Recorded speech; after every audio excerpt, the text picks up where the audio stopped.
Let's go.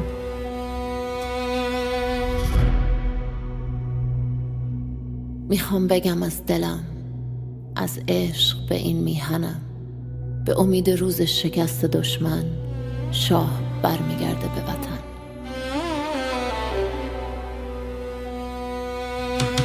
برگشتن پهلوی، وحشت هر اجنبی، بلند بگو همشهری شاه رضا پهلوی.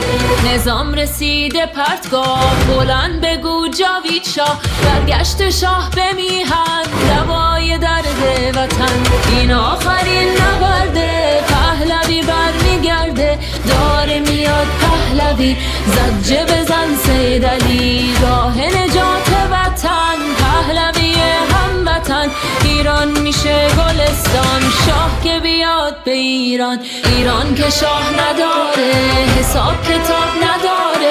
آخون باید گم بشه، توپ تانک فشفشه. گم شو بیرون اجنبی، داره میاد پهلوی. فریاد بزن جاوید شاه، شعار هر وطن ها.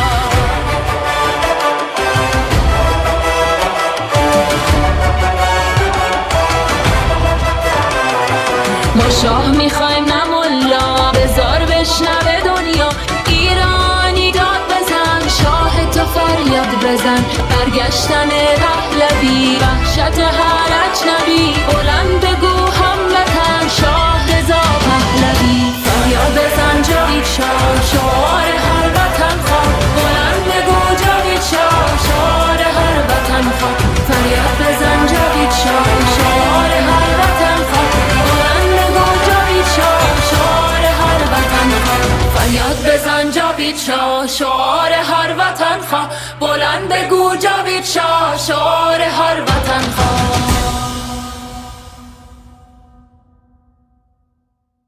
ما که می جنگیم و این خانه سراسر سنگر است. ما که می جنگیم و این خانه سراسر سنگر است.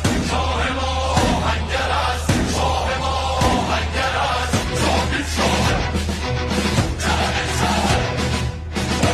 خیابان‌ها هزاران لاله خونین پرپر است، در خیابان‌ها هزاران لاله خونین پرپر است. شور کاوه در سر است، شور کاوه در سر است.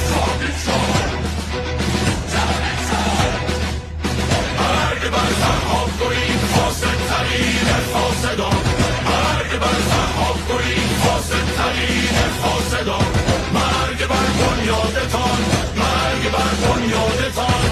ما که بی جنگیم و این خانه سراسر سنگر است، ما که بی جنگیم و این خانه سراسر سنگر است. شاه ما آهنگر است، شاه ما آهنگر است. ما که بی جنگیم و این خانه سراسر سنگر است، ما که بی جنگیم و این خانه سراسر سنگر است. شاه ما آهنگر است، شاه ما آهنگر است.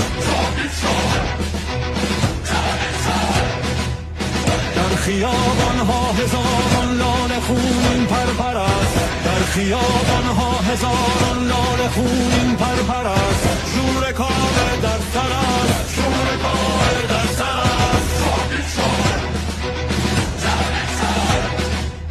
مرگ بر سرها برید فاسد ترین فاسدان، مرگ بر سرها برید فاسد ترین فاسدان. مرگ بر بنیادتان، مرگ بر بنیادتان. ما که بی جنگیم و این خانه سراسر سنگر است، ما که بی جنگیم و این خانه سراسر سنگر است. شاه ما آهنگر است، شاه ما آهنگر است.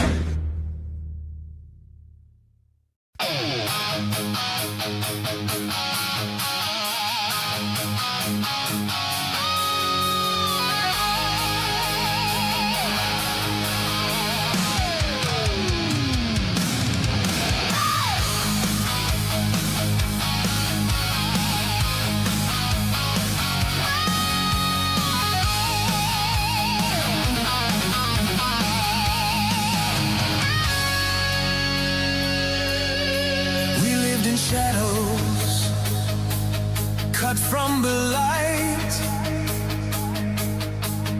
sirens and gunfire in the dead of night. They took our voices, they shut the net, the not our will, not our regret. Now hear us say without any apology, America, send your angels of liberty, angels of liberty, unleash your fire, and the Islamic regime lift us higher. Angels of liberty, hear our cry, freedom is born when you fill our sky. Angels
liberty, hear our cry.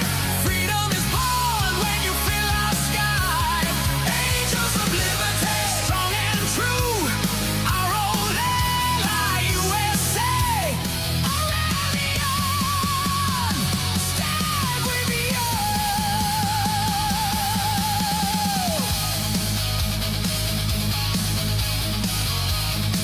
God bless the USA.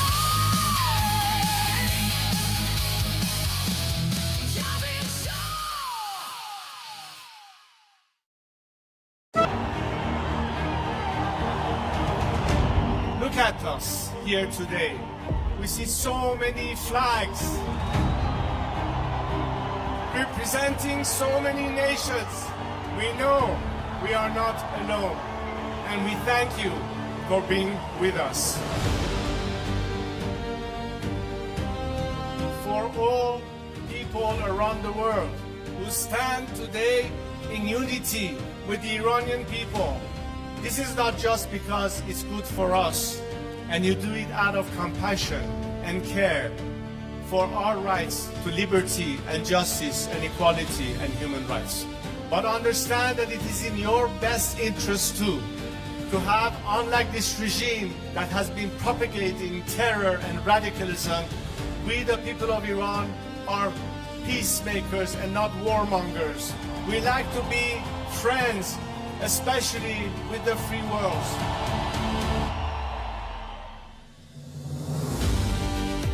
We'd like to be able to have the best neighborly relationship with the people of our area and the region, with the Arab countries, with Israel, and all our other neighbors. We are fighting for justice, we're fighting for human rights, we are fighting for liberty, we're fighting to put an end to all sorts of discrimination. Because as an Iranian, I stand here to tell you that I've dedicated 47 years of my life because I think that my country deserves far better than what we have right now.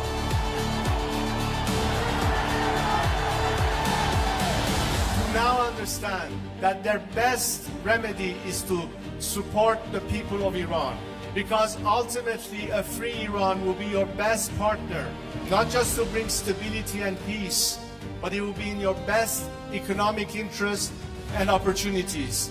Together we can prosper again, and the world will be so different once the Iranian people are free.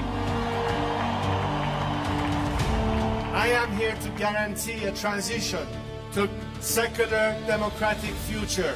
I am committed to be that leader of transition for you, so we can one day have the final opportunity to decide the fate of our country through a democratic, transparent process, through the ballot box and free elections. And let's make sure that this time, especially the free nations of this world and their governments, stand on the right side of history.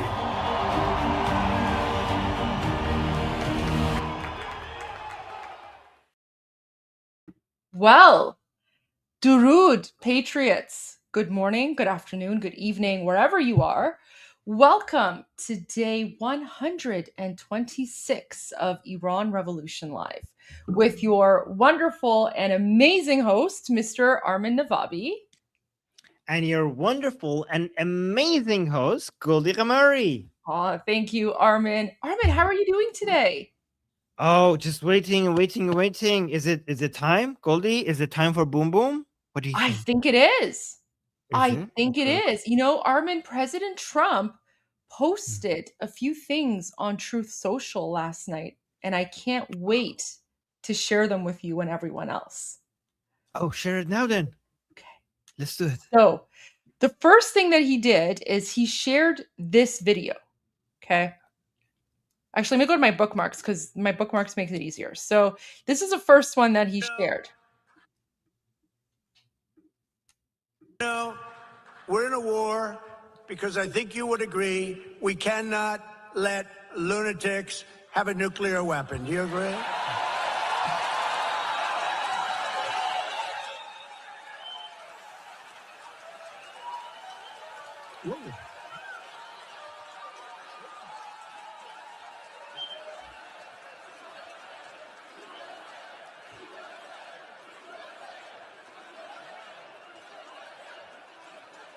Because if you read the fake polls and things, it says, well, it's only a 20% or 25. It's nonsense. Did you catch that? Which part?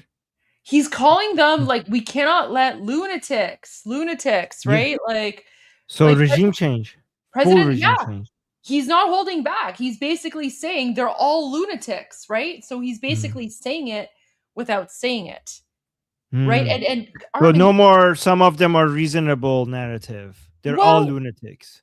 well, again, like I still think he might continue with the reasonable narrative, but again, Okay. like we're talking about the Durkheim scale, right? So sure, like Ghalibaf might be more reasonable Right. than Vahidi, but they're all lunatics, right? It's just, how reasonable are they on the Durkheim scale? Like that's what I think is going on here. No, Right. we're in a war because I think you would agree we cannot let lunatics have a nuclear weapon. Do you agree?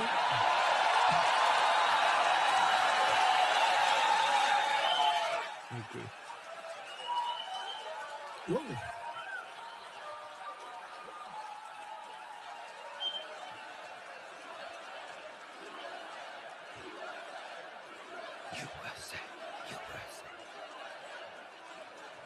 Because if you read the fake polls and things, it says, well, it's only a 20% or 25. It's nonsense. There you go. So that's the first thing. And then Armin, But Goldie, what do you say to people who might say, like, well, he's not saying we can't let lunatics rule over Iran. He's only saying, so I'm just saying, like, so you could respond to it, okay? What if somebody says he's only saying we can't let lunatics have a nuclear weapon? Like, he's not going as far as saying we can't let lunatics rule over Iran. How would you respond to that? So I would go back to what Senator Lindsey Graham said when he said it's not up to the United States to, create like it's not up to the United States to be responsible for the revolution.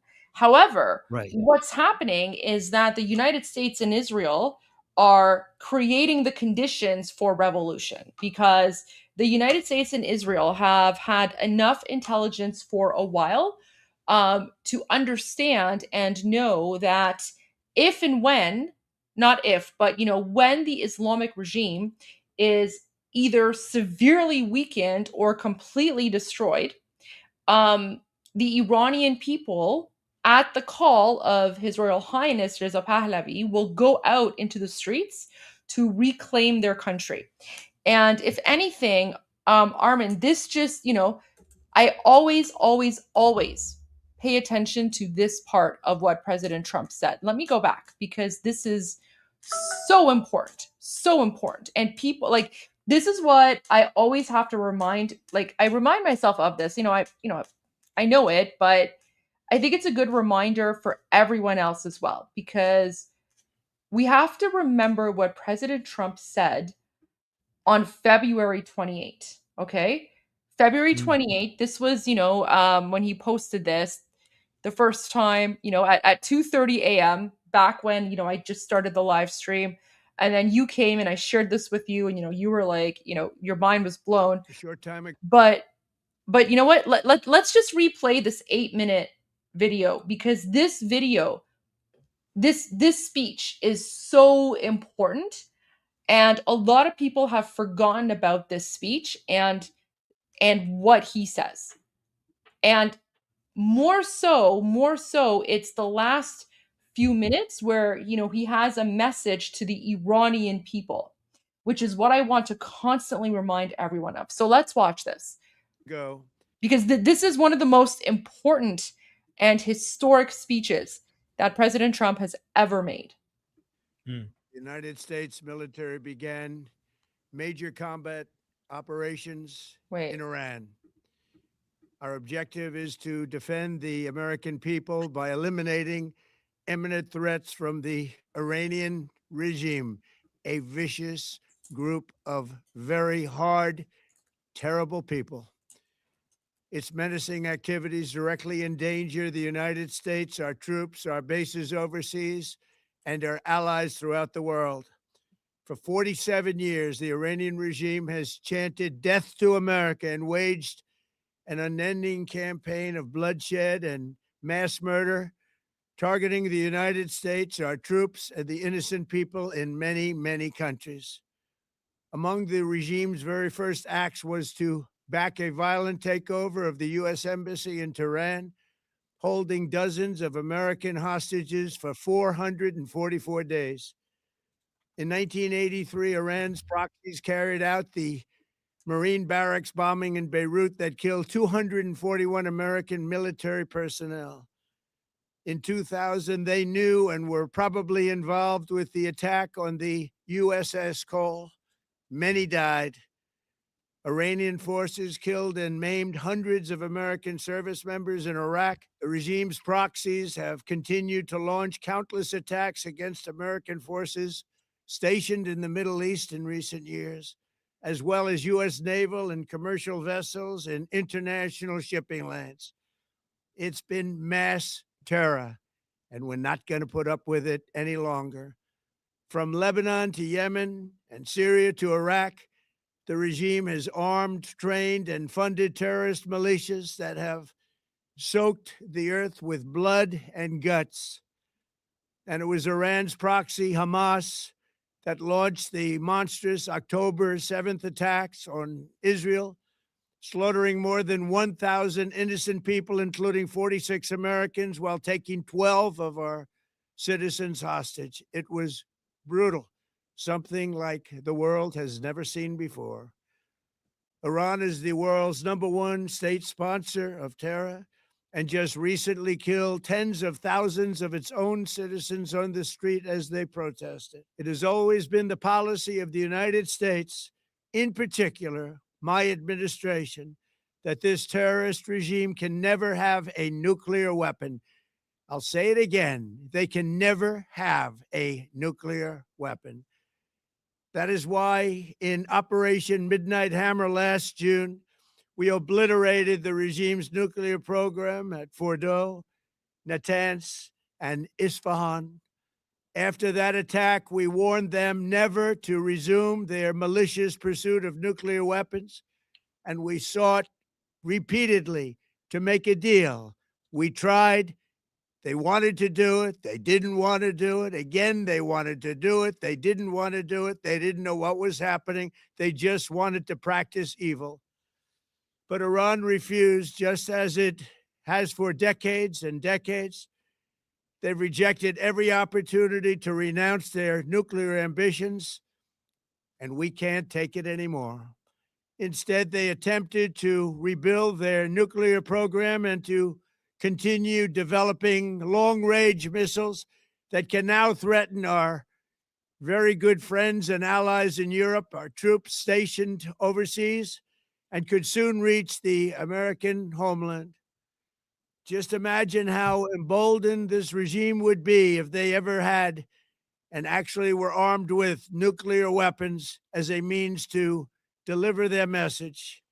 For these reasons, the United States military is undertaking a massive and ongoing operation to prevent this very wicked, radical dictatorship from threatening America and our core national security interests. We are going to destroy their missiles and raise their missile industry to the ground. It will be totally, again, obliterated. We're going to annihilate their Navy. We're going to ensure that the region's terrorist proxies can no longer destabilize the region or the world and attack our forces and no longer use their IEDs or roadside bombs, as they are sometimes called, to so gravely wound and kill thousands and thousands of people, including many Americans. And we will ensure that Iran does not obtain a nuclear weapon. It's a very simple message. They will never have a nuclear weapon. This regime will soon learn that no one should challenge the strength and might of the United States Armed Forces. I built and rebuilt our military in my first administration, and there is no military on earth even close to its power, strength, or sophistication. My administration has taken every possible step to minimize the risk to U.S. personnel in the region. Even so, and I do not make this statement lightly, the Iranian regime seeks to kill. The lives of courageous American heroes may be lost, and we may have casualties. That often happens in war. But we're doing this not for now. We're doing this for the future, and it is a noble mission. We pray for every service member as they selflessly risk their lives to ensure that Americans and our children will never be threatened by a nuclear-armed Iran. We ask God to protect all of our heroes in harm's way, and we trust that with his help, the men and women of the armed forces will prevail. We have the greatest in the world, and they will prevail. To the members of the Islamic Revolutionary Guard, the armed forces, and all of the police, I say tonight that you must lay down your weapons and have complete immunity, or in the alternative, face certain death. So lay down your arms. You will be treated fairly with total immunity, or you will face certain death. Finally, to the great, proud people of Iran, I say tonight that the hour of your freedom is at hand. Stay sheltered. Don't leave your home. It's very dangerous outside. Bombs will be dropping everywhere. When we are finished, take over your government. It will be yours to take. This will be probably your only chance for generations. For many years, you have asked for America's help, but you never got it. No president was willing to do what I am willing to do tonight. Now you have a president who is giving you what you want. So let's see how you respond. America is backing you with overwhelming strength and devastating force. Now is the time to seize control of your destiny and to unleash the prosperous and glorious future that is close within your reach. This is the moment for action. Do not let it pass. May God bless the brave men and women of America's armed forces. May God bless the United States of America. May God bless you all. Thank you. So President Trump, from the beginning, has been 100% consistent, right? Do you think that message still stands today? 100%. 100% it still stands today, because when you listen to what he's saying now, right, he's basically calling the entire Islamic regime lunatics, right? And his red line has always been nuclear, right? And the Islamic regime refuses to concede on that. We're in a war because I think you would agree we cannot let lunatics have a nuclear weapon. Do you agree?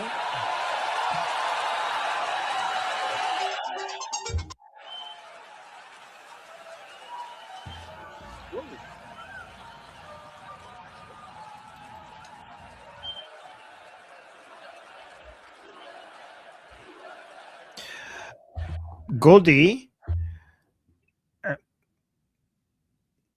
Yes. Goldie. Yeah. I'm about to leave, but is it okay if I share a video before I go to the discussion group? Yeah, absolutely. Okay. So sorry for interrupting, but guys, No, not at all. I know you have to go. Yes, this is so I'm just going to play this video. I think it's self-explanatory, and we have an opportunity to get this to get Elon Musk respond to this, because it's about Starlink. So if Elon Musk sees this, we might be able to get a lot of attention to this. So let me just play it, and but after I play it, I'm going to post a link to this tweet, to this post, and on the chat, so you guys could go share it as well. So watch this. So Islamic regime tortured him to death because he had a Starlink and he had access to internet. This is Hassam. He was a father, and they tortured him to death. Islamic regime did that. They keep hanging people. They're still hanging people. They hang 19 people in past 2 weeks, and they tortured this guy to death because he had internet access. He had Starlink. This is 3 months, and This is 3 months that I made hundreds of videos trying to tag Elon Musk and anyone who can help provide internet for Iran, so people of Iran can send their voice outside. Nobody give a shit. Today, I'm desperately going to TikTok lives trying to tell people what's going on in my country. And they tell me, are you a Zionist? You are pro-Israel. I was like, I'm pro-Iran. Why are you asking me that question? So I'm making this video. This is the last time I tag fucking Elon Musk or anyone who can help. Okay, guys, I'm gonna put the link to this video in the chat, and if you guys could go share that, we would be very grateful. Okay. You know, I actually know her. I joined her on an Instagram live one time, and she's such an amazing person. I actually shared that video yesterday to help raise awareness about it. I just pinned it to my profile. So her video, like on her account, like the original, only has 5.9 thousand likes. But when I shared it, my post got 10,000 likes. So guys, wow. like, yeah, but so, you know, for example, like, you know, sharing videos sometimes, like, so this is her post, 5.9 thousand likes. This is me when I like shared it yesterday, and my post has 10,000 likes. So guys, sometimes you might not think that, you know, posting or sharing a video might help, but it does. And guys, usually when it comes to the algorithm on X, when you quote the post, the quote post actually can help raise the visibility. So like More than the retweet? well, yeah, 100%. Like, look, because I didn't know that. if I had just retweeted it, it would just be like, you know, one retweet and one like. But when I quote tweeted it, like, again, look at her video post. She only has 6,000 likes, but my quote tweet of her video has 10,000 likes. Right? And I so didn't know. I thought the retweeting would then encourage more people to retweet it. I didn't know that, so I'm going to quote tweet from now on more. That's why most of my posts I try to quote. I mean, once in a while, But like, maybe only for big accounts quote tweeting would work better. No, it's just how the algorithm works. Because if you quote tweet and you contribute to the commentary, that can help. Like because the algorithm prefers quote tweets if the quote tweet is like informative or something like that. But you know, it's like once in a while, like I'll just repost something if I'm like super busy. But oftentimes, like if I quote tweet, I find that it's better. It's better. So I don't know how the algorithm works, but yeah, quote tweeting is definitely, I would say quote tweeting is more effective. Okay. Thank you for telling us. Yeah. Okay.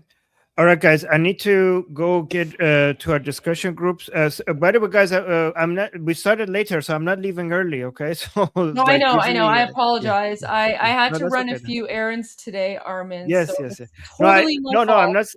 No, it's not. I wasn't saying it's your fault, but I just wanted to make sure the audience doesn't think like, what the hell? Like, you just started. Where's Armin going? Okay. It's just because we started. Yeah. Okay.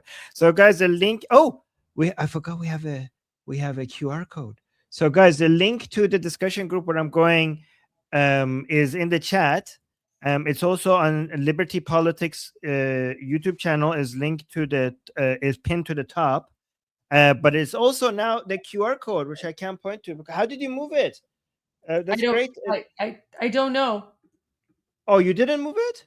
It moved by itself? So it's over there. It's on the up right corner now, which is actually a better place for it, I think. But I didn't know it moved. I have no idea how it moved. I think it's a better spot for it, actually, right? Okay. Because it's not blocking your head anymore. So it's on the top right corner, guys. If you don't want to, you could either click on the link in the chat, or you could basically scan that QR code to come to the discussion group where I'm going to be with our community, and you could come ask me questions or give your own opinions and talk to the rest of us over there. All right, so I'll be there in about for 2 hours or so, and I'll come back and join Goldie soon. And Goldie, I have some slides if you need me to talk at some point. I come with slides. Absolutely. Yeah, okay. I mean, I do have plans tonight, so I don't know how long I'm going to last, but okay. I will keep you posted on that. But before you go, this was President Trump's second post from last night on Truth Social. Have you ever played Uno? Yes. So President Trump posted this, and he's like, "I have all the cards and all wild." Oh, I love that. That's so good. I like that. Okay, that's great. Okay, thank you for showing me that. That was good. Okay. All right. Okay, guys, I'll be back soon. Okay, love you guys. See you soon. Bye. See you soon, Armin. All right, guys, you're all stuck with me. Oh, wait. The QR code's hiding my face. Okay, I'll stay here for a little while to give people an opportunity to scan the QR code. And in the meantime, let's go to 2C because 2C had an update. Oh, we also have a new song from Barbod, but it might only be in Persian. Wait, let me see. Yeah, okay. His new song. Wow, his new song is good, but it's only in Persian. So there's no translation for that. So I'll have to see if he comes out with like a translation or something.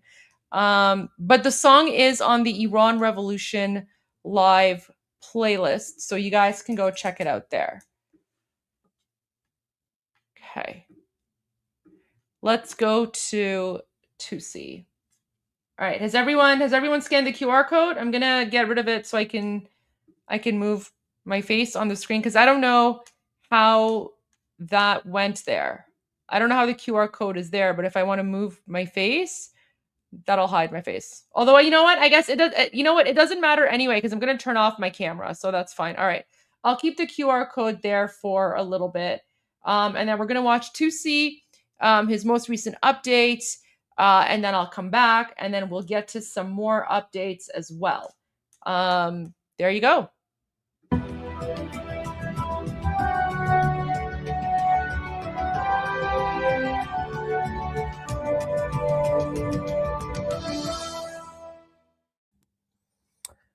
Well, hello everybody and welcome to 2C TV. This is your global news channel. I'm 2C, and the Islamic Revolutionary Guard Corps are dealing with a number of attacks from inside the country as we are also witnessing the US military mobilization that continues in the region despite the so-called ceasefire.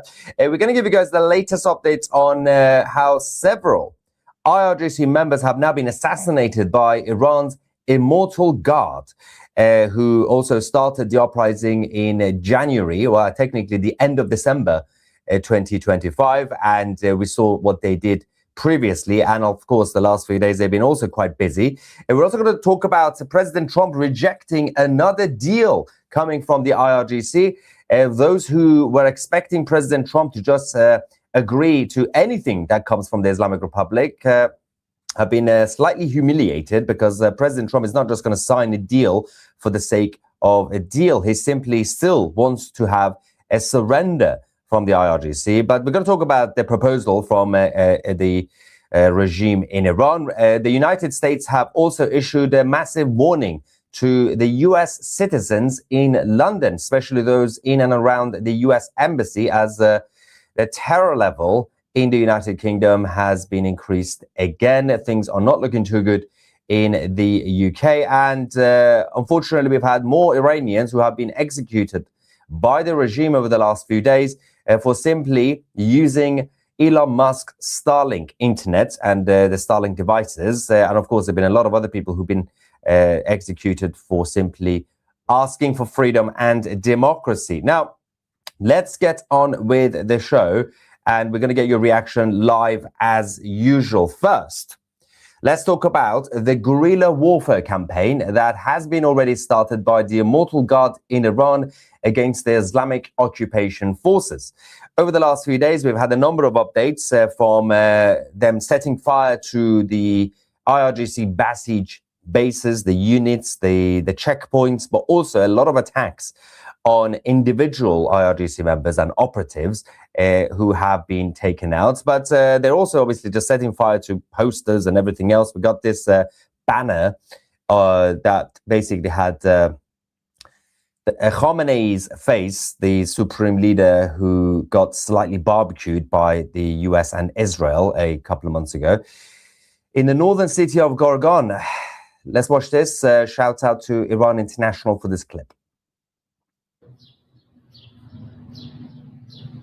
So this is also one of the main reasons you've seen this and what they are doing with these sort of things is, apart from the operations that they are doing, by setting fire to posters and banners, which might seem like, well, is it really that important? It is, because right now, most of the Iranians are not able to communicate with each other. So they don't actually know what's going on around the country. They don't even know if their fellow citizens are ready to take to the streets eventually.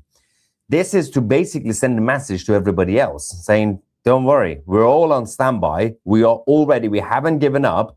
And this is just symbolic to basically communicate with each other, because they don't have internet and they can't really use landlines to obviously phones to call each other, because the regime are listening. They're tapping everybody's phone calls as well. Obviously, they are using AI, so they are listening to keywords. Unless you want to use some sort of coded language, it's going to be very difficult to communicate. Only those who have access to, again, Starlink devices, satellites, are able to use VPNs to basically get around the system. But the regime are still doing a crackdown to bring that down as well. Now, meanwhile, the Islamic Republic, who yesterday and 2 days ago went to Pakistan and asked them to beg the Americans for mercy and not to resume their war, they said, the Pakistanis said, well, the only way we could do this is if you guys come up with a proposal for a deal, we're going to give it to the Americans, and don't worry, we're going to get the Americans to sign the deal, because the Americans want a deal. They are desperate for a deal. So the Islamic Republic gave them a draft. For the third time in a few days, President Trump once again rejected the deal coming from Tehran. Now, the Islamic Republic wanted to basically reopen the Strait of Hormuz. They conceded on that point. But they said, what we would like to do is, we don't want to talk about nuclear, even though the whole point of the negotiations was about nuclear, the whole excuse of the talks. So the regime said, we can negotiate in the future, at some point. So the Americans said, no, the only deal that we will accept is surrender. You have to surrender. So the Americans haven't changed their positions. They've had 3 opportunities right now to sign a wishy-washy Obama-style deal with the Islamic Republic. But President Trump said, no, it's not good enough. We're going to continue.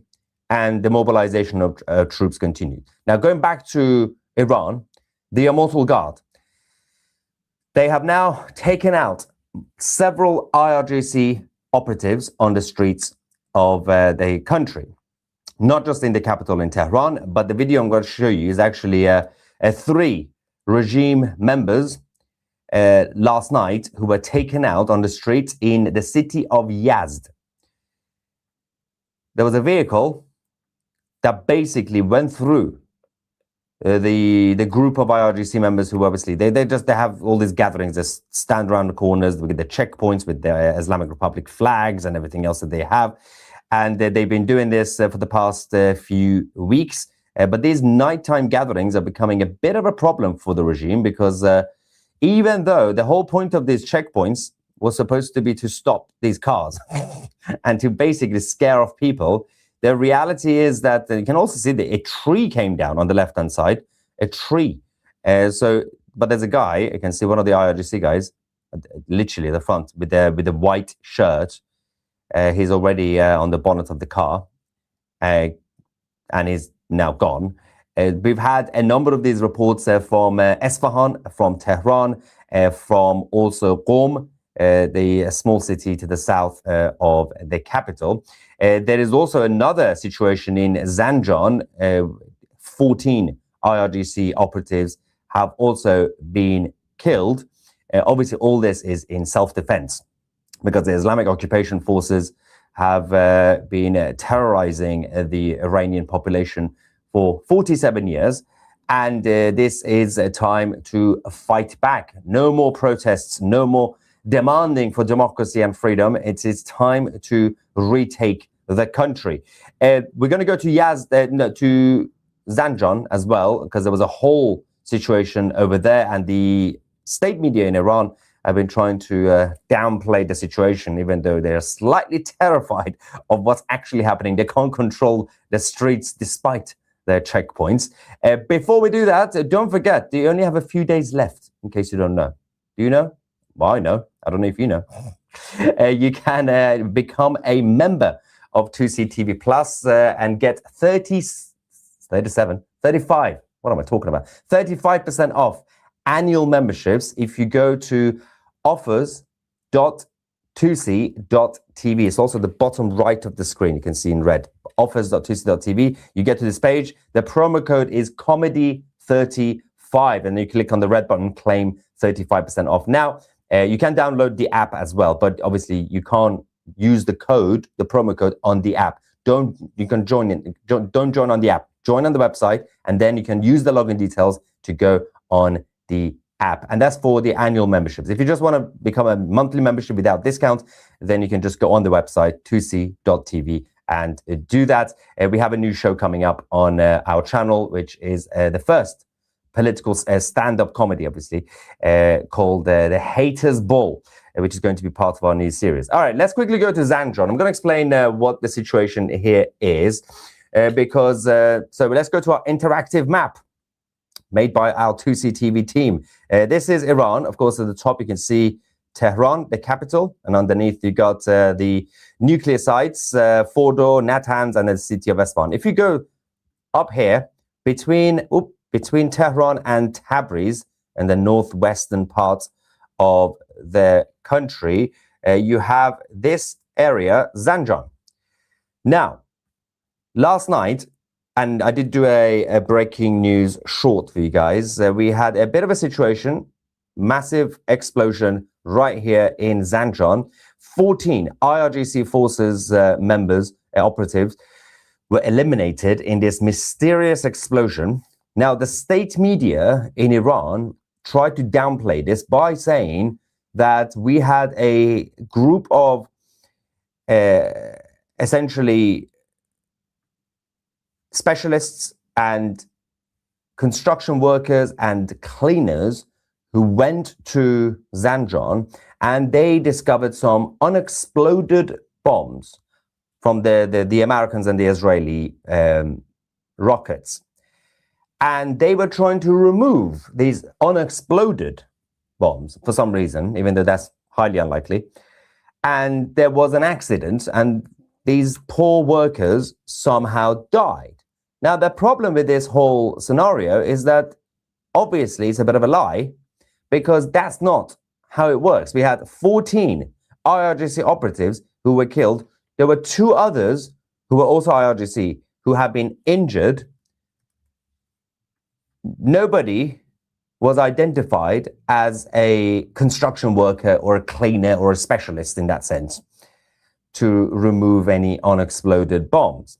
Why did you have so many IRGC operatives, actual militants, at the scene?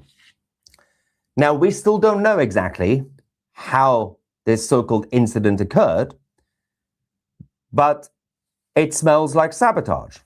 We've had a lot of mysterious sabotage, gas leaks, explosions, and this was one of the biggest ones. 14 of them gone, 2 more injured, and the problem that they have is that they have to deal with 2C TV and other new media outlets. They can try to use their state media to spin this and to keep spreading propaganda, but The problem with the IRGC is that inside their system, they have a lot of people who are leaking these days. They keep leaking and they keep exposing the truth. They don't even know who they can trust because these guys can get in touch with 2CTV, our team. They can get in touch with Iran International and they can tell the truth. And every single time we have some sort of lie being spread by the Islamic Republic state media or the IRIB, we have somebody get in touch with us with evidence, but obviously it's not just hearsay, and they tell us the truth. So this is why they had to shut down the internet. They had no other option because they know it's not really just about the ordinary Iranian people that they have to deal with. If you have internet, information is going to get out, and also information is going to go back into the country from out here. But they also have their own people to deal with. There's a lot of people who are technically part of the regime, but they're not even trusted with the so-called white SIM cards that they have, so that they can give you ability to have direct access to make any phone calls and internet access and everything else. They have different tiers for people in Iran. Not everybody can have full access. So if you are trusted and if you pay a lot of money, you can have access to the internet, but the rest of them, unfortunately, they are monitored. So even if you pay a lot of money to gain the trust of the regime, to gain access to some level of internet, they are monitoring everybody. So if you post something on social media, if you leave a comment, then they can catch you. Now, the IRGC have also been causing a lot of chaos outside the country with their sleeper cells and their agents. We have a bit of an emergency situation right now in Europe and in the UK. Before we go back to Iran, because in Qom, which if I quickly go back to this, just to the south of, what am I doing with these two? Leave that. To the south of Tehran, the capital, you see Parchin, underneath is the city of Qom. There is also a bit of a situation and clashes happening over there. But London, the US Embassy in London have now issued a security alert urging US citizens in the country to exercise increased caution in public spaces, stating that a terrorist attack is highly likely. The alert obviously comes after the British government increased the security level and the threat level, to severe. The US Embassy in London says to their citizens, American citizens, stay alert in public places, including schools, hospitals, churches, tourist locations, and transportation hubs. Vary your travel routes and times to reduce predictability. They also say to keep a low profile and remain aware of your surroundings, including local events. Review your personal security plans, report social media threats and suspicious activity to local authorities. I'm not really sure if that's going to help. And monitor local news for updates. The problem is that American citizens in London, they can't really rely on their local authorities because the local authorities in the UK can't even keep their own citizens safe, let alone American citizens. So that's a big issue for anybody who lives in cities like London. But let's quickly go back to Qom. As I said, there were also a number of explosions overnight in that city. Air defenses were also activated. According to the regime media, they said they were doing some drills, but there were some drones. We have a video from another city that drones were detected and the air defense system in Iran was activated to shoot them down. Let's quickly go to Qom. You can see the columns of smoke all over the city last night. Look at the smoke. Multiple explosions. There we go, one on the left. There we go. The black smoke there. That's more obviously it's more of a recent explosion.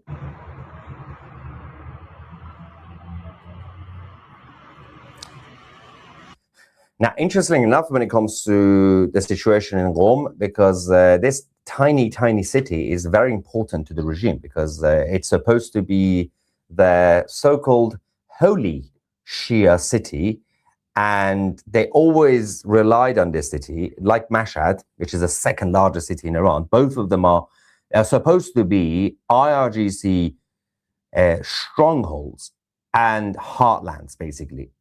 But since January, when the Immortal Guard started the uprising, we also had massive crowd in both of these cities, and they've lost control. Now, these cities were supposed to be all obedience, very pro-regime people, very working class people, but everybody is completely fed up with the Islamic occupation regime. And even in their own heartlands, they are seeing some issues. Now, CENTCOM, the US Central Command, also released a new video saying the US forces continue to patrol international waters and enforce the ongoing naval blockade against Iran. As of now, 45 commercial vessels have been directed to turn around or return to ports, Iranian ports, to ensure compliance. Let's go to CENTCOM.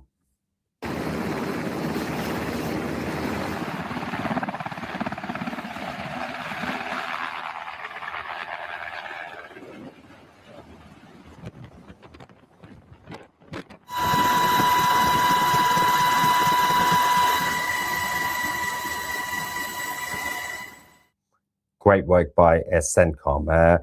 How was the party, Mr. Fancy Pants? You and Danielle looked lovely. Yeah, we went to the Royal Caledonian Ball in London last night. I had to wear a white tie. I'm not really a big fan of white tie. I prefer, if I have to do something formal, I prefer black tie, slightly less over the top.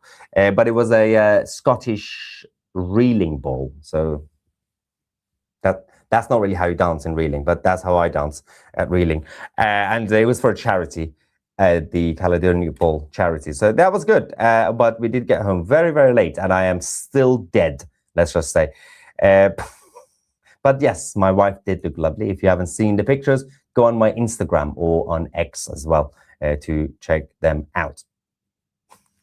Anyway, going back to the situation in Iran, we had President Trump also yesterday saying, after he rejected the second proposal, and then today he rejected the third proposal for a deal. He just keeps rejecting all the deals coming from Iran.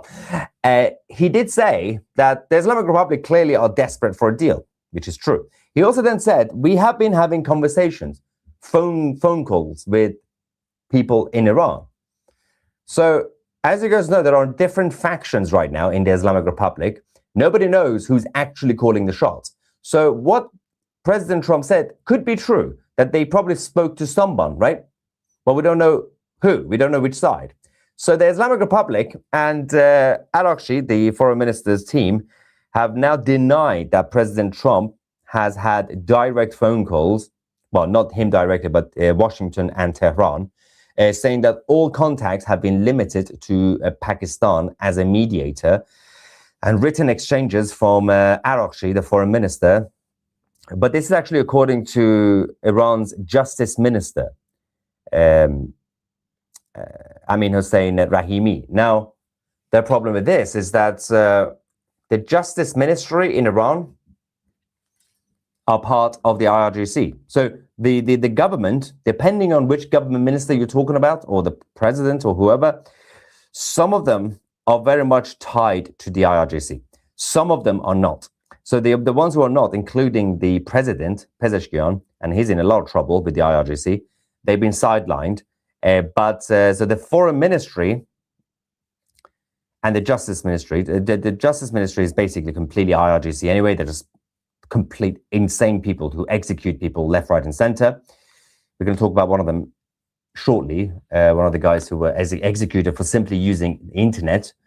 But the foreign ministry has an IRGC plant, and it's not really a secret plant, it's a kind of obvious public plant, whose job is actually the spokesperson of the ministry. So he's not really, on paper, an important person, but actually that guy has more power than the foreign minister, Abbas Arakchi. But President Trump has also said that he's obviously not happy with the fact that he can't really tell who he is actually dealing with. But I think we now have the video from Qazvin, the city of Qazvin. From Qazvin to Tehran, drones were detected, and then the air defense system was activated as I said initially, the IRGC said, we just simply activated our air defense system for a drill. And then they said, oh, yes, there were some drones that we had to shoot down. And this is what happened.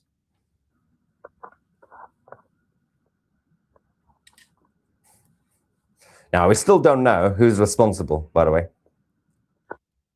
So as far as we know, this is still the Immortal Guard, unless it could theoretically be Mossad or CIA. But it could be any other group, by the way, because there's so many groups against the IRGC. It could be the Kurds. It could be anyone, really. But we don't have any confirmation.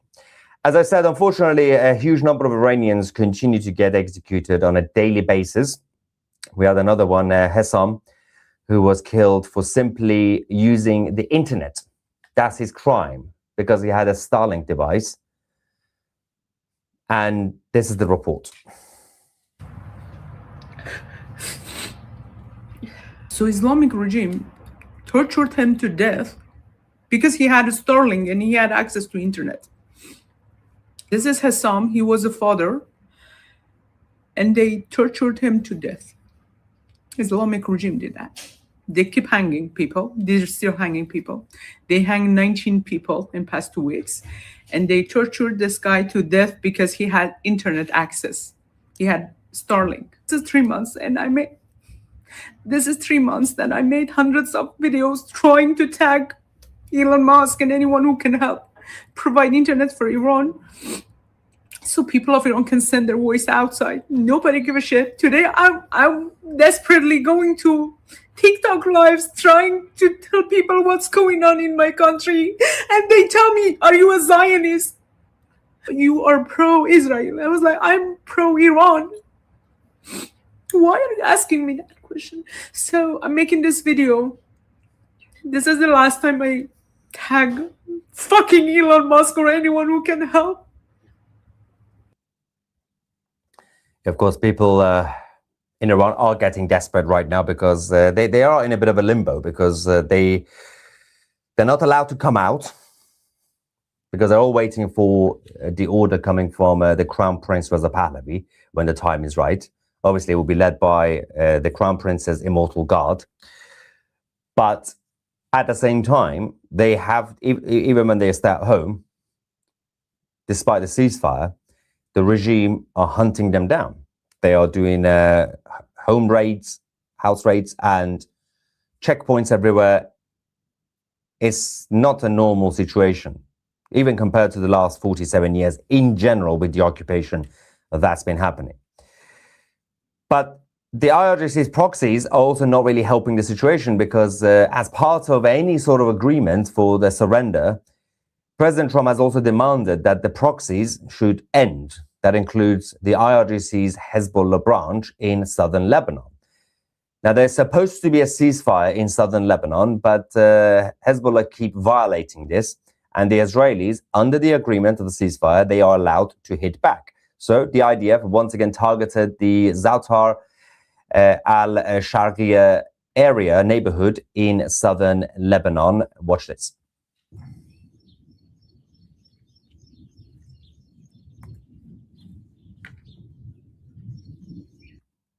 So that still continues, which again, it doesn't help, because the more their proxies continue with their terrorist activities, the more they will push the IRGC to support them, obviously, and because they're going to get hit by the IDF, and the harder it will be for the Islamic Republic to abandon them.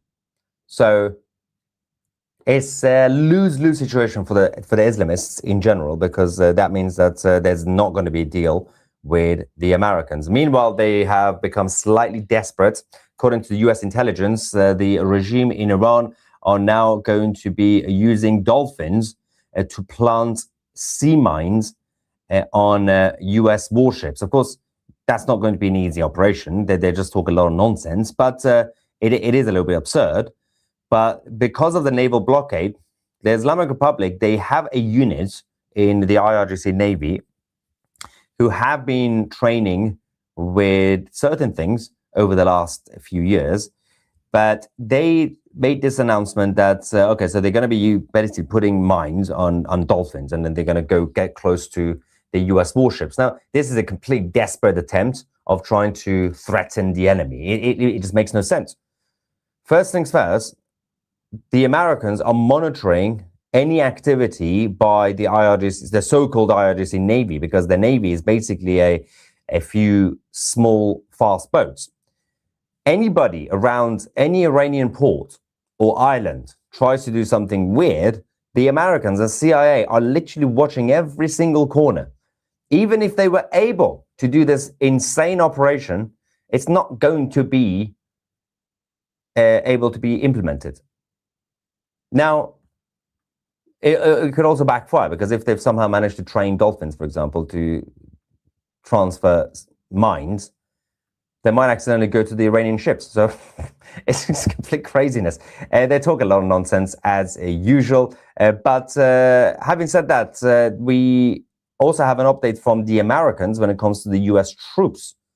But before we get to that, I saw a couple of comments saying, why is the promo code comedy35? As I said, it's because we have the first ever political satire and stand-up comedy coming to our independent platform, 2CTV Plus.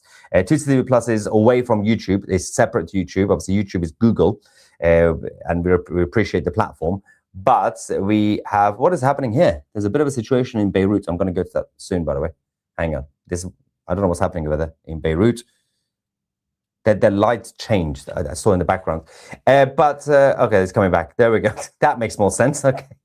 Yes, stand-up comedy is coming to 2CTV Plus, our independent platform. You could get access to our documentaries, our original series, our interviews, our chat forum, and that's on our website, 2C.tv. But we have the Haters Ball, the first stand-up comedy on 2CTV coming up. Let's just watch a few seconds trailer.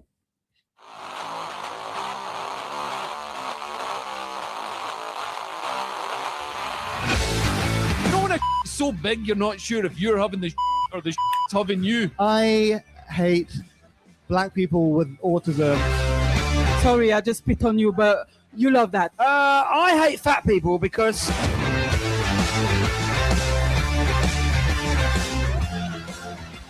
Finally, someone who f***ing gets it, right? The Haters Ball coming soon on 2CTV Plus. Now, as I say, you can become a member of 2CTV Plus by visiting. Actually, if you want to use a discount, just go to offers.2c.tv and use the promo code comedy35. You get 35% off annual memberships. All right, I've talked about this enough. Let's quickly go to President Trump has now confirmed what we reported a few days ago, that the U.S. military troops will in fact officially withdraw from the bases in Germany. So that decision has now been finalized. This is absolutely insane. And the European allies, the member states for NATO, are now they have to now consider the options, because they think that the Americans need them. At this point, the balance has completely shifted over the last few decades. Now, first things first, without the US, Second World War, the result would have been completely different anyway. But at the time, the European forces, including the British military, they were extremely strong. Even towards the end of the 20th century, both the French and the British were top.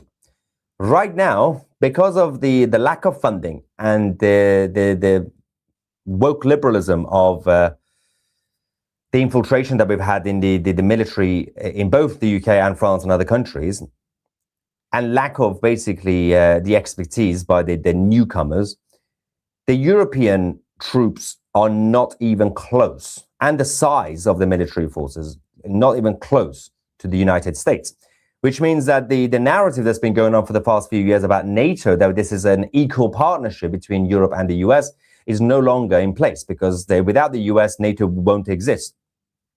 The US doesn't need to leave NATO. It can just basically just stop NATO, and NATO won't exist. So the Europeans have one option, and that's what Emmanuel Macron has been talking about, which is to create they already have the European army, but it's not in official forces. They basically have their soldiers. It's a new version of NATO. They just put the European Union flag on the uniforms. They call it the EU Defense Union. But the only way they can try to stand up for themselves without the Americans is you have two options. Either be an actual equal partner in NATO, don't rely on the Americans, or just go all the way out. Try with your European nonsensical project, and it's not going to work, but you can try, because that was the whole point of the European Union. It was to create the United States of Europe. The problem is, you can't have a United States of Europe because no country, two countries in Europe are equal or have similar interests or backgrounds or ethnicity or culture or language. It's very difficult to treat Europe as some sort of big continent of the United States of Europe the way you have in America. Even the European Union as a political project has failed. Economically, it's failed. It's declining while the rest of the world is coming up, including overall the continent of Africa. And that's despite the fact that for decades, the European Union have been destroying the African economy. Now, Maya, have you seen Kian Sadeghian? Can you get him on your channel, says Jolly Green. I haven't, but thank you. More cutlets, less pasta, Rian. Thank you, Marcus. You and Rory reeling. Rory, video, please. Which Rory? Wait, how do you know Rory? Operation Scorched Beard. Imminent. Yeah, I think by the end, if nothing happens tonight or tomorrow, which is, what is it today? Saturday? 2nd of May. Or tomorrow, I think by the end of next week, we might have some sort of escalation. What is going on with the camera? Stop with the filter. The live feed from Beirut is not stable. Do you think that Mossad, CIA, or Immortal God know where the uranium is stashed, American Patriots or for Persians? I think CIA will have some sort of sense, if not a guarantee, to know exactly where, but I think they've been monitoring that anyway, because they have a lot of CIA assets on the ground and Mossad assets on the ground who are Iranian, as basically as part of the regime. And they are the ones who basically leaked the intel. But yeah, only they know the answer to that, so I can't really tell. Hey, 2C, when I heard you were doing a comedy show, I thought you just meant playing a live video feed from within the IRGC command. That's just a bonus, guys. Come on. PC says, free Iran. And Vinny says, picture of you and Danielle on a fan page. There's a fan page? Dodgy comments. What? Wait, whoa, where is a fan page? I have a fan page? Why are these comments so out of context? First it was Rory, then we got some sort of fan page. Wait, where's the fan page? Let me know. On a live for having internet shocking. Yep. And it's not the only one. Nothing shocking in it. IRGC are just the demons that they always were. Stop, sleep on evil. Rest in peace, pure Iranian soil. Ruheshad. Yes. How are you confident and sure of your father's safety? Because I speak to him. If you are such a popular and outspoken voice about the regime and the Islamists, cheers. Because he's a very good boy. He keeps his head down. He's not the troublemaker. Toby says, Dear 2CTV, I just wanted to take a moment to say a big thank you. I'm truly grateful I found your channel in a time when so much of the news feels fake. With appreciation, Toby. Thank you, Toby. I appreciate this. And all of you guys, even the trolls. Oh, yes, they're the most martyr dolphins. I wonder if they're trying to scream Allahu Akbar. It's a little bit insensitive towards the dolphins' feelings, but yeah, that will be funny. Allahu Akbar. That's how they'll do it. They call it a white SIM card. We call it a bloody SC. US naval ships can counter any dolphin attacks with active sonar. It will deafen and seriously injure dolphins and whales easily. Ex-nuclear submariner. Well, thank you for that intel. That actually helps. Yeah, I mean, the US military can't really be taken out Comedy is okay, says Wood, but if the focus of this show will be hatred, this will destroy your reputation and respect in America. Thank you for your attention to this matter. Liberal snowflake Philip Wood. Oh, guys, don't do hate. Hate is hurtful. Oh my God, it's comedy, for the love of Noah. It's comedy, it's jokes. And offense is not given, it's taken, okay? It's subjective. Comedy is subjective. If you think something is funny, it's funny. If you think you're offended, then you're offended. It's not up to anybody else.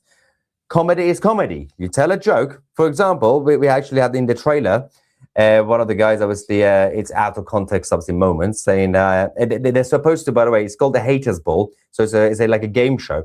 They are thrown, the comedians on stage, they were thrown words or concepts, and they have to try their best to improvise and say why they hate it. So it could be anything. It could be ice cream. I hate ice cream.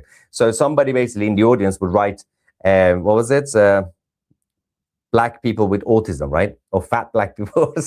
So you have to just randomly say why you hate that. But you also had a funny but slightly oversized female comedian who happened to be black, and she also gets involved. So calm down. It's just jokes. It's not some sort of a rally to spread hate like Adolf or Mussolini. That's not really...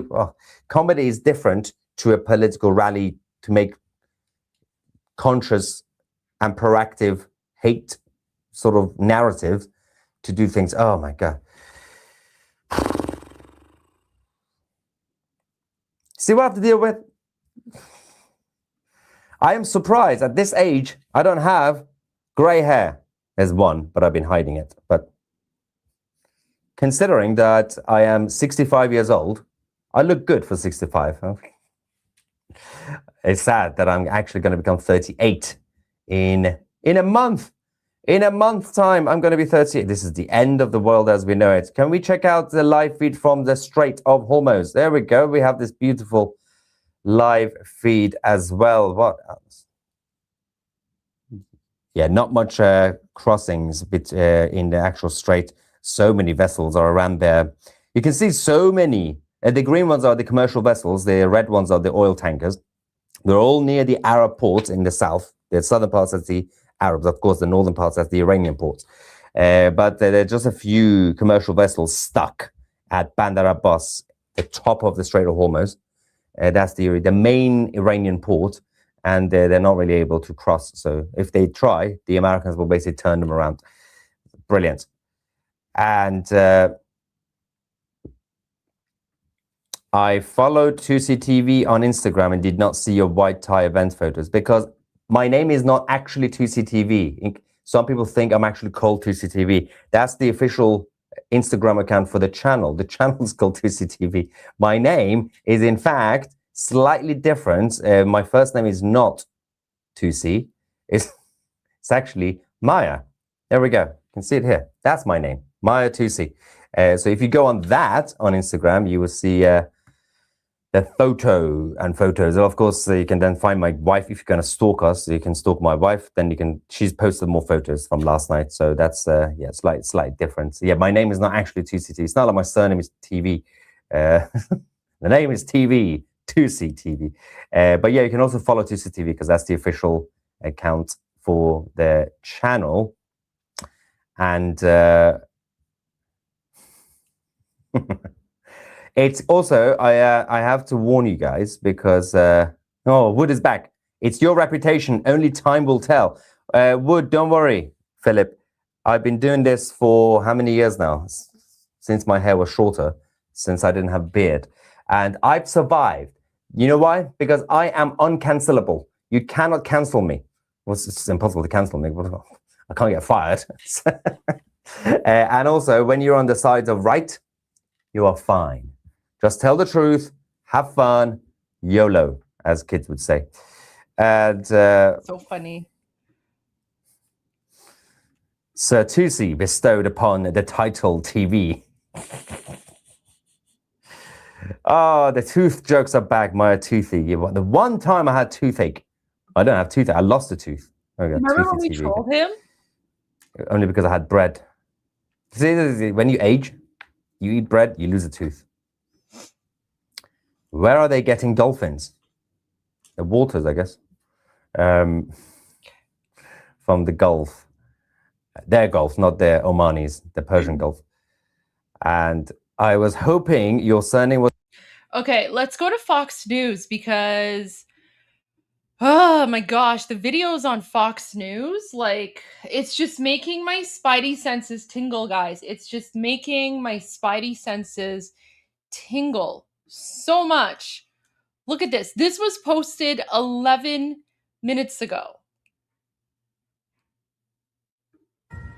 Iran wants to make a deal because they have no military left, essentially, and they want to make a deal, but I'm not satisfied.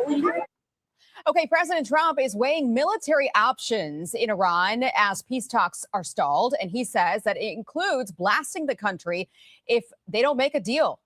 And he's warning Tehran that they may have just days left before its oil production is forced to shut down. Let's bring in now former Secretary of State and Fox News contributor Mike Pompeo. Secretary, great to see you again. I want to get right into this. Obviously, they offered a proposal that the president did not like. What do you think he does next? Does he take military action again? Aisha, it's great to be with you. Look, we're already taking military action as we sit here today.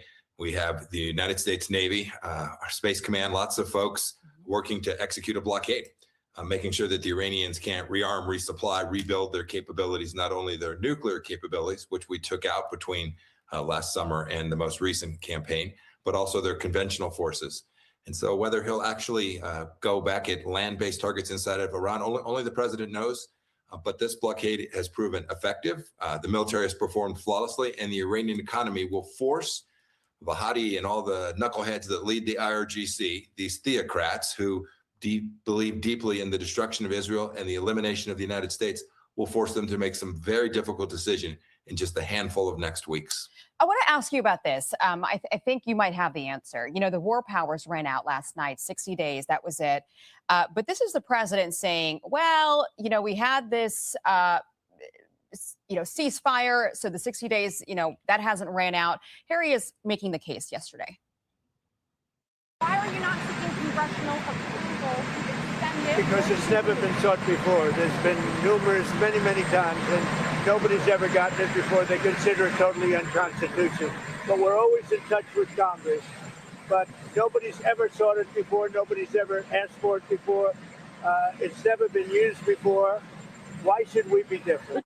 So you've been on both sides of this, right? So does he need approval from Congress if he wants to start strikes again? Does he have to go back, or is he right? You know, actually, I served as a member of Congress in the House of Representatives, and then was in the executive branch. No, President Trump's on incredibly firm ground here. Not only legal ground, but constitutional ground, the statute, the War Powers Act, but also constitutional ground. This is his mission set, to keep Americans safe. It falls to the commander-in-chief. And so he is functionally in the appropriate lawful place. More importantly, if Congress wants to do something, they do have the power to fix this. They can go to the floor, pass legislation, and deny money for our military.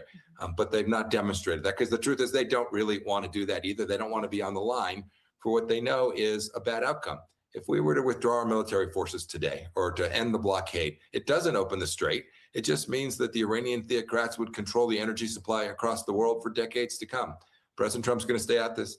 He said it perfectly. The War Powers Resolution is what it is. I happen to think it's unconstitutional, but he's going to do the necessary to keep the American people safe. You know, some experts out there think that if we economically strangle Iran, that's how we're going to bring them to their knees and to the negotiating table in a meaningful way. I want to put up on the screen the economic cost so far for Iran. I mean, they're suffering over there. They've been hit by $435 million loss in daily economic activity. Inflation is exceeding 112%. I can't even imagine what that is like for the Iranians. And 139 million daily lost in oil revenue as well. 1.6 million Iranian rials is now equal to $1 US.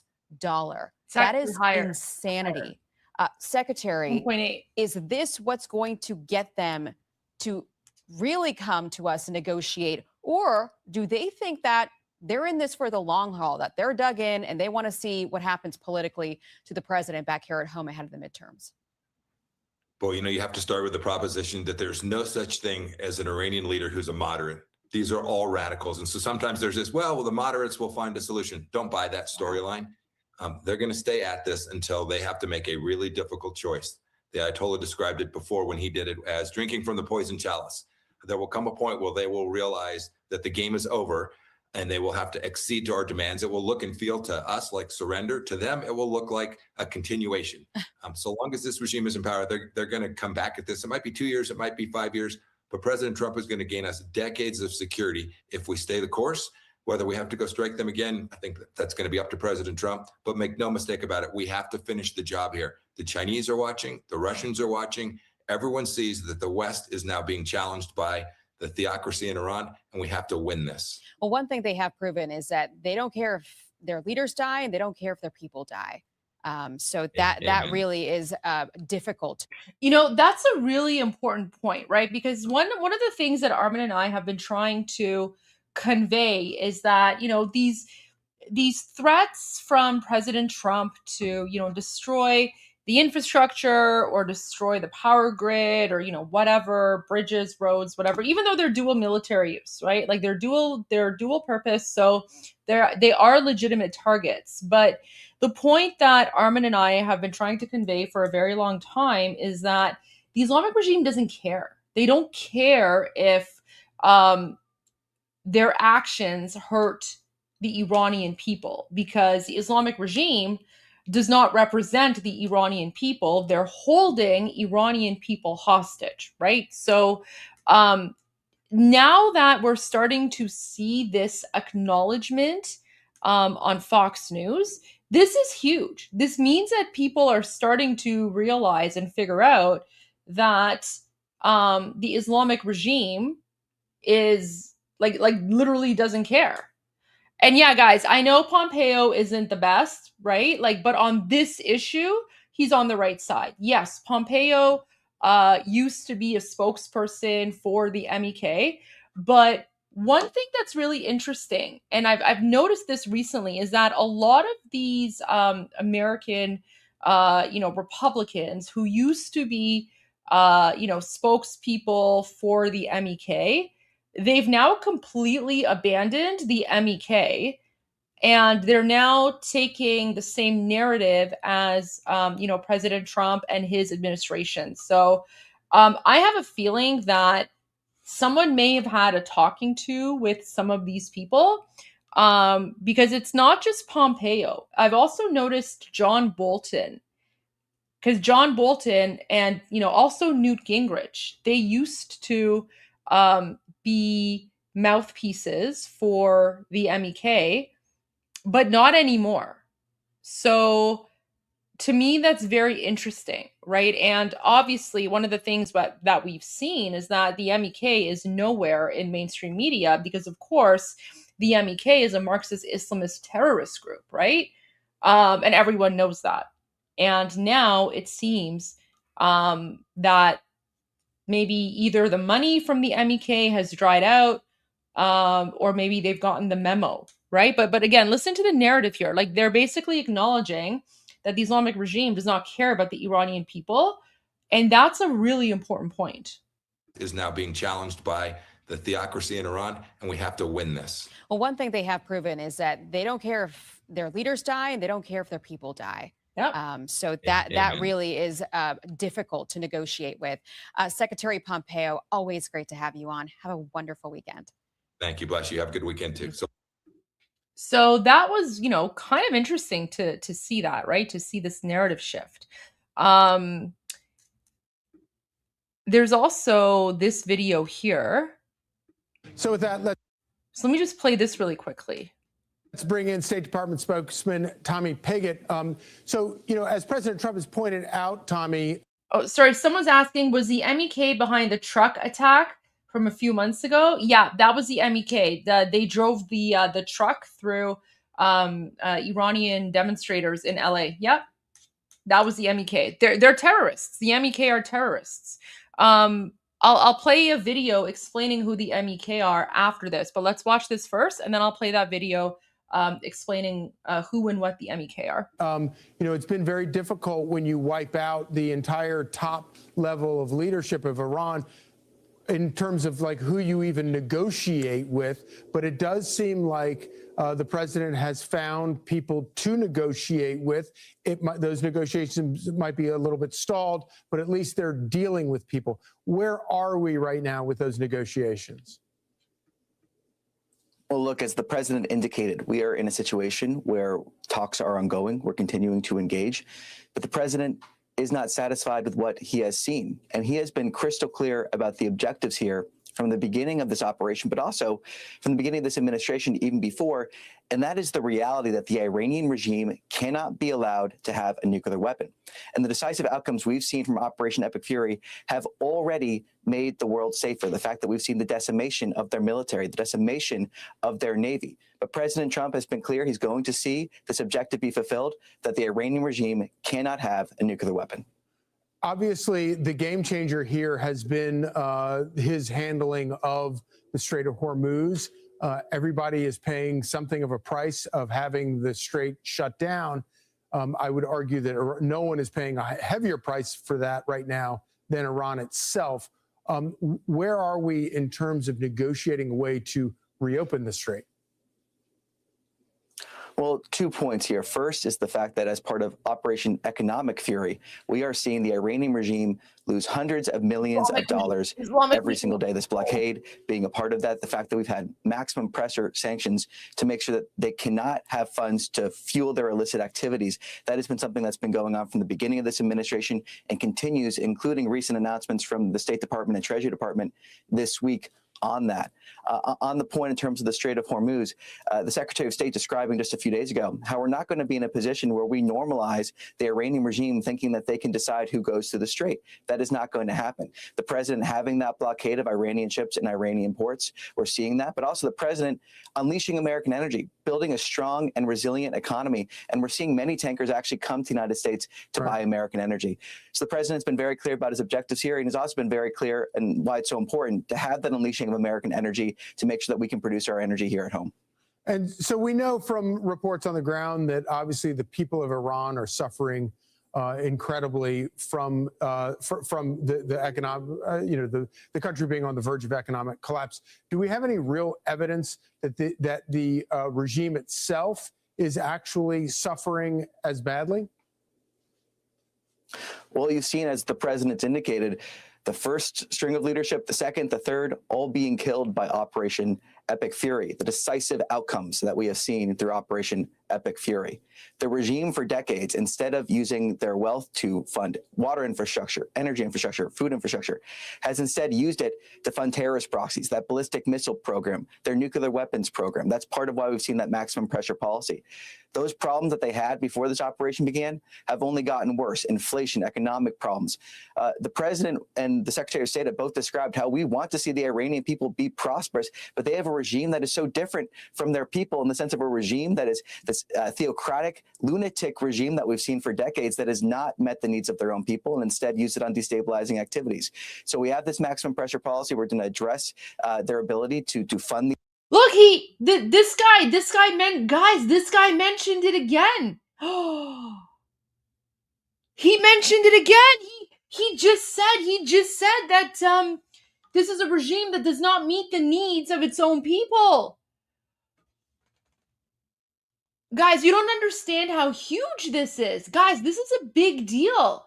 This is a big deal because for 47 years, like we Iranians, we've been trying to convey to the world that the Islamic regime does not represent the Iranian people, and that the Islamic regime has been holding the Iranian people hostage, and the Islamic regime murders us, right? They don't care about us.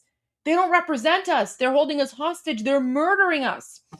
And now, after 47 years, you're finally seeing this acknowledged. Guys, this is huge. This is huge for us Iranians. Like, this is a big deal to see people now just making that distinction, right? Something that we have been trying to convey for a very long time. Guys, oh my gosh. This is huge. Like, this makes me think that there is something going on. There's something going on. This is great news. Like, this narrative shift is very, very, very positive. Incredibly positive. Before this operation began have only gotten worse. Inflation, economic problems. The president and the secretary of state have both described how we want to see the Iranian people be prosperous, but they have a regime that is so different from their people in the sense of a regime that is this theocratic, lunatic regime that we've seen for decades that has not met the needs of their own people and instead used it on destabilizing activities. So we have this maximum pressure policy. We're going to address their ability to fund these activities. We're going to be clear in our objectives like the president has. And we're seeing these problems that are the regime's own making because they refuse to address the needs of their people. And of course, it's probably important to remember that even before Operation Epic Fury, there were protests in Iran, and those protests sprang up because of economic uncertainty inside Iran, facing, with protests against the regime. So he's not explaining that properly, but he's trying his best. He's trying his best. So guys, for those of you who've been with us from day one, the uprising began with the collapse of the rial, but as you guys know, within 24 hours, it went from an economic strike to calling for regime change, right? So the economic collapse was basically the straw that broke the camel's back, okay? So the economic collapse was a straw that broke the camel's back, but the uprising wasn't about the economy. The uprising was about, we're done with the regime. We're done with living in this, hellhole. And we want to overthrow the Islamic regime and we want freedom. And that's why within like less than 24 hours, people were chanting Javid Shah, right? Tommy Pickett, thank you so much for breaking it down for us. Be sure to like and subscribe. So there you go.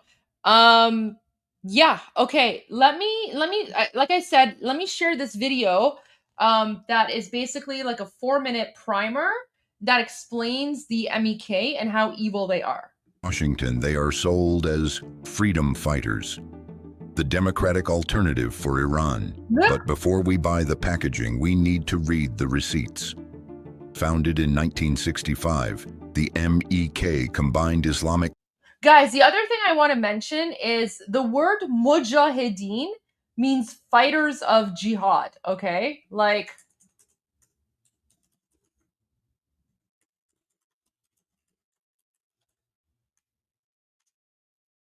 okay?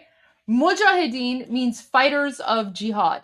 There are various groups in the Middle East that call themselves mujahideen, and then they have different names, right? So for example, the MEK, their name is Mujahideen Khalq, right? So they fight for jihad. Yeah, like they're not against it. They're for it. Let me repeat. Let me I guess.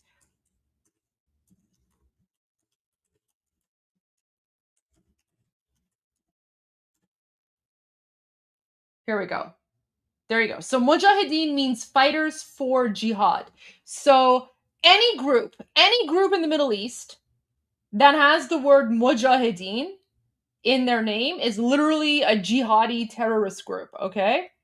And they're all terrorists, they're all cults, right?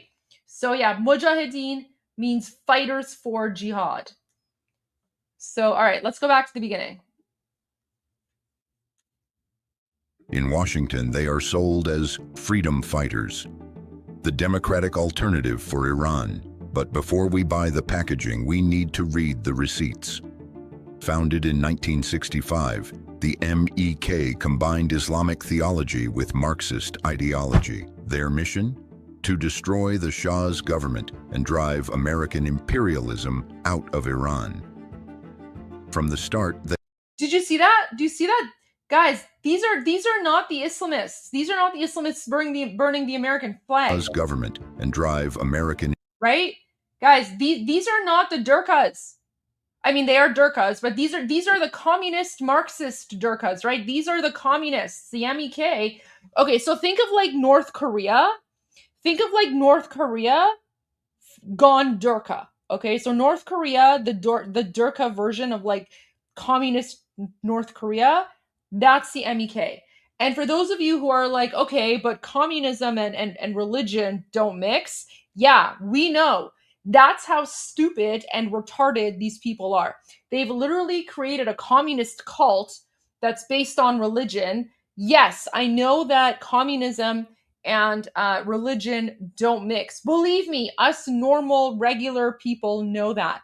That's why this is a cult, and that's why only like the most lowest of IQ people join their cult.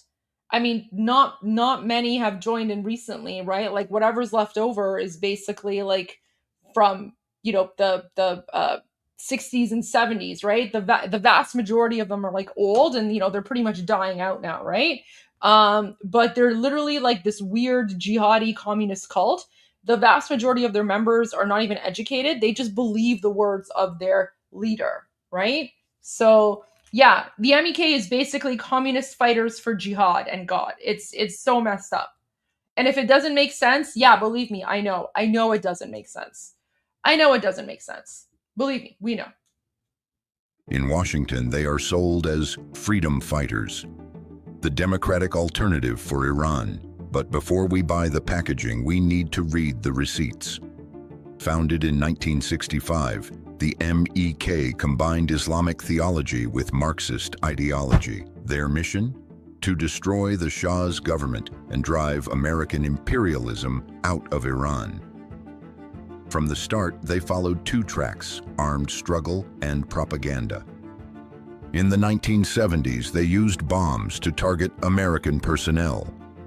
They assassinated at least 6 U.S. citizens, including military officers Lieutenant Colonel Lewis Hawkins, Colonel Paul Schaefer, and Lieutenant Colonel Jack Turner.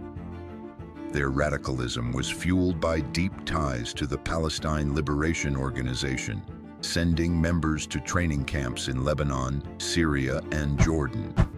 Yeah, guys, you see like all of these like communist militant groups, they all originate from the Soviets. They're all funded and created by the Soviets as a way to destabilize the Middle East. Yeah, that's why they're all connected. That's why even like the separatist Kurds, right? You know, those Iraqi Kurdish paramilitary groups that stole the weapons meant for the Iranian people, their roots also go back to the Soviets. So all of these like paramilitary terrorist groups in the Middle East, they're all linked to the Soviets. Liberation Organization, sending members to training camps in Lebanon, Syria, and Jordan. Their platform called for the total uprooting of Zionist foundations. When the U.S. Embassy was seized in 1979, the MEK actively participated. They declared, "After the Shah, it's America's turn." Did you see that? Do you see that? So guys, these are communists. These are the MEK that are surrounding this American hostage here. Yeah. Guys, it wasn't even the Islamists. It wasn't the Islamists. It was the communists that took over the American embassy. And then when that happened, the Islamists were like, well, might as well join them. Right? Declared, "After the Shah, it's America's turn." In the wake of the failed U.S. rescue attempt, they placed their military units at the disposal of the Revolutionary Guards to fight America. Once the hostages were released, the MEK condemned it as a surrender and labeled restoring U.S. ties as treason. Following a fallout with the new regime, they fled to Iraq to become foot soldiers for Saddam Hussein. In 1991, they reportedly helped Saddam's guard crush Shia and Kurdish uprisings.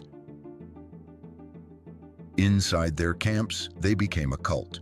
Reports describe forced divorces, stolen children, and re-education prisons for dissenters. Because of these violent acts, the U.S. State Department designated the MEK as a foreign terrorist organization in 1997. However, the MEK launched a massive multi-million-dollar lobbying campaign in Western capitals. In 2012, during the Obama administration, Secretary of State Hillary Clinton. Wait, guys, let's go back. How many American politicians can you recognize here standing and supporting the MEK? MEK launched a massive, multi-million. Who's that, guys? Who's that? You guys know who this is. Who's this one? Oh, that's Rudy. That's Rudy Giuliani. $1 billion lobbying campaign. Who's that? Oh, I mean, the name is there. Tom Ridge. So Tom Ridge was a supporter of the MEK. In Western Howard Dean. Howard Dean was a supporter of the MEK. Capitals. General James Jones, U.S. Guys, the U.S. National Security Advisor was a paid mouthpiece of the MEK. They paid him to go and speak at their communist jihadi rallies. Do you see how much the MEK had infiltrated American politics? It's it's crazy.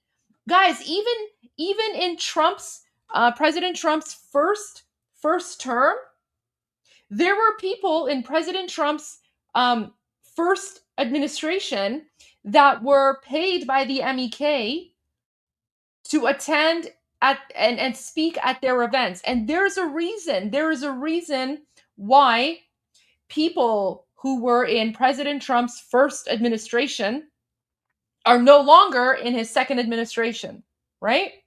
Mike Pence, John Bolton, all these people.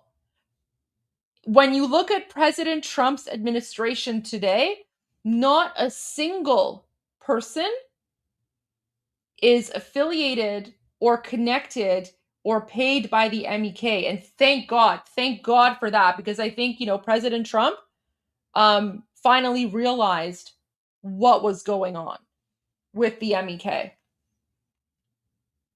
That's why Mike Pence is nowhere to be seen these days. In 2000. Oh, look, Obama. Oh, look, of course, Obama. What does President Trump call him? Barack Hussein Obama, the traitor. Yeah. Look what Barack Obama and Hillary Clinton did. Guys, the link, so this video is available on my my playlist. If you just go to, my playlist section on YouTube, Iran Revolution, live stream, videos, music playlist, you'll find it there. Capitals. In 2012, during the Obama administration, Secretary of State Hillary Clinton delisted them. But even then, the U.S. government warned, "We have not forgotten their past terrorism." Today, the goal is rebranding. The message is polished. The events look official. The branding says freedom. But the record does not change. An official State Department report was clear. They are shunned by most Iranians and are fundamentally undemocratic. Wow. They are not a viable alternative for Iran. They're basically like a weird jihadi sex cult. They're a weird jihadi communist sex cult. It's very weird and very messed up. And they have like their base is in Albania. However, some Wait, prominent who's that? Who's that? Wait, who's this guy? I don't know who this person is. Wait. They are not a viable alternative for Iran. Who's this guy? Anyone know who this person is? He's speaking at their event.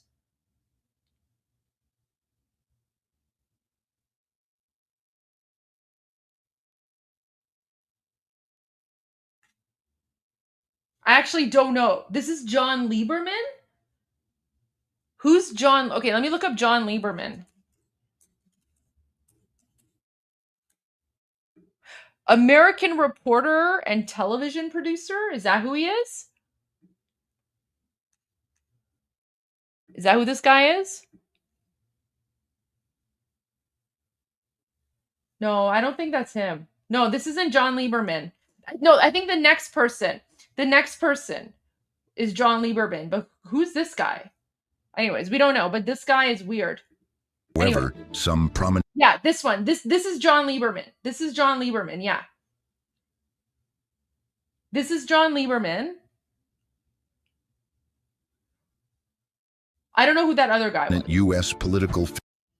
Who's that? Who's this guy?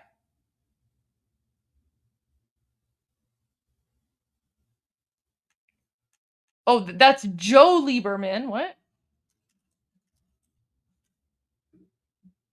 Yeah, sorry, Joe Lieberman. Who's this guy?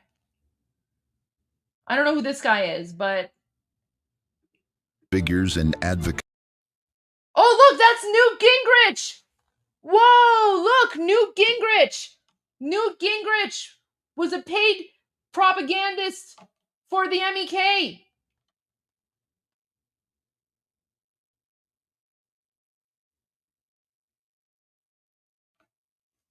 Oh, wow. Joe Lieberman was Al Gore's VP candidate in 2000? Okay, let's go back a little bit here. This guy, right? However, some prominent. This guy, right?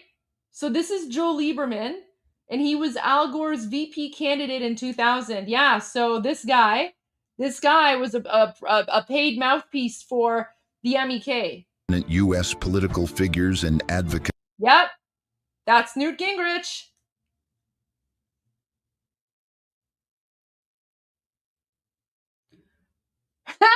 Oh, this is so funny. Push-ups. Oh, bless your heart. Joe Lieberman was not on MEK payroll. Lieberman was head of United Against Nuclear Iran. Yeah, guys, who do you think started United Against Nuclear Iran? How do you think the MEK infiltrated into American politics?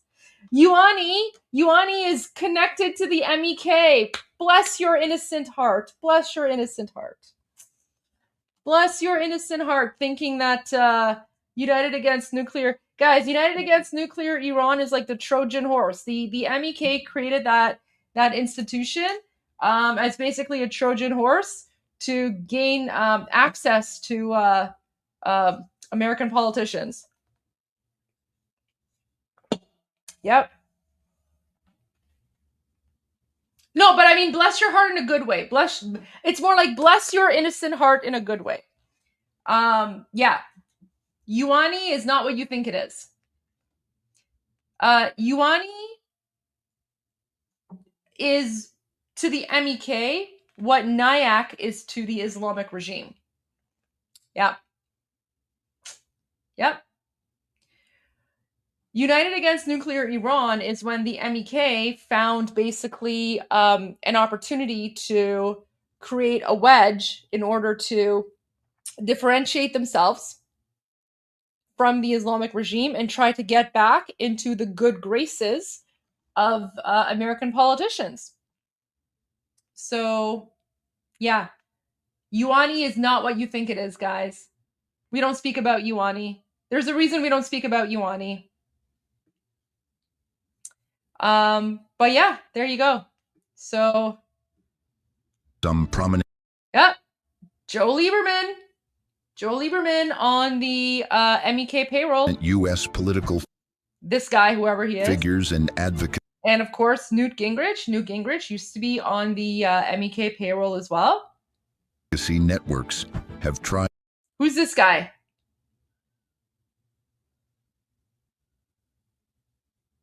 Anyone know who this guy is? Oh, Alan Lichtman is the first guy. Oh, let's go back to the first guy. Okay. Let's see who Alan Lichtman is.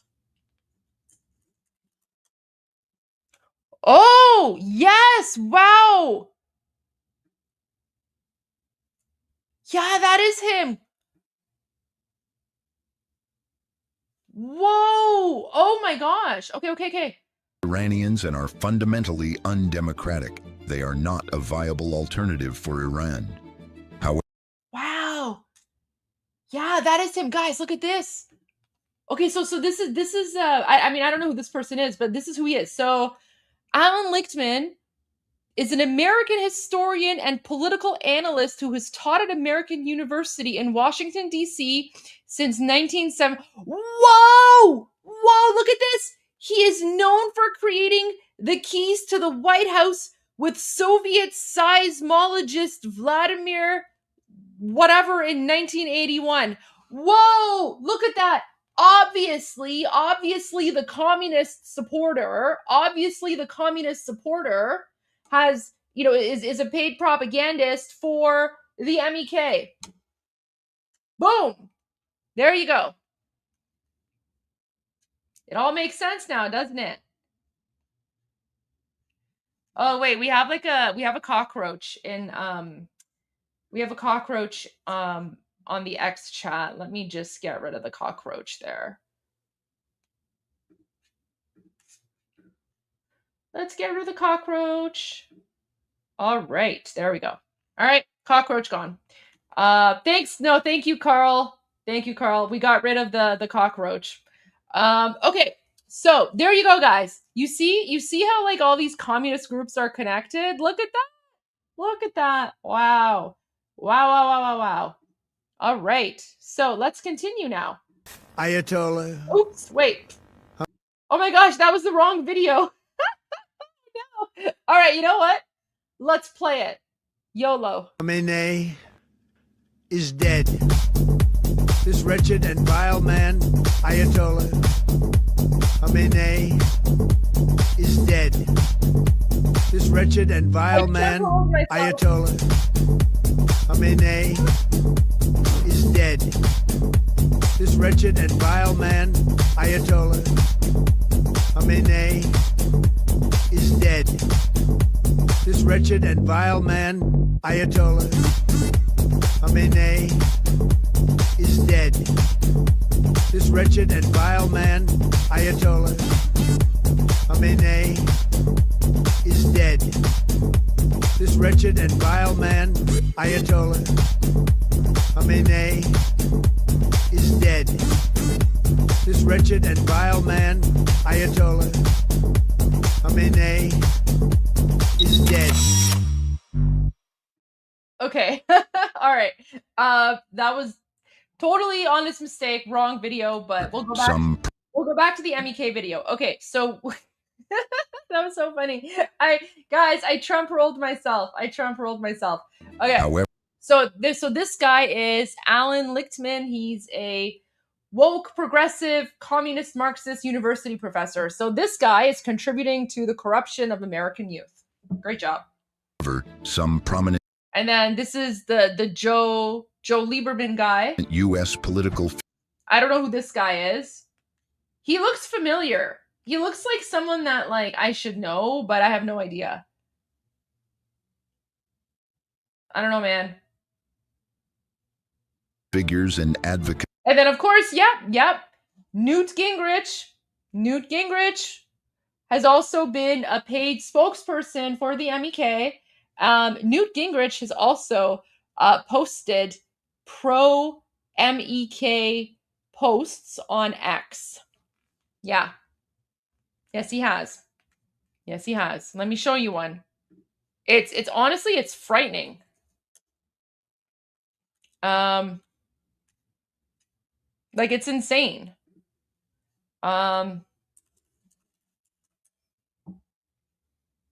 Let's see if I can find something.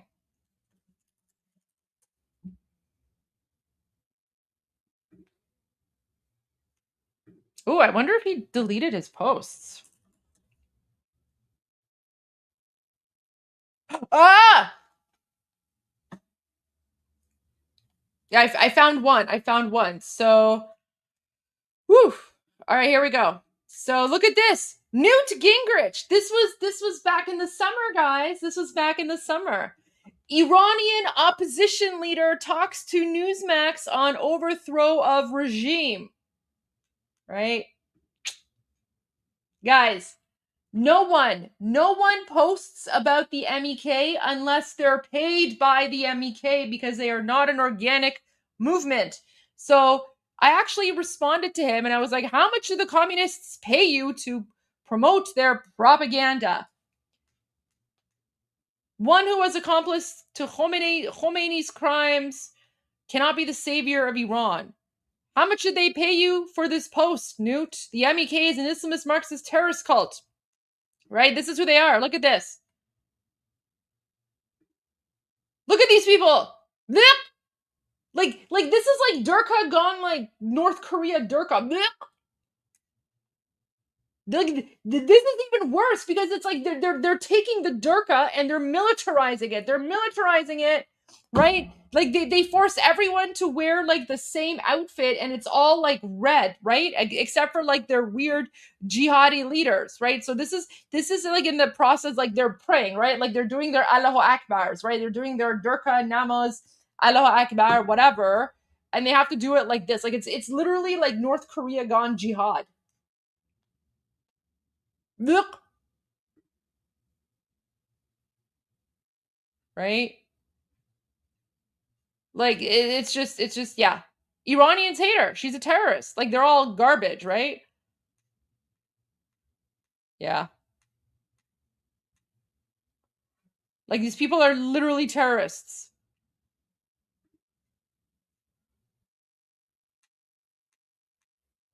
Like look at this. Like I don't understand. Who could ever look at this photo? Like how could anyone look at this photo and be like, "Oh yeah, this looks like a totally reasonable democratic alternative." This looks like a totally reasonable group of people that will bring about a democratic alternative to Iran.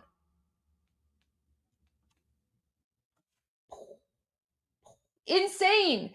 Do you see the insanity that we Iranians have been having to deal with for the last 48 years? Like, guys, not only do we have to deal with a brutal Islamic dictatorship, like a Muslim Nazi occupation that's been murdering us, not only do we have to deal with that, but on top of that, we're dealing with a bunch of like we're dealing with this like jihadi sex cult, right? This jihadi sex communist jihadi sex cult that has portrayed itself as the democratic alternative to the Islamic regime. Really? Do you see how many enemies we have for some reason? Like, we can't have normal politics in Iran. I mean, we're fighting for normal politics and we will get normal politics. Like, that's what we're fighting for.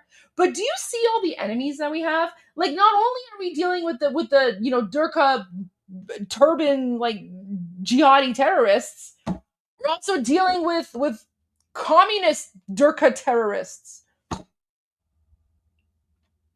Jeez. And then you have people like Newt Gingrich. People like Newt Gingrich promoting them. Like what the?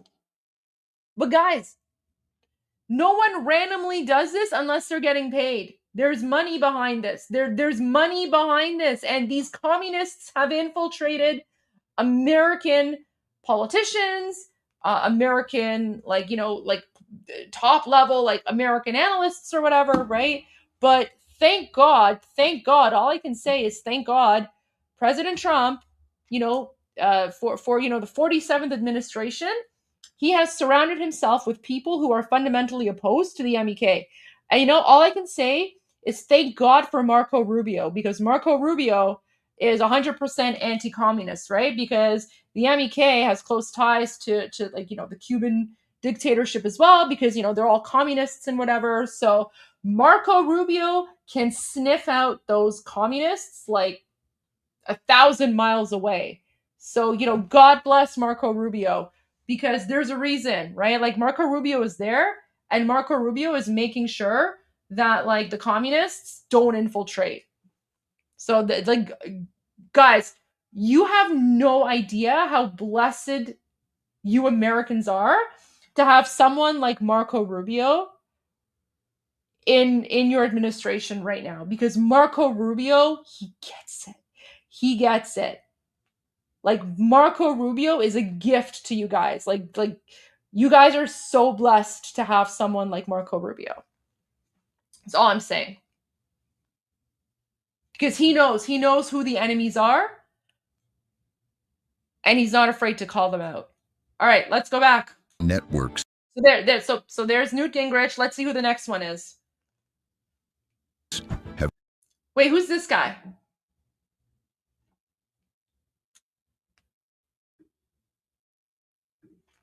Who's this guy? Does anyone know?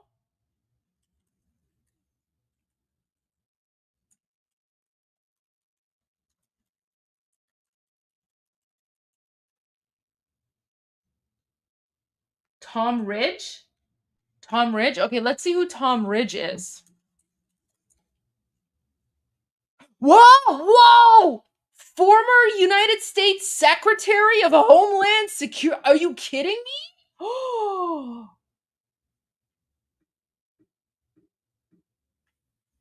So he was the former Secretary of Homeland Security. He was the Secretary of Homeland Security, and this guy was being paid by the jihadi communists to speak at their events.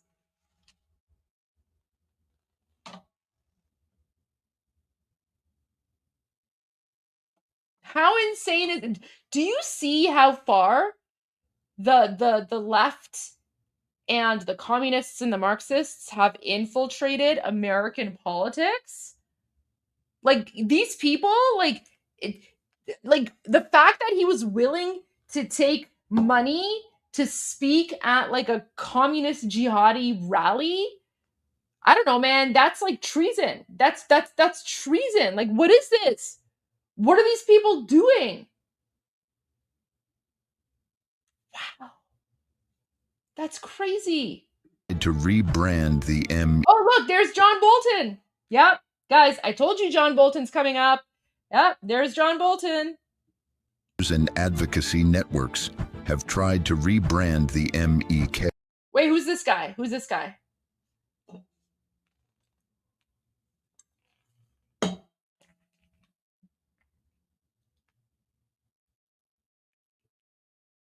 Who's this guy? Don't worry, I'll go back and I'll replay it so you can actually hear what they're saying, but I'm trying to figure out who these people are. Timu Mark Twain. No, don't insult Mark Twain. No, I don't think this is Mike Pence. This doesn't look like Mike Pence. Someone is saying Tom McClintock. Okay, let me look it up.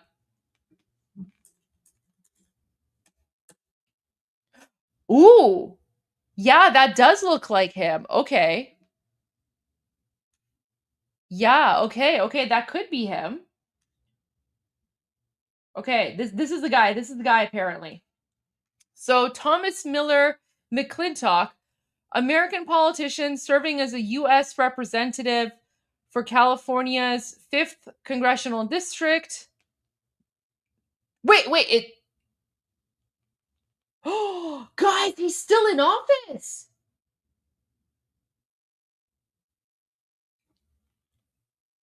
Is he still in office?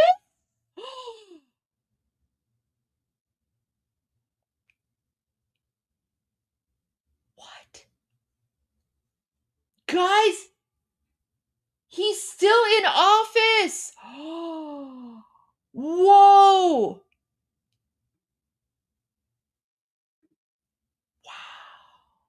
Someone needs to investigate him. Someone needs to investigate him because that's kind of treasony, right? Getting money from like jihadi communists who burn American flags and yell "Death to America," getting money from them to speak at their events. That's kind of communisty. You know what I mean? It's kind of traitory. Oh, it's not a good look. But Wait, who's this guy?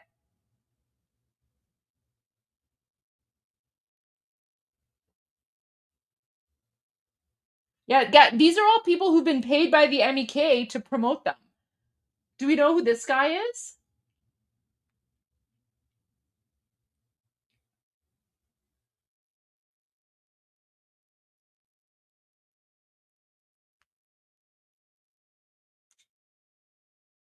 The captain on Gilligan's Island? Oh no, don't do Gilligan's Island dirty like that. Wait, Ed Rendell? Okay.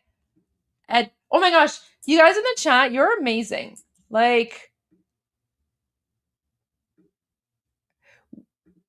we're so lucky here on Iran Revolution Live to have such like an amazing community, right? Wow. Okay, we found him. Yeah. This is someone named Ed Rendell. Okay, guys, this is him. So, is an American politician, author, and former prosecutor who served as the 45th governor of Pennsylvania from 2003 to 2011. Previously served as chair of the National Democratic Party, mayor of Philadelphia, and district attorney of Philadelphia. Born in New York City to a Jewish family from Russia, Rendell moved to, you know what, that's even worse. That's even worse. Like how can you come from a Jewish background and then you literally support like a Muslim communist jihadi Marxist cult that supports Palestine and wants to eradicate Israel? Like, what sort of like traitor do you have to be? Mistake. These are Wait, who's this guy? Who's this guy?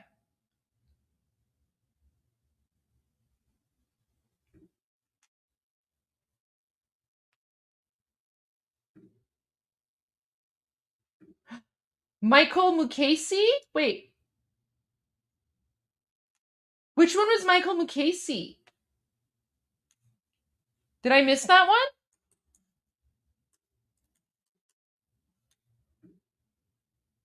Oh, okay, guys. Yes, thank you. Okay. We found the potato man. That's this guy. Wait. That's this guy. This guy. By most Iranians and are fundamentally undemocratic. They are not a viable alternative for Iran. However, some prominent U.S. political This guy. Okay. So Piggy's identified this guy. Thank you. Okay, so this is Michael Mukasey. This dude. So, American lawyer and jurist who served as the 81st United States Attorney General. Look at that, guys. Do you see all of these top level like politicians or like, you know, statesmen or infiltrators, right? Do you see like how far the communists were able to infiltrate into American politics? Like this is scary stuff, guys. It's kind of scary. and advocacy networks have tried to rebrand the MEK, but make Oh yeah, this is Mike Pompeo. You guys are right. This is Mike Pompeo before he lost weight. no mistake. Or is this Pompeo? Oh, sorry, no, this is Pompeo. These are paid appearances. Oh, look, Rudy Giuliani. And oh, look, guys, this is I know this one. This is Mike Pence. This is the vice president. The MEK was able to buy off the vice president of the United States of America. Yep. They were able to pay the vice president of the United States of America enough money to have Mike Pence speak at one of their events and promote this Marxist, Islamist, communist cult. MEK is leading the way. Oh my God! Guys, he doesn't even say NCRI. He says the MEK. Do you not know what MEK stands? MEK stands for Mujahideen Khalq.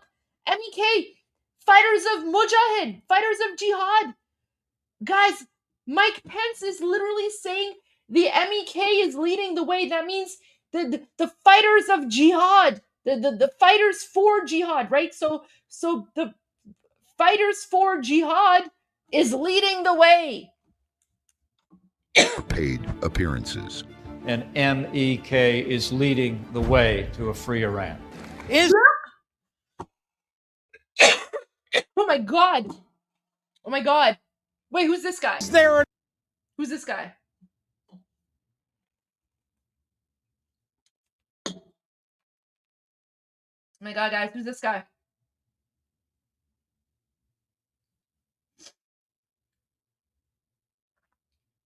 Bill Richardson. Oh, thank you. Someone is Bill Frank? Is it Bill or Frank? Bill Richardson?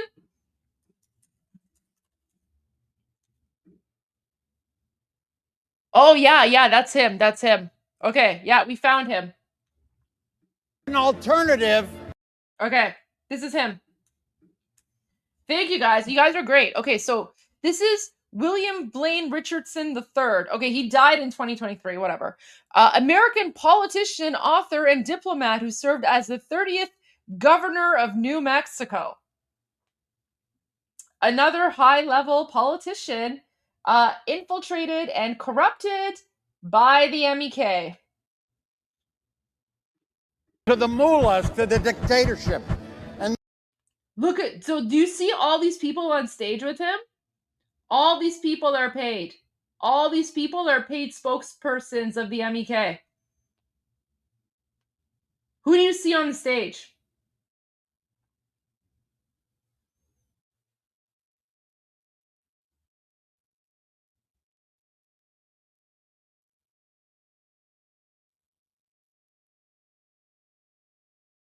Look at all these people.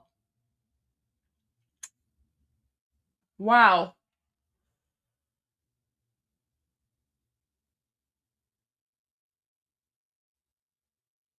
the answer is yes. It's the resistance. It's the. Oh, look how just calmly Rudy Giuliani is sitting beside this insane jihadi communist woman. And then behind Rudy Giuliani is someone named Maria Ryan. Who's Maria Ryan?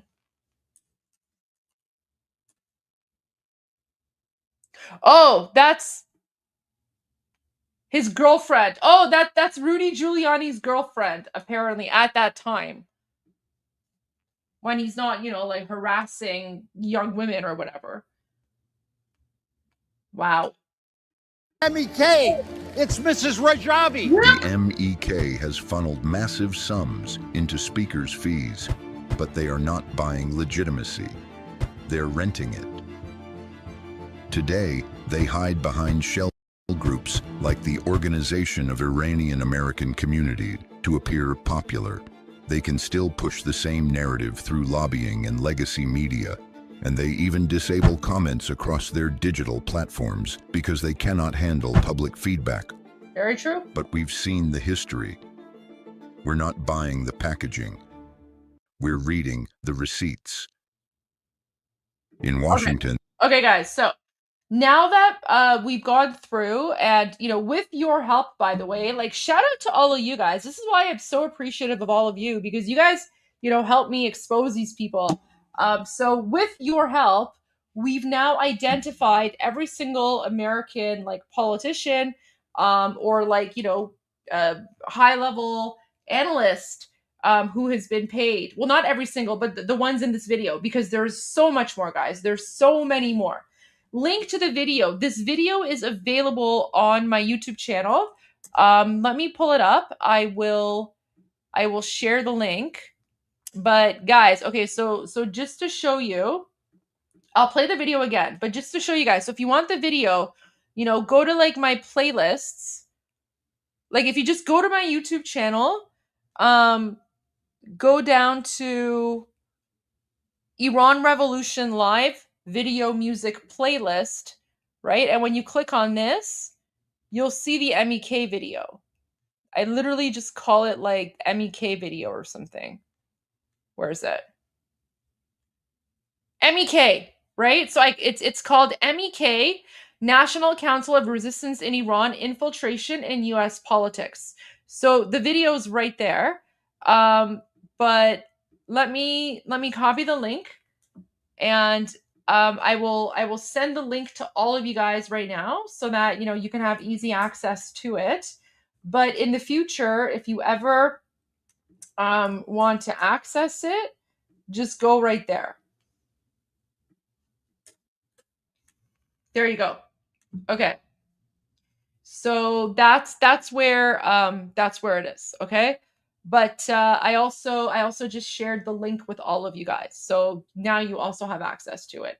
Okay, so now let's go back to, now that we've sort of identified the people who are in this particular video, and guys, keep in mind, these are not all the politicians. These are just some of the American politicians. And we haven't even looked at politicians in other countries. But let's watch this again. Sold as freedom fighters.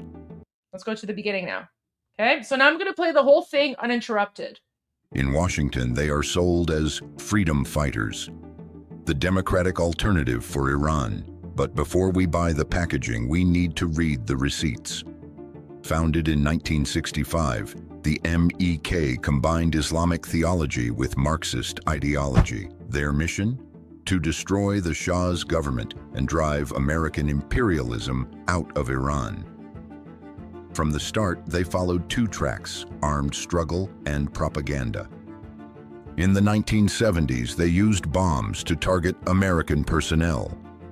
They assassinated at least 6 U.S. citizens, including military officers Lieutenant Colonel Lewis Hawkins, Colonel Paul Schaefer, and Lieutenant Colonel Jack Turner. Their radicalism was fueled by deep ties to the Palestine Liberation Organization, sending members to training camps in Lebanon, Syria, and Jordan. Their platform called for the total uprooting of Zionist foundations. When the U.S. Embassy was seized in 1979, the MEK actively participated. They declared, "After the Shah, it's America's turn." In the wake of the failed U.S. rescue attempt, they placed their military units at the disposal of the Revolutionary Guards to fight America. Once the hostages were released, the MEK condemned it as a surrender and labeled restoring U.S. ties as treason. Following a fallout with the new regime, they fled to Iraq to become foot soldiers for Saddam Hussein. In 1991, they reportedly helped Saddam's guard crush Shia and Kurdish uprisings. Inside their camps, they became a cult. Reports describe forced divorces, stolen children, and re-education prisons for dissenters. Because of these violent acts, the U.S. State Department designated the MEK as a foreign terrorist organization in 1997.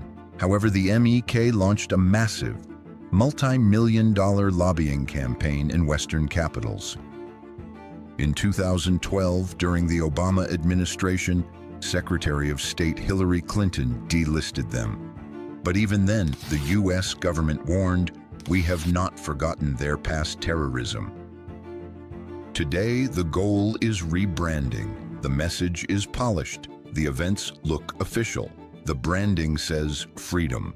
But the record does not change. An official State Department report was clear. They are shunned by most Iranians and are fundamentally undemocratic. They are not a viable alternative for Iran. However, some prominent U.S. political figures and advocacy networks have tried to rebrand the MEK. But make no mistake, these are paid appearances. And MEK is leading the way to a free Iran. Is there an alternative to the mullahs, to the dictatorship? And the answer is yes. It's the resistance. It's the MEK. It's Mrs. Rajabi. The MEK has funneled massive sums into speakers' fees, but they are not buying legitimacy. They're renting it. Today, they hide behind shell groups like the Organization of Iranian American Community to appear popular. They can still push the same narrative through lobbying and legacy media, and they even disable comments across their digital platforms because they cannot handle public feedback. But we've seen the history. We're not buying the packaging. We're reading the receipts.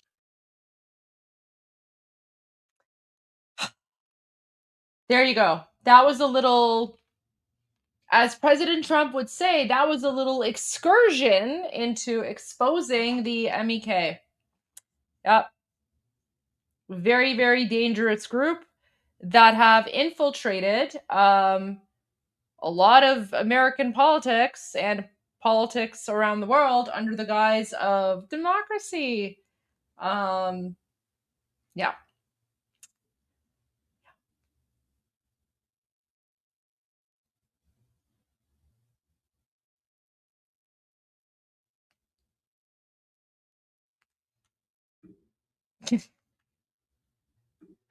You know, I try to break you guys in, right? Like Armin and I, we really have to like break you guys in, because when it comes to the level of insanity when dealing with like Iranian politics, right? Like it's just it's wild. It's wild, right?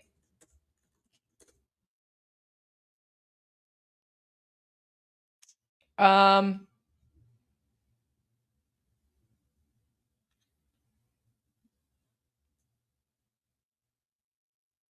Oh, here's another one. You know what? What's this? I mean, I have.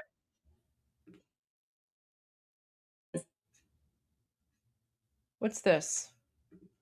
Let me see if I can find like a good documentary. It's like a short one about the MEK. Huh.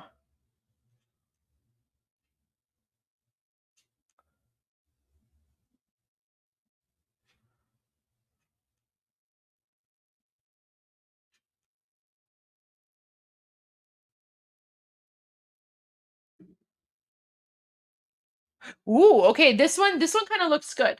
Okay, this one kind of looks good. Let's see if it's good or not. I haven't watched this, so I mean, we're going to watch it together.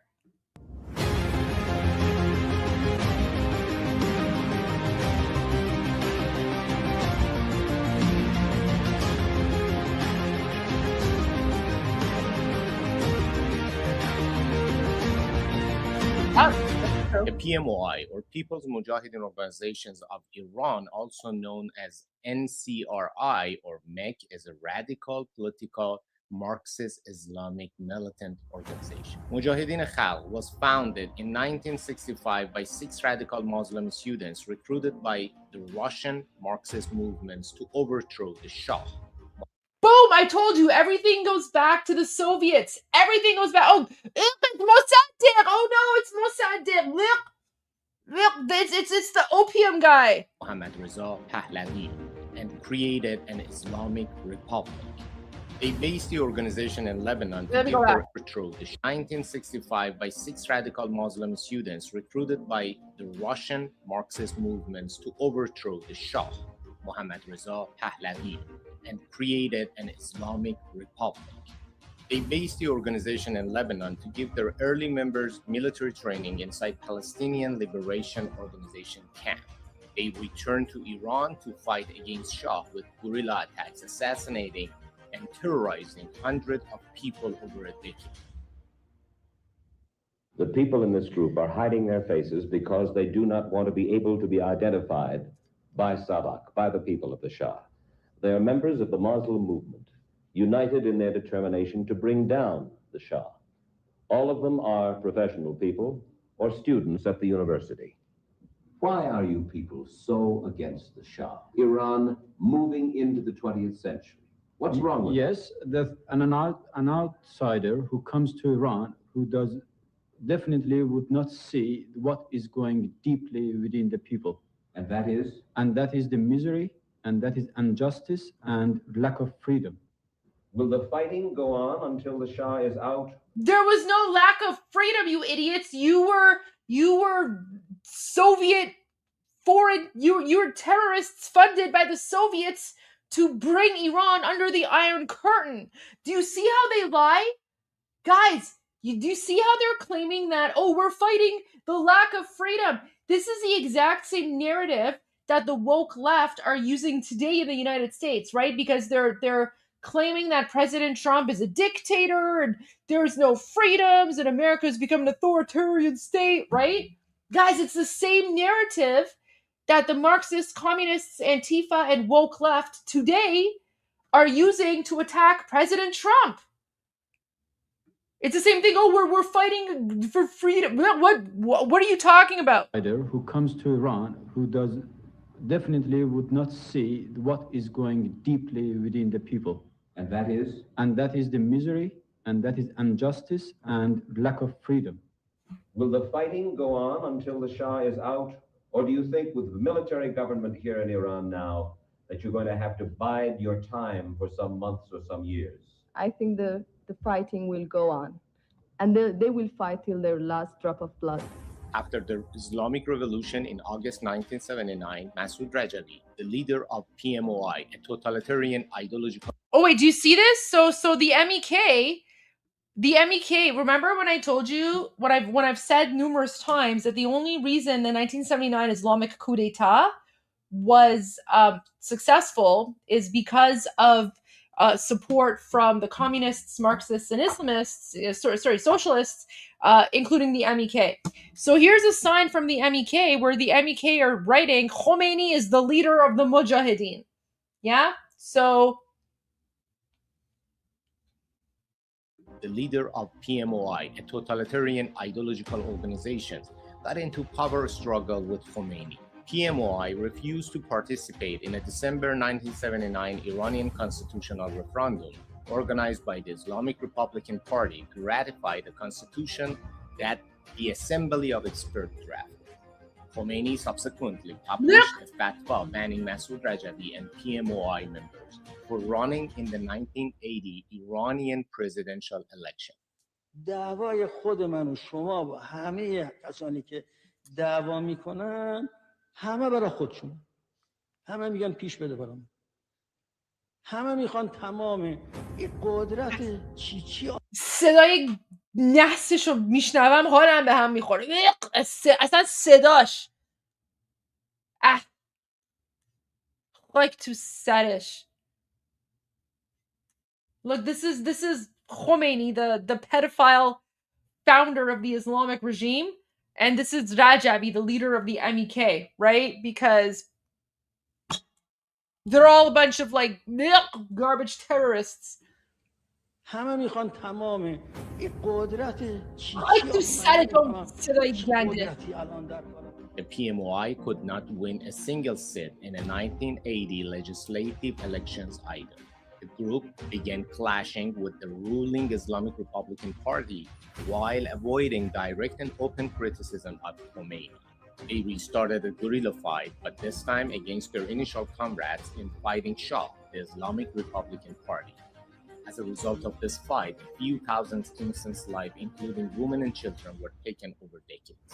PMOI recruited teenagers and young adults as soldiers with its brutal Marxist Islamic ideology and cult-like regulation, then forced them to organizational marriage and divorces. Some female PMOI members have been ordered to surgically remove their ovaries to prove their commitments to the organizations. Oh, did you catch that? So part of this weird Marxist, communist, jihadi sex cult is that not only do they dictate who you can marry and who you have to divorce, they also force women to remove their ovaries in order to prove their loyalty. Yes. Yeah. And then you have some American politicians who are like, the only democratic alternative is the MEK. Do you see how gross and vile these people are? With its brutal Marxist Islamic ideology and cult-like regulation, then forced them to organizational marriage and divorces. Some female PMOI members have been ordered to surgically remove their ovaries to prove their commitments to the organizations. Female militants are also forced to wear hijab to comply with the organization's Islamist ideology. So PMOI does not believe in freedom in many forms, including freedom of belief, speech, or appearance. PMOI or its allies, including OIAC, are identical twin to the Islamic Republic of Iran with a tiny number of supporters. They do not believe in secularism, but instead aim to reach a Marxist Islamic paradigm to control the people of Iran and Middle East for their demonic totalitarian demands. PMOI has been supported by politicians who never wanted human rights and peace for Iran and the Middle East. Truth can neither be denied nor ignored anymore. We are standing together to fight terrorism in any form and free Iran. Please stand with us on the right side of history. And lastly, reject Maryam Rajavi, PMOI, and their 10 steps plan for Iran.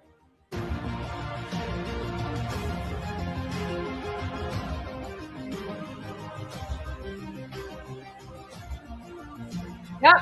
Say no to the MEK. Yep. Remember, Mujahideen. Mujahideen means fighters for jihad. These are all their different names. Right? They are the identical twin of the Islamic regime. Yep. The PMOI is an anti-imperialism ideological organization with a history of fighting against America, Israel, or any westernized form of liberalism. Oh my God. Look. Ew, seeing and hearing Khomeini's disgusting face. Guys, I need to de-Durkify. I'm sorry. I need to de-Durkify. I need to de-Durkify. Yeah, I'm not going to translate this song, but this is basically this is one of my favorite Iranian rappers. You know, he is pro-Shah, pro-Iran. He's anti-IRGC and you know, of course, anti-MEK. His name is Mateen. And I'm gonna play the song. I'm not gonna translate it, but remember, like, you know, Armin played a song and you know, it was like 30 seconds and the lyrics were like, you know, we are so effed, we're so effed, we are so effed, we're so effed. So this is basically Iranian Morpheus, and the gist of the song is basically that you know, when the Islamic regime took over, Khomeini, the pedophile, showed up with a bidet and basically he basically pooped all over our country. He pooped all over you know, 2,500-year-old civilization, and you know, turned it to poop. And you know, we're now basically fighting to free ourselves. So, and then most of the song is just, you know, a lot of bad words, which I'm not going to translate, but it is a very good song, and this is going to help me de-Durkify. So there you go. And yes, he's dressing up like Iranian Morpheus here, and it's super cool. So it's de-Durkify time.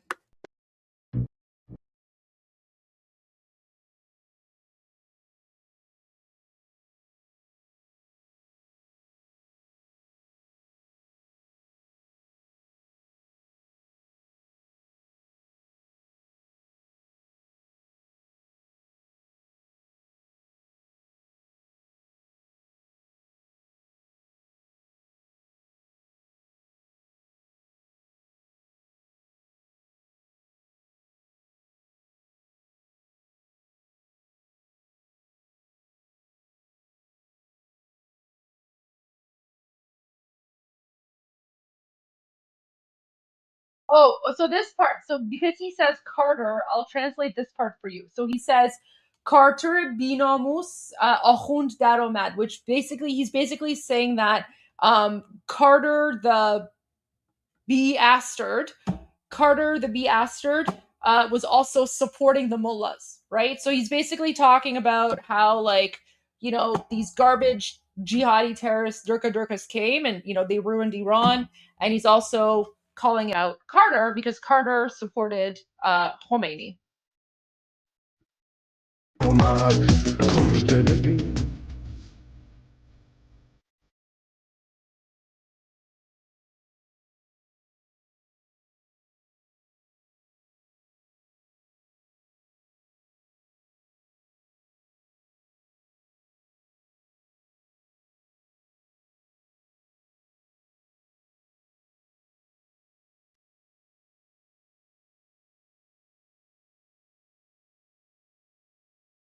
Okay, I'll translate this part. So he says, he says, البته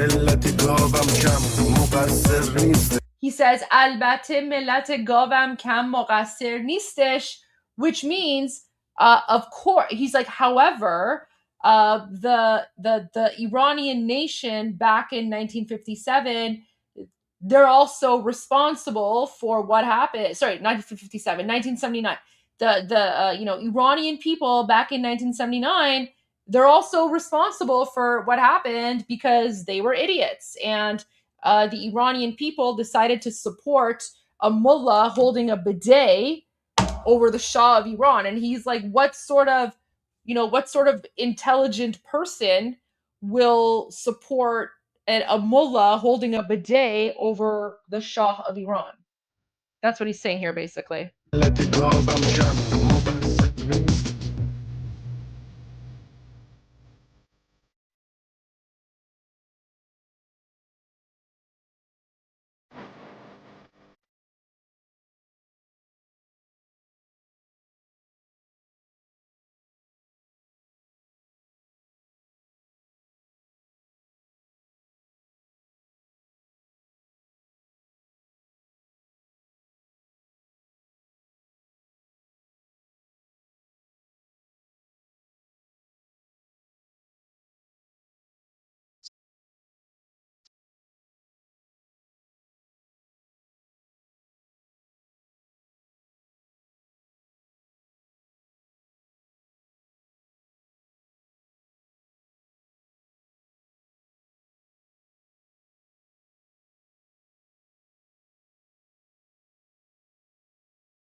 There you go. That's Iranian Morpheus to de-Turkify a little bit. And yeah, guys, we're not exaggerating about the bidet. This is Khomeini. This is the founder. This is the founder of the Islamic Republic with his bidet. Look at him. There's so many photos of him crouching like this. He would just crouch everywhere and just like shit everywhere. And with his frigging disgusting bidet. Look. And people supported him. People supported this mullah with his bidet over the Shah of Iran. This is what the communists supported. This is what the leftists supported.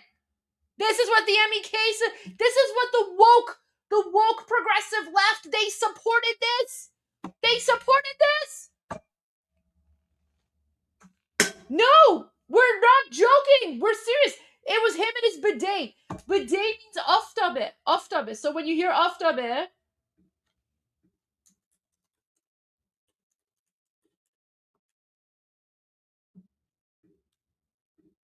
aftabe means bidet. So the guy's like, so Martin, when he's rapping, he's like, the guy came with his aftabe. Look. Like تو سر ملت 57 کشورمون رو داغون کردین.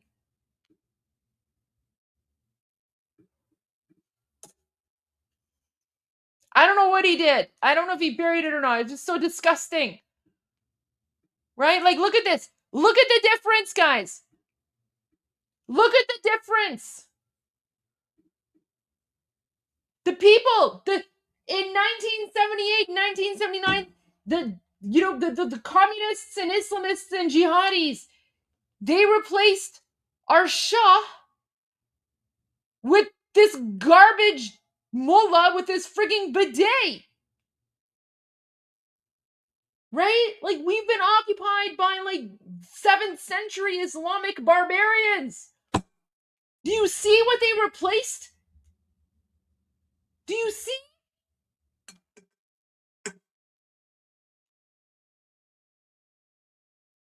The lefties chose the Durkha on the right with his bidet. Yeah. And that's happening in New York right now. Look.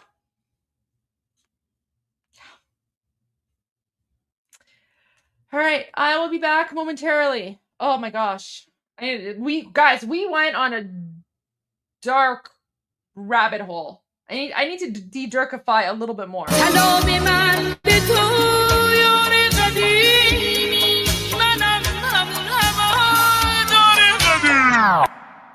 سید سلام، چطوری مرد کلی کتلت شدین دایی بدون مدرک؟ سلام بسیجی قهرمان رفتی پیش توسی با پنیر و یه نون سنگک. سلام به محفل قرآنیتون، سلام به مدیرای بحرانیتون، سلام به حاجی اکبر و طوله هاش و خارج و رفقای ارگانیتون، سلام به دزدای پول ملت که تش میفتین توی تور ملت.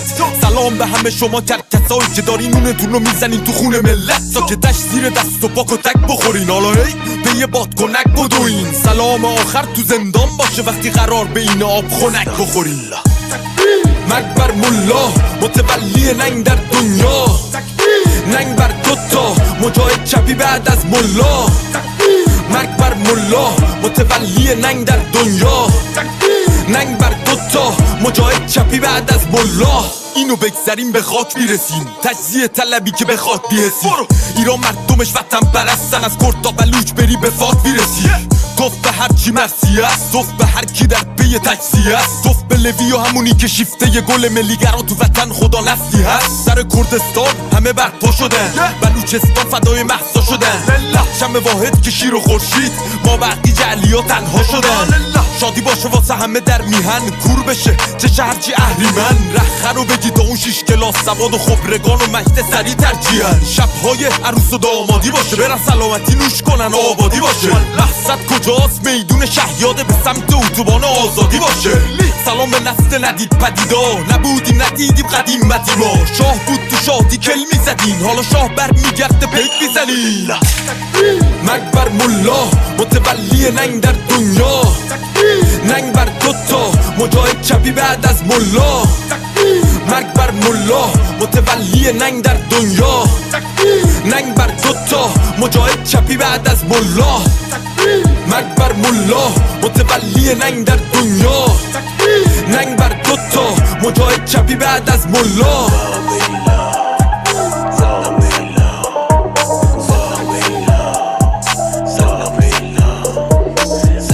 اگه به این خوشگلی بانو آیده بود اسم یه مش خواهن رو توش بیاریم، ولی خب لازم بود دیگه. فکر کنم بانو آیده.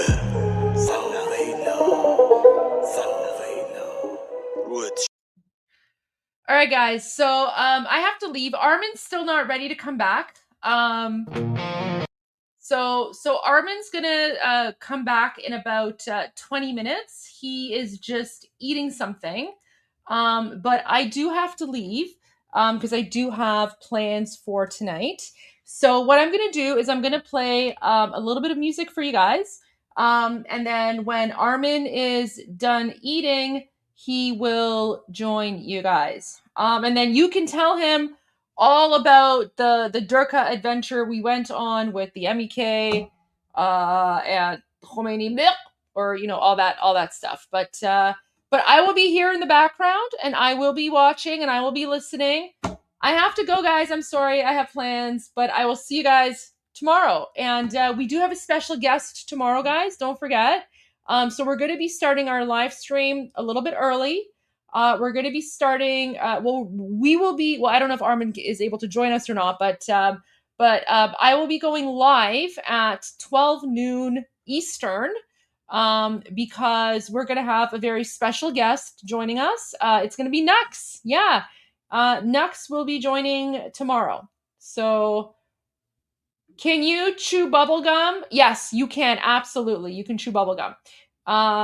But there you go. All right, guys. So I'm gonna play some music for you guys, and then when Armin is ready, Armin's still eating. I don't want to rush him, right? I don't want to rush Armin, but Armin's eating. But when he's done, he will take over. So, guys, see you all tomorrow. Although I will still be watching. So as always, I'm Israel Chai. God bless America. Javid Shah and Payanda Iran.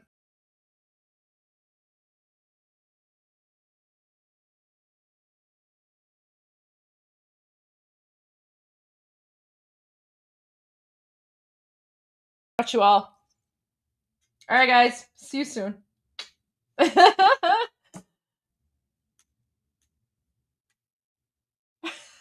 I got you all.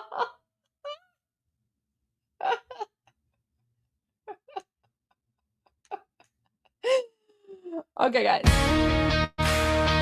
you later.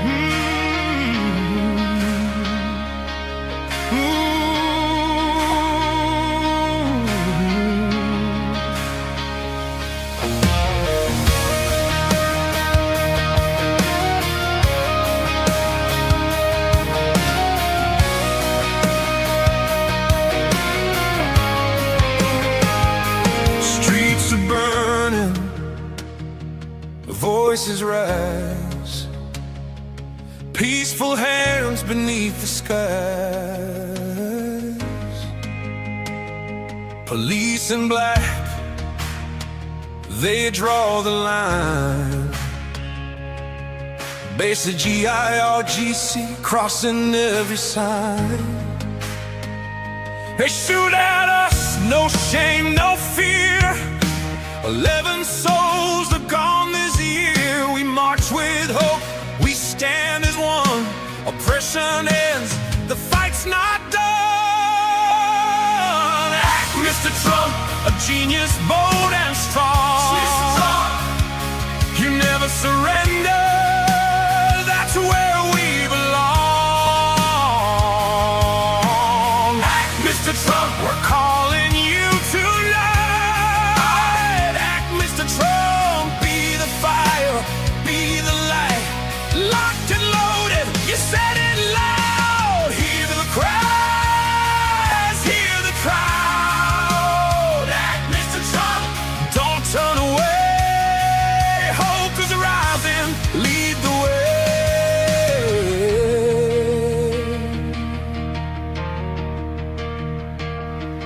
We don't ask for war or change, just freedom breaking.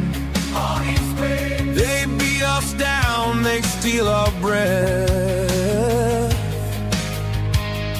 Khamenei regime survives on fear and death. The world is watching, time is now. History waits for your vow. From Tehran streets to every land, we reach for the steady hand. Don't let Democrats rewrite you out. Don't let them say trap or waste chickens out. Act, Mr. Trump, a genius, bold and strong. You never surrender, that's where we belong. Act, Mr. Trump, we're calling you tonight. Act, Mr. Trump, be the fire, be the light. Locked and loaded, you said it loud. Hear the cries, hear the crowd. Act, Mr. Trump, lead us to God bless the USA. We believe in you. We got Crown Prince, hear his name. Reza Pahlavi, our hope and flame. He is hope, democracy's door. Stability in Middle East, we're longing for. The people shout from young to old.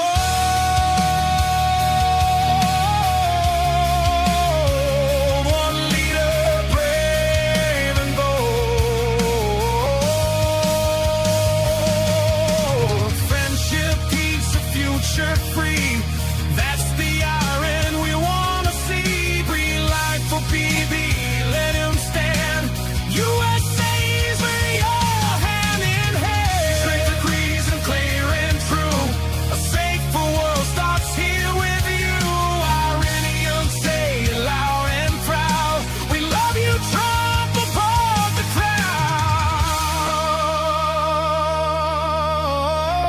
crowd. A genius mind, a patriot strong to do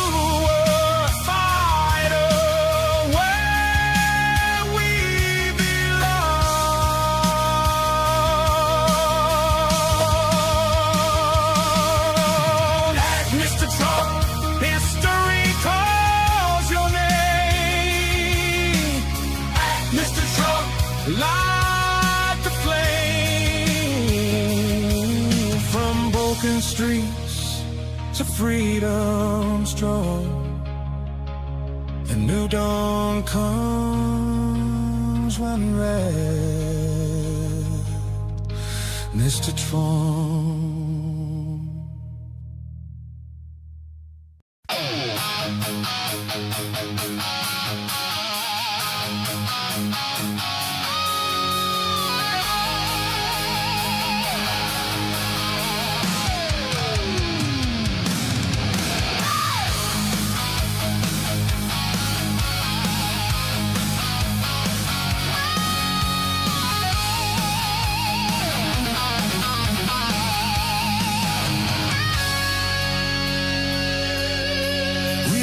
Shadows cut from the light,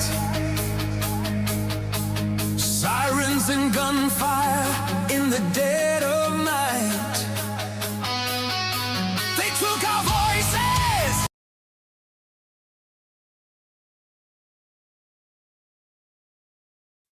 Hello. Hi, everyone. I'm here. Oh, my God. Everybody abandoned ship. Everybody left. Everybody left because Goldie is not here. Goldie said that she's leaving, so everybody left. Are you guys still with me? Who's still here? I know, like, oh my God. Is anybody still here? Oh my God, only 200 people are left. Oh, Goldie's here. Goldie's here. Oh my God. Wait. Goldie, everybody left already because you told them.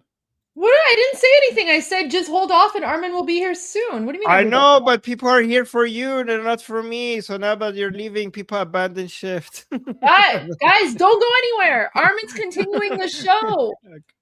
What's going on? Well, I'm sorry, guys. I'm sorry. I gotta go.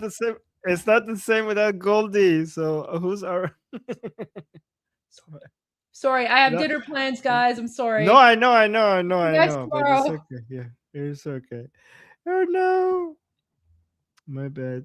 Are you guys here still with me? Okay, let me see because I have the slideshow. I prepared a slideshow for you guys. I hope I come here for. Oh, yeah. Okay. Well, thank you. Well, guys, no, like people on my channel. There's only 200 people only left watching on my channel. But it's okay. But I prepared this slideshow that I'm so proud of it.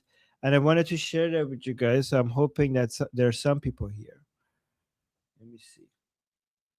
Let me share my slides. Okay, hold on. I got this. By the way, guys, if you guys want to because my channel is now suffering a little bit right now because there's nobody there. If anybody wants to come and watch, I will put the link to my channel in the chat. If you guys, if some of you, just a few of you want to come watch this on the Liberty Politics side, I'll put that in the link for you guys as well. I know this is going to go both on my channel and so guys, ignore the link on my channel. Okay, I'm just posting it for everybody. All right, guys. So I prepared a slide for you guys to explain the fracture, basically the segmentation of the power within the Islamic Republic. Oh, guys, thank you so much. You guys are so sweet in the chat. They're saying I'm here. Well, thank you, guys. Thank you, because I just really wanted to show you this, and I want feedback from you guys to tell me if these slides are helpful, okay? Because I have this new method of explanation. Oh, look. Thank you so much. I got a super chat saying, we are the 200. Oh my God, that's a very generous super chat. Thank you. Oh, I have a small audience, but my audience is very sweet to me, even though it's very small. You guys are awesome. Oh my God, that's a very generous super chat. Thank you. What is Ninja Rooster? Thank you so much. We are the 200. That's very sweet. Okay. Anyways, guys, is it okay if I remove the chat from the screen because I want you guys to be able to see these slides? Is that okay? Let me know in the chat. because I think this is a really, I'm trying to find, because some of these topics that we discuss is sometimes hard to visualize. So I'm now trying to I'm gonna get better at this, by the way. This is a new thing that I'm doing, and I'm just practicing, and we're gonna get better. Okay, so you guys are saying sure. Okay, I'm gonna remove the got another super chat saying, last year you came to Apostate Prophet and David Wood channel and told us about what the regime is putting rapper Tumaj through. Is he okay? Any updates? So Tumaj, unfortunately, before I go, let me just let me put the layout for you here so that you can switch back and forth here. So if you look on the stage, you see like the different layouts. So if you do this layout, then you can have the chat and the slides. And then I'll remove myself now so that it's just you. Okay, I have to, when I'm looking at the slides, does it look like, okay, when I'm looking at the chat, it's like this. Okay. That's okay. That's okay. You'll just look the other way, but it's fine. But this way you can have, I mean, only if you want. Like this way you can have both the chat and the slides. Yeah, I do want to. If you don't like the layout, then you can just go back to this. No, that's good. I want to have the chat there. I'd like to have the chat there. Okay, thank you. Okay, guys, I'll remove myself now. Bye, guys. Thank you. Have fun, Goldie. Enjoy. So guys, the benefit of this layout is that you guys now are on the screen. The problem is that now when I'm looking at you guys, it looks like I'm looking into the void. Okay, so that's the only problem. But it's okay. It would be better if it was on this screen, but this screen that I have here is too small for this. All right, so let me respond to the super chat before we go to the slides. So Victor, yes, Tumaj is okay, he's good, but unfortunately he's now turned to the opposition, unfortunately. So Tumaj has turned against Prince Reza Pahlavi, and he's not on our side anymore. So, but yeah, he is okay. He's more than okay, actually, because he's now useful to the Islamic Republic. Unfortunately, he's now useful to the Islamic Republic, so they're treating him well because he's anti-Pahlavi. So, and by the way, guys, thank you so much for the people who came to my chat. Thank you for making it more busy here. I appreciate that. And then we have another super chat saying, Armin rocks. We love the slides you bring, brother. Oh, thank you. And guys, I'm going to get better at this. Okay. I'm still, this is something that I'm trying out. Thank you for the support. I'm saying, we love you, Armin. Oh, wait, I should read your names. That was Victory before. And this was Steve. And then now we have Laszlo saying, we love Armin. Keep up the amazing work. And United States and Israel. Well, thank you. I appreciate that. Thank you. And then also Amir, always supporting. Thank you so much, Amir. I appreciate that. Okay. Oh, wow. Okay. Wow. One more super chat. And then I'll promise after this, I get to the slide. Thank you, guys. Thank you so much for the support. Saying, hello, Armin. I asked this question to Goldie a few days ago, but I also would like your take on it.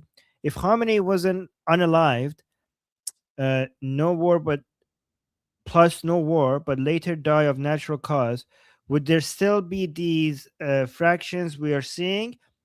No, because a lot of the fractions that we're seeing right now is based on pro-regime people's anger over the inability of the Islamic Republic to get revenge.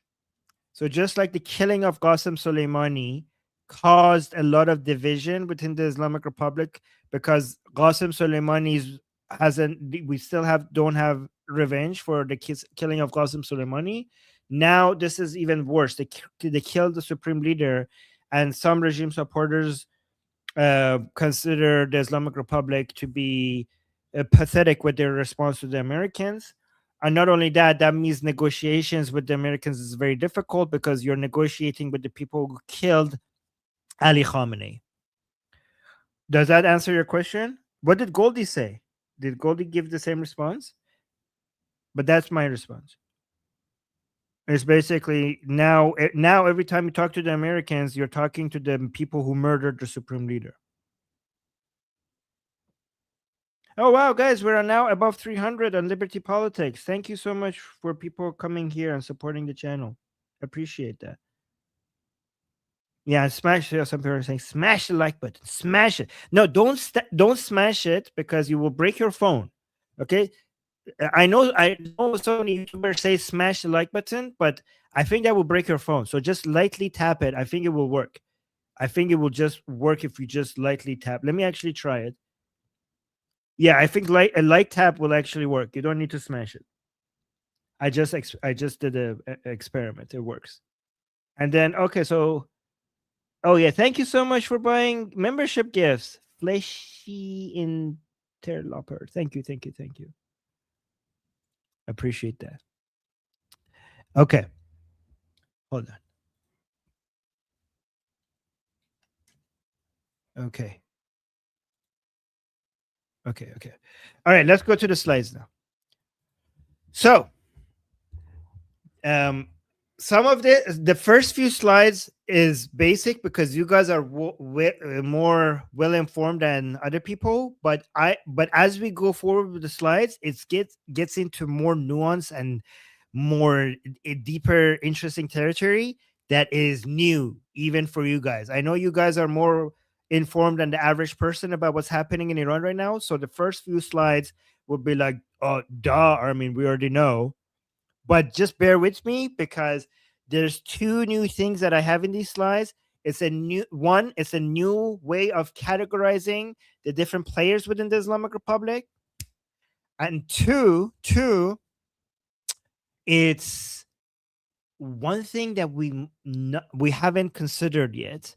And it's important for us to consider this angle as well, okay? So right now we're talking about the divisions as a major source of weakness for the Islamic Republic. However, we should also consider that maybe the apparent divisions within the Islamic Republic could be weaponized by the Islamic Republic as well. And it could be sometimes a source of strength for them as well. I still think divisions weaken the regime more than it strengthens it, but it's important to consider this other side as well, just so that we're not in this echo chamber, okay? And just only giving like good news and things working out for us all the time, okay? We do need to consider the other narratives as well and see where we could be wrong and where sometimes maybe the Islamic Republic, something is working in their favor. Do you guys agree? For us to also consider that sometimes it's important, right? But the first few slides are going to be basic. So this is you guys know this. We have the death of Ali Khamenei leaves an unseen heir. So the consequences, you already know, the absence of a visible active central arbiter is that arbiter has dissolved the old centralized model, forcing power downwards into a deeply opaque militarized order. So this is what we here referred to as a IRGC coup that has been years in making, something I refer to as the shift of power from the turbans to the boots. And this was already happening. And even if Ali Khamenei wasn't killed and Mujtaba Khamenei became the supreme leader, as we expected, by the way, that he's going to be the next supreme leader. Remember, some people asked me like years ago, like, Armin, how do you know it's going to be Mujtaba is going to be the next supreme leader? And eventually, you know, the person that we knew was going to be the supreme leader ended up being the supreme leader, right? But even if Ali Khamenei wasn't killed, and he just died naturally, and Mujtaba became the supreme leader, and he was healthy, and he had his legs, and he had his face, and he was not in a coma, and all of that, this transition of power will still happen. Like, it wouldn't be from Ali Khamenei to Mujtaba Khamenei. It would have been from Ali Khamenei to IRGC. Okay, this is a slow coup that was already happening, that the Islamic Republic was transitioning slowly from a theocracy to a military dictatorship. What these recent events have done is has escalated that. It has sped that up, that transition of power from the supreme leader to the IRGC, right? Especially because Mujtaba was somebody who's never charismatic. He doesn't know how to speak. He hasn't been in the public. There's only one video of him speaking. By the way, a lot of the media says that there's no video of him speaking. It's a lie. I have seen the video of him speaking, but there's only one video of him where we hear him speak, which is a video of him canceling his religious class, and making it very clear in that video that he's canceling his religious class without telling his dad, Ali Khamenei. And that, by the way, that message, that might seem like it's a insignificant message, but there's so many, that video was so important. You like, Mujtaba Khamenei has only one video of him where you could actually hear him speak, where he comes and says, I'm canceling my classes, my religious classes, my teaching that I'm teaching, and I'm doing this without telling my dad. Let me know if you want me to explain the significance of that video, because that was a big deal when it came out. But other than that, we have never seen him speak. I interviewed Mehdi Nasiri on the Persian channel just recently. Mehdi Nasiri was the person who was handpicked by Ali Khamenei as the head of the Kayhan newspaper, which is the main media which represents the supreme leader's position. Right now, Shariat Madari is a leader of that. But Mehdi Nasiri used to be the head of that newspaper, basically being the main propagandist of Ali Khamenei. Mehdi Nasiri, but he's now on our side. He's now on the opposition and loyal to Princess of Pahlavi. So I interviewed him on the Persian channel, and Mehdi Nasiri was one of the very few people who has met with Mujtaba and talked to him about some theological mumbo jumbo stuff. He told me in that interview, which is very, guys, this is like information that other people don't have. I basically good information from the person who talked to Mujtaba, one of the very few people who have talked to Mujtaba. I interviewed him on the Persian channel, and he said Mujtaba is a really bad speaker, like, which is funny, because the akhuns, the mullahs, their only job is to speak and give sermons, and that's the one thing they need to be good at. And Mujtaba apparently sucks at that, and so he's not charismatic. He doesn't know how to speak. He doesn't know how to give sermons, and giving sermons is the way that the supreme leader actually controls the country, by giving the sermons. So he doesn't even know how to do that. So even if he was alive and healthy, he would all of these weaknesses by Mujtaba would mean that IRGC would become in complete control, and the IRGC would control Mujtaba, and Mujtaba would be his puppet. But now it's even worse, because he's not even available, right? So this means that the transfer of power to the IRGC has just sped up. Okay, let me know if you have questions about the things that I'm saying, right? So the void, Mujtaba Khamenei technically holds the position of supreme leader. However, he remains entirely unseen and refuses to or can't actively. I always have a hard time pronouncing this word. Arbitrate. Did I pronounce it right? Arbitrate. Some of these words are arbitrate state disputes in the manner of his father. Right. So we already know that. We already knew that. But let's keep going, because this is going to get more interesting soon. Yeah.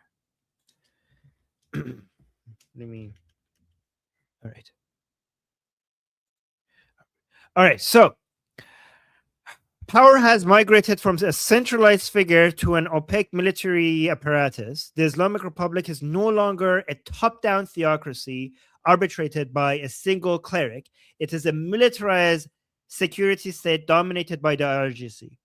Right, so all of the state functions, including the presidency, the parliament, the judiciary, all of that has now been pulled into IRGC control.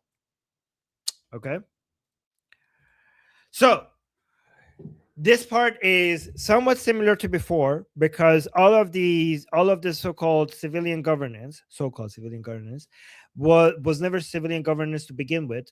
Even before the IRGC control, they were completely under the control of the supreme leader, the second supreme leader, Ali Khamenei. So, guys, you know we're on the third supreme leader right now, right? Third supreme leader. First supreme leader is Ruhollah Khomeini. Second supreme leader is Ali Khamenei. Third supreme leader is now Mujtaba Khamenei. Third supreme leader, and I'm an atheist, but I'm going to say, I'm going to pretend that I'm not. God willing, the last one. Okay. So, right. So third, hopefully the last. Okay. Actually, it would be funny if we just quickly go through a fourth one as well before we finish them. So, but what do we have the situation? The situation right now is now that it's not the supreme leader who's controlling the civilian governance, it's the IRGC, it's the military. Okay. So civilian governance is completely paralyzed by a structural military veto.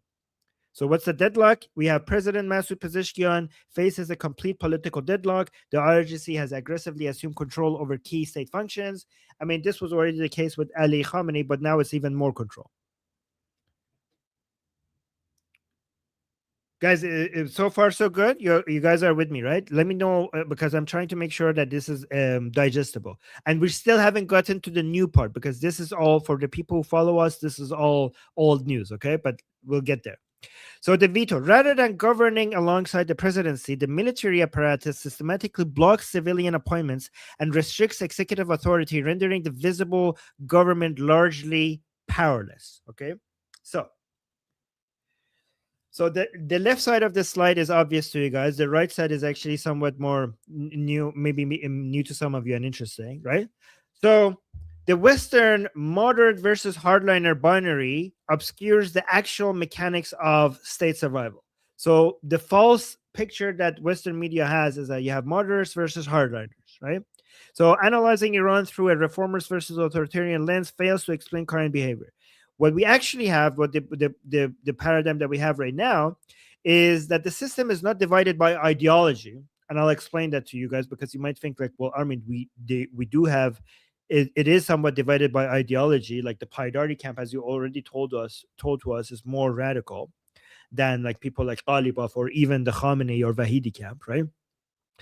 But bear with me, I'll explain to you why this is the case. So saying the system is not divided by ideology, but by overlapping factions competing fiercely over the tactics required to preserve the exact same Islamic Republic. So basically, everyone's agenda is to maintain control, maintain power. This agreement is more based on what is the method, right? So you might say like there are some ideological differences. Some people seem to be more revolutionary radical. Some people seem to be more pragmatic. But at the end of the day, they all want Islamic rule. So the ones that we call pragmatic, it's not because they don't want absolute Islamic rule. They just think that the way to survive all of this is different from the other people who we consider to be more revolutionary or hardline. But the end result for all of them, what they all want at the end is the same, right? So, for example, the people who are saying that we need to be more flexible, we need to be more we need to basically negotiate with the Americans, it's not because they don't want Islamic rule, they don't want the survival of the Islamic Republic. They think that we need to be more realistic when it comes to America's strength and our ability and the need to economically survive this, so for the Islamic Republic to survive. And the other side, which we consider to be more revolutionary, more hardline, more radical, they also want the same thing. They want the Islamic Republic to survive because their power depends on it, right? But they just think that it doesn't make sense to negotiate with the Americans. It doesn't make sense to give in to any of their demands because the Americans are scheming, backstabbing bunch, and every time they hurt us the most was exactly in the middle of the negotiations, right? So it's mostly. It might seem like the disagreement is ideological, but at the end of the day, they all want Islamic rule. The disagreement is more over the tactics rather than the ideology. I mean, there is ideological differences, okay? But the ideological differences translate themselves into different methods rather than some of them being for Islamic rule and some of them not. Does that make sense? Let me know if that makes sense. Oh, Nail Bunny, thank you so much. Nail Bunny just gifted 10 memberships to Liberty Politics people in the chat. Oh, that's so sweet. Thank you. Guys, if you became a member, say thank you, Nail Bunny. That's very sweet. I appreciate that. Hey, Queen Bunny. Okay, thank you.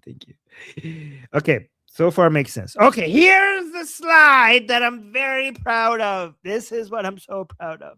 Okay. This one slide here will make you understand the power dynamics within the Islamic Republic more than 99% of not just people, more than 99% of the analysts, the so-called analysts out there. This one slide, okay? So we have 4 competing circles of the new power structure within the Islamic Republic. And I know it says Iranian, but just say Islamic Republic, okay? In your mind. So we have 4 factions, okay? And this is going to, okay, I'm so excited about this. I'm so excited. Okay, let me drink some water because I'm getting too excited. So let's go over this table. Okay. And let me know if you have questions over this, okay? So these are the 4 factions. We have the Intelligence and Security Network, Faction 1. We have the Negotiation Facing Track. We have the Coercive Military Corps, number 3. So number 1, Intelligence Security Network. Number 2, we have the Negotiation Facing Track. Okay, that's number 2. Number 3 is the Military Corps. And number 4 is the Ideological Pressure Camp. This is so good. This is so good. I'm so proud of this. All right. So let's explain each one of them. Let's explain the key figures in each one. Who are the key figures? Each one of them, let's explain the power base, meaning that what is the source of their power. Then for each one of them, let's explain their survival tactic, meaning how they're using that power. And then for each one of them, let's talk about their stance on the US talks, the negotiations. Okay?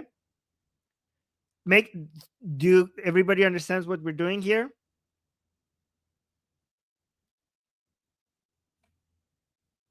Okay, we got a super chat. Let me respond to the super chat saying, these slides are great. Want to come to University of Toronto to give a guest lecture? For security reasons, I haven't been doing public events. I used to speak at public events a lot, but there are certain people that have done something to me that makes me unable to do public events. Like there are people who have dedicated their lives to basically find me and end me right now, and for that reason I can't do public events. I'm so sorry. I'm sorry. Okay, so let's go over. But thank you for the super chat. All right, so let's go over each one of them and basically explain each faction. So the first one, we have the Intelligence Security Network. All right, so who are the key figures in this? We have Mujtaba Khamenei and Hossein Taib. Right, these are the key figures. So guys, let's go to our bingo card. Let me see if we could find Taib. Is Taib here? Should be up here. So we know Mujtaba Khamenei is here. Taib should be up here. Did they demote him to down here as former? He's having a comeback. Anybody see Taib anywhere? Maybe part of the... I know Taib is here somewhere.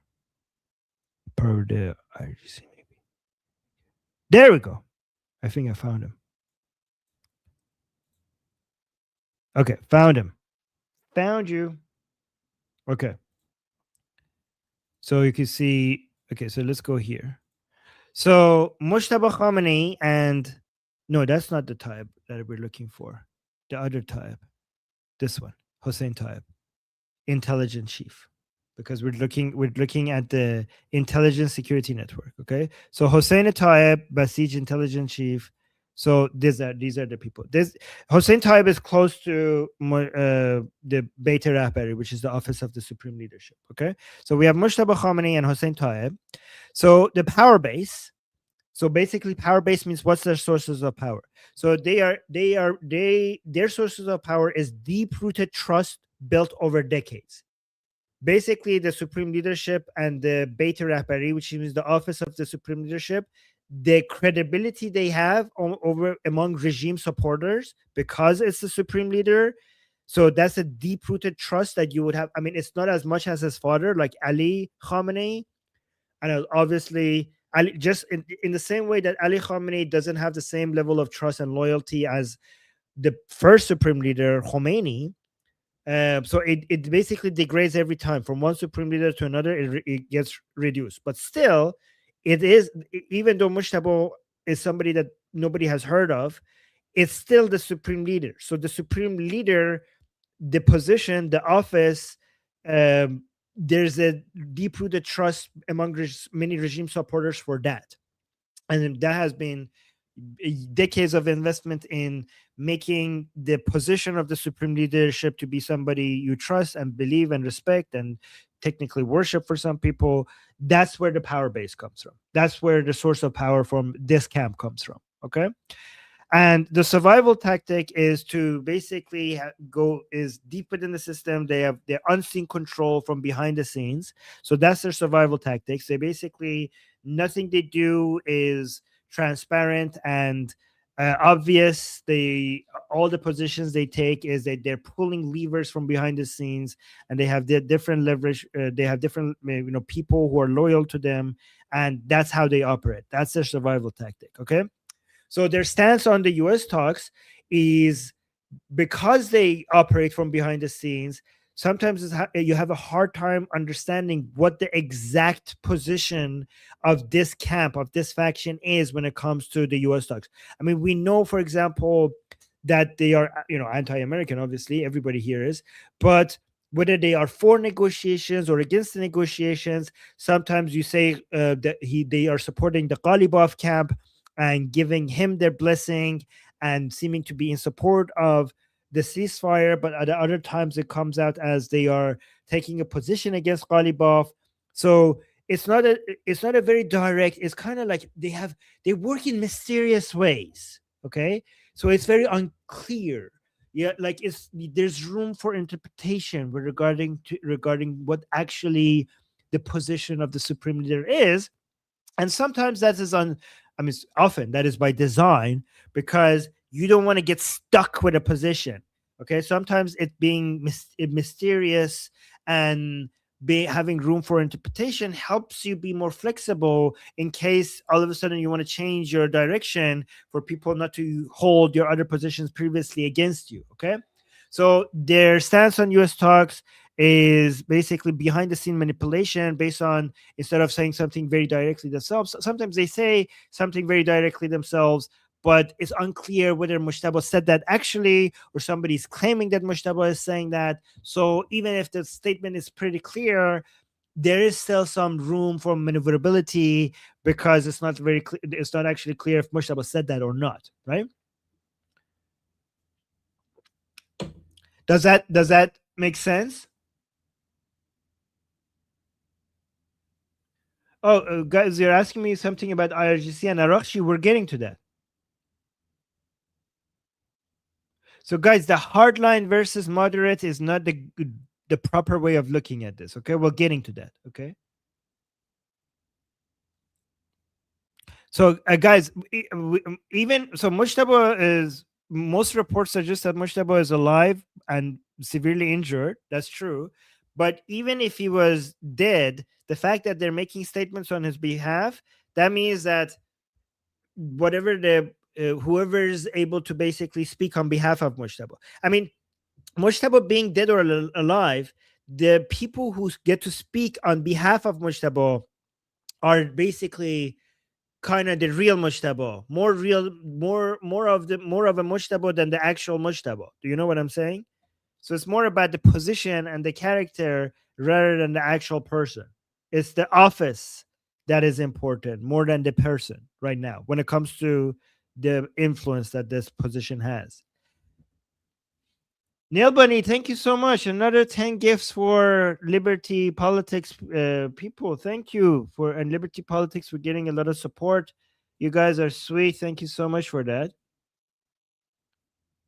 Yes, Wizard of Oz. That's a great analogy in the chat. So the first faction is like the Wizard of Oz. Yes. Good. Yes. All right. So that's the first faction. Let's go to the second faction. The second faction is the negotiation facing track. Okay. So let's look at the key figures in this faction. And guys, there's something wrong with this, with what we have on the slide here. And I'll tell, and if you can pick, if you know, if you know, then you're very up to date. Okay. So it says the key figures are Pezeshkian, Ghalibaf, and Arakchi. But is that right? Is Arakchi here? Who is he? Arakchi is probably down here. Arakchi maybe has moved from number 2 to number 3. Remember, we reported the news that and I will repeat it here shortly. But right now, let's say Arakchi belongs to the second faction alongside Pezeshkian and Ghalibaf as the negotiation facing track. So basically, what is the power base? The power base is that, do you have the presidency and the parliament, because Pezeshkian is the president, not that that's very important. Ghalibaf is the speaker of the parliament. I think Ghalibaf's power base actually comes mostly from him being former IRGC, and also him having his own loyal fan base rather than him being the speaker of parliament. And Arakchi honestly has no power. He's just a puppet of whoever his boss is. Okay. But that's where the power base comes from: presidency, parliament, but mostly Ghalibaf's ties to IRGC and his loyal base of supporters, right? Which is not that much, but still. His IRGC credentials and connections are maybe the most important thing about Ghalibaf, right? So what's the survival tactic of this camp? We have tactical diplomacy within regime logic. Okay, so we're not going to cross certain red lines, but we still want to use tactical diplomacy, but obviously the red lines of the regime cannot be used, it cannot be crossed, right? And so what is the stance on US talks? They're open to tactical deals. So this is the most flexible faction when it comes to the Americans here. But obviously, when it comes to open to tactical deals, as long as it's within the regime logic. Right? You're with me? Everything makes sense? So let's go to the third faction, which is the military core. Right? So in this camp, we have, by the way, for the previous camp, maybe I should have, for people who are new here, we should have actually shown the pictures of the people. So the key figures there were Ghalibaf as the head of the legislative branch, Speaker of Parliament. We had the President, Masoud Pezeshkian, as the head of the executive branch. And we have Abbas Arakchi, which is, because he's the foreign minister, he's supposed to be under the leadership of Pezeshkian, because he's been in the cabinet of the president. But obviously his boss is not Pezeshkian. When Ali Khamenei was alive, the boss of the foreign minister was always the supreme leader. And now that Ali Khamenei is dead, instead of Pezeshkian being his leader, Ghalibaf was technically his leader for a while. And now what? You guys, people who are following us, they know that has changed, right? So, but now let's go to the third camp, okay, the military corps. And the key figures here are Ahmed Vahidi as the head of IRGC, and some other important people like Zolgadr and Abdullahi. So let's go back to our bingo card. So if we go to IRGC, so we have Vahidi as the head of IRGC. That's the main figure. But we also have Zolgadr as the the leader, the secretary of the Supreme Security Council, and also part of IRGC. But also Abdullahi is important as the head of the Khatam al-Anbiya. So these are the key figures, but the most important person within this camp is Vahidi as the head of IRGC. Okay, so that's the main key figure, right? So what is the power base? What is the source of the power? IRGC military might. Basically brute force. That's the main source of their power. Okay, so what is their survival tactic? Meaning, how do they use the power for their own? Guys, when we say survival tactic, is because we are basically seeing these different factions as competing against each other. So right now, the media treats these people as them against United States and Israel. But what the main fight that is happening within the Islamic Republic is these factions against each other, competing for power against each other. right? So what is the survival tactic of this camp? Obviously, is basically having absolute veto and just basically blunt force, right? Military power. So what is their stance on U.S. talks? So their stance currently, which might change if the blockade keeps working, is that it's either absolutely forbidden, or if you're negotiating, you shouldn't be talking their enrichment of the uranium enrichment and missile capabilities shouldn't even be part of the negotiation. That is the position. Okay, so that's the third. And then we have the fourth one, which is a group that most people don't pay attention to, and we pay attention to them here, is the ideological pressure camp. Okay, so that's the people who we refer to as the Paidari camp, right? And the main figure here is Saeed Jalili. Okay, Saeed Jalili, and he's important because he's very important. He's part of Saeed Jalili, he's part of the Supreme Security Council. But we also have some other important people within this camp, like Sabiti and NAVABI as members of parliament. We have Mahsouli as the head of the Paidari camp, the founder of the Paidari camp. We also have Mir Bagheri as the spiritual leader of the Paidari camp, right? So Saeed Jalili, that's the fourth camp. This is what we consider the most Durka, the most jihadi, the most revolutionary minded. But again, I think the more accurate way of describing them is people with different tactics for the survival of the Islamic Republic. Make sense? And then, so what is their power base, guys? So this faction has not that much military power. They don't have the connection. They don't have that much of a connection within IRGC. I mean, everybody has to some degree, but not compared to actually the leaders of IRGC, and also not much compared to like Ghalibaf, for example, who has IRGC ties, and obviously the first camp has a lot of ties to the IRGC, given that there's they're the office of the supreme leadership. But when it comes to military might, this fourth group is the least influential, the least when it comes to military. That has the least when it comes to the military strength, right? So if they don't have that much military strength, what is their source of power? The power is the people. Well, not the Iranian people, the minority pro-regime Iranian people. Okay, so the power of the minority pro-regime people, though their demands and their goals of the pro-regime, the less than 5% pro-regime Iranians, their ideology is closest to this camp, right? So they have the street protests that you're seeing. The Islamic Republic was forced to have the street protests for the past 2 months to try to avoid a uprising of the anti-regime Iranian people, which is the vast majority of the Iranian people. Those street protests have created an army for this camp as well, because now they can mobilize people a lot more, and it has motivated them, emboldened them, and they don't have an armed army, but they have an unarmed army of pro-regime supporters who they can basically trigger every time that the Islamic Republic is doing something that is not as aggressive or Islamic or inflexible or as anti-American as these people want, right? So their power base is the hardline medias that they have, and basically pure ideology, meaning that absolute maximum Islamic principles, and by Islamic principles I mean like the Islamic Republic's Islamic principles. Okay, so pure hardcore ideology, right?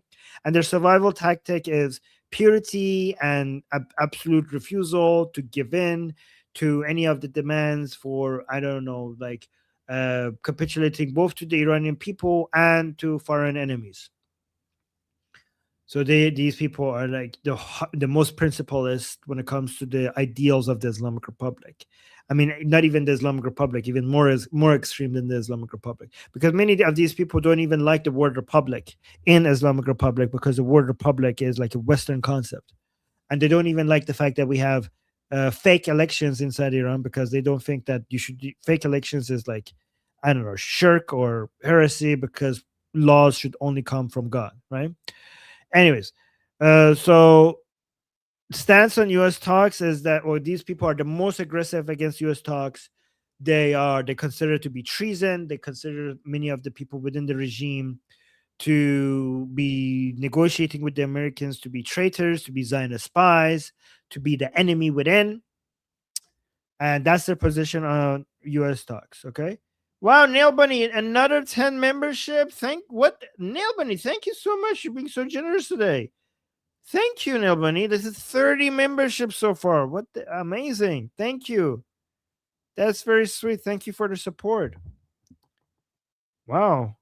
Guys, if you're not getting membership gifts, is because you have to go to your YouTube settings and turn on accepting receiving membership. So thank you. Like everybody, like we have so many members now. Crazy. Thank you. All right. So far, guys, understandable. So far, it's understandable.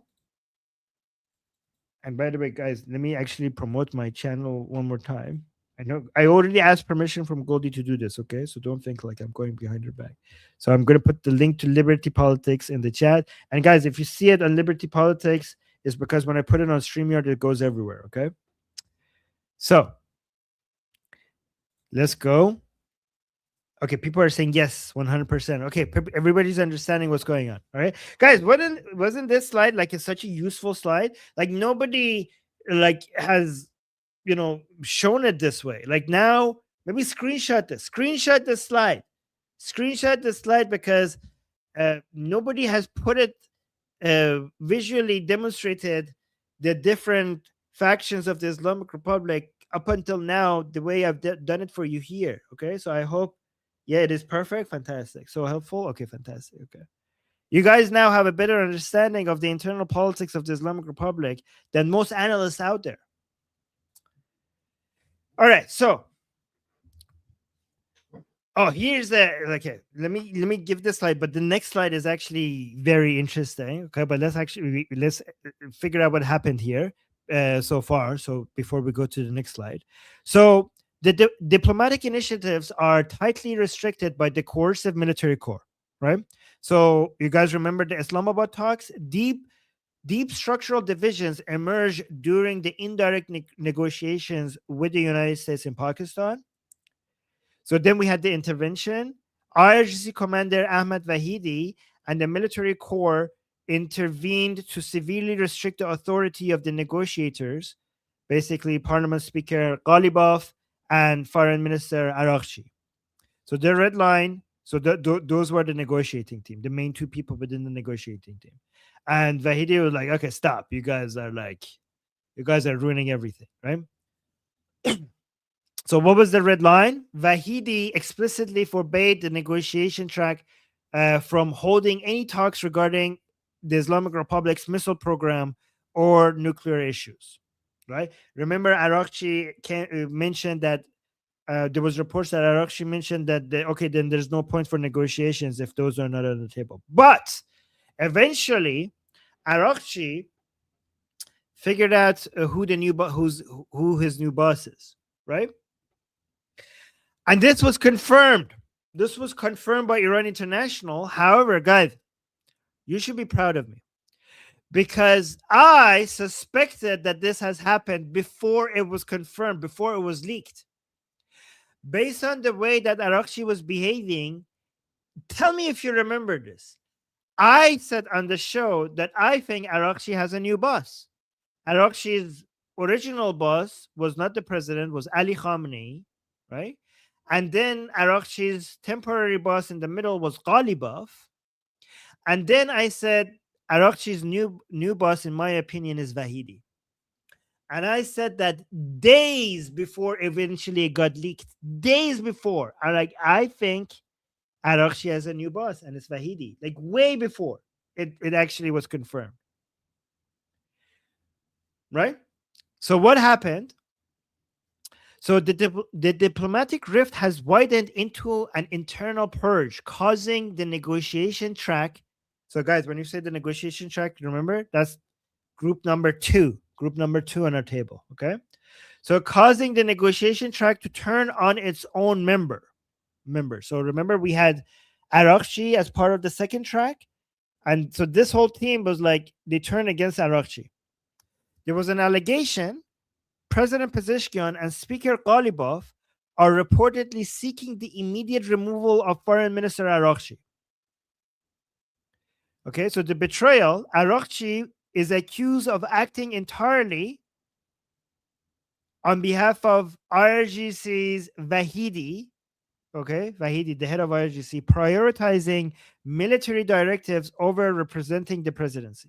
I mean, to be fair, the foreign minister was never representing the presidency. Okay, him being part of the cabinet is fake.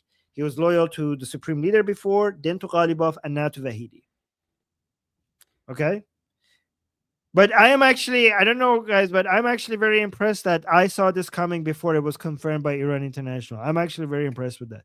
I do make predictions, but this one was one of the best ones I've made. So, okay, so this, you guys remember this. Let me actually have the image for that. This was big. Okay, I have that. Yes. Okay. So something happened which demonstrated that a lot of our suspicions were true. Okay. So we have ideological warfare erupts publicly in state-sanctioned media. Two different state-sanctioned media went to war against each other.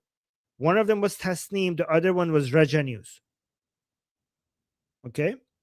So the internal disputes over survival tactics have spilled into a public battle between state-aligned media outlets.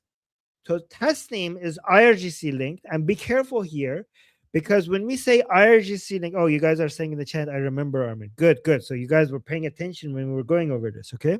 So Tasnim is IRGC linked, but be careful, because when we say IRGC linked, you guys think like, oh, so Tasnim represents all of IRGC. No.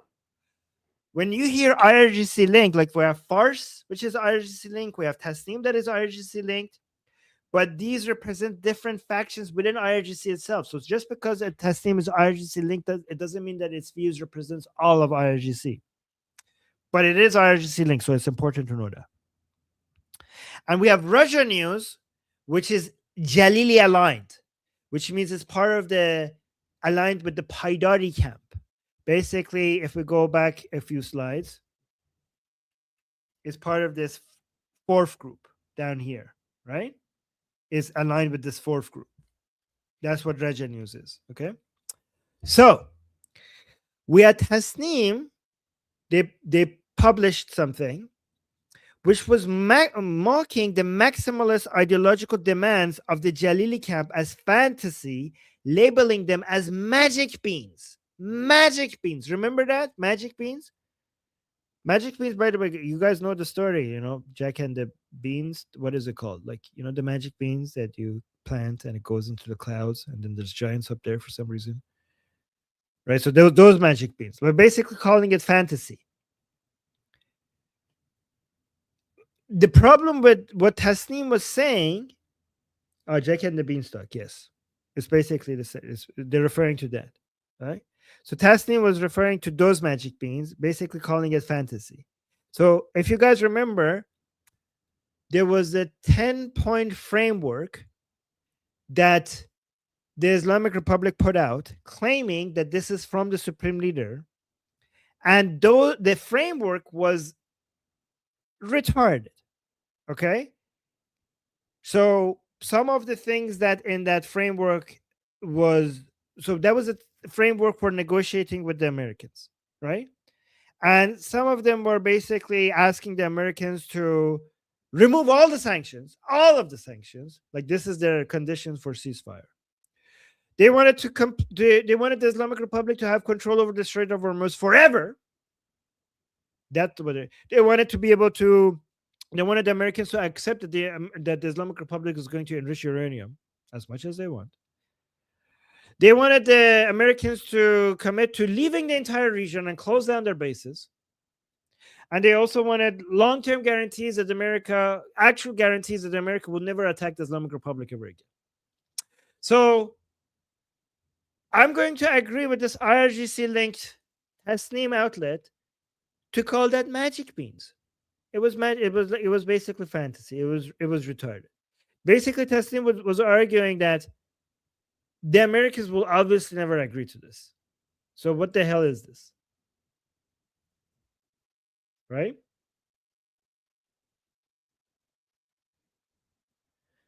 And then Raja News came out, which is aligned with the Paidari camp, the Jalili people, Jalili aligned. They were like, what the hell? You guys are mocking the supreme leader.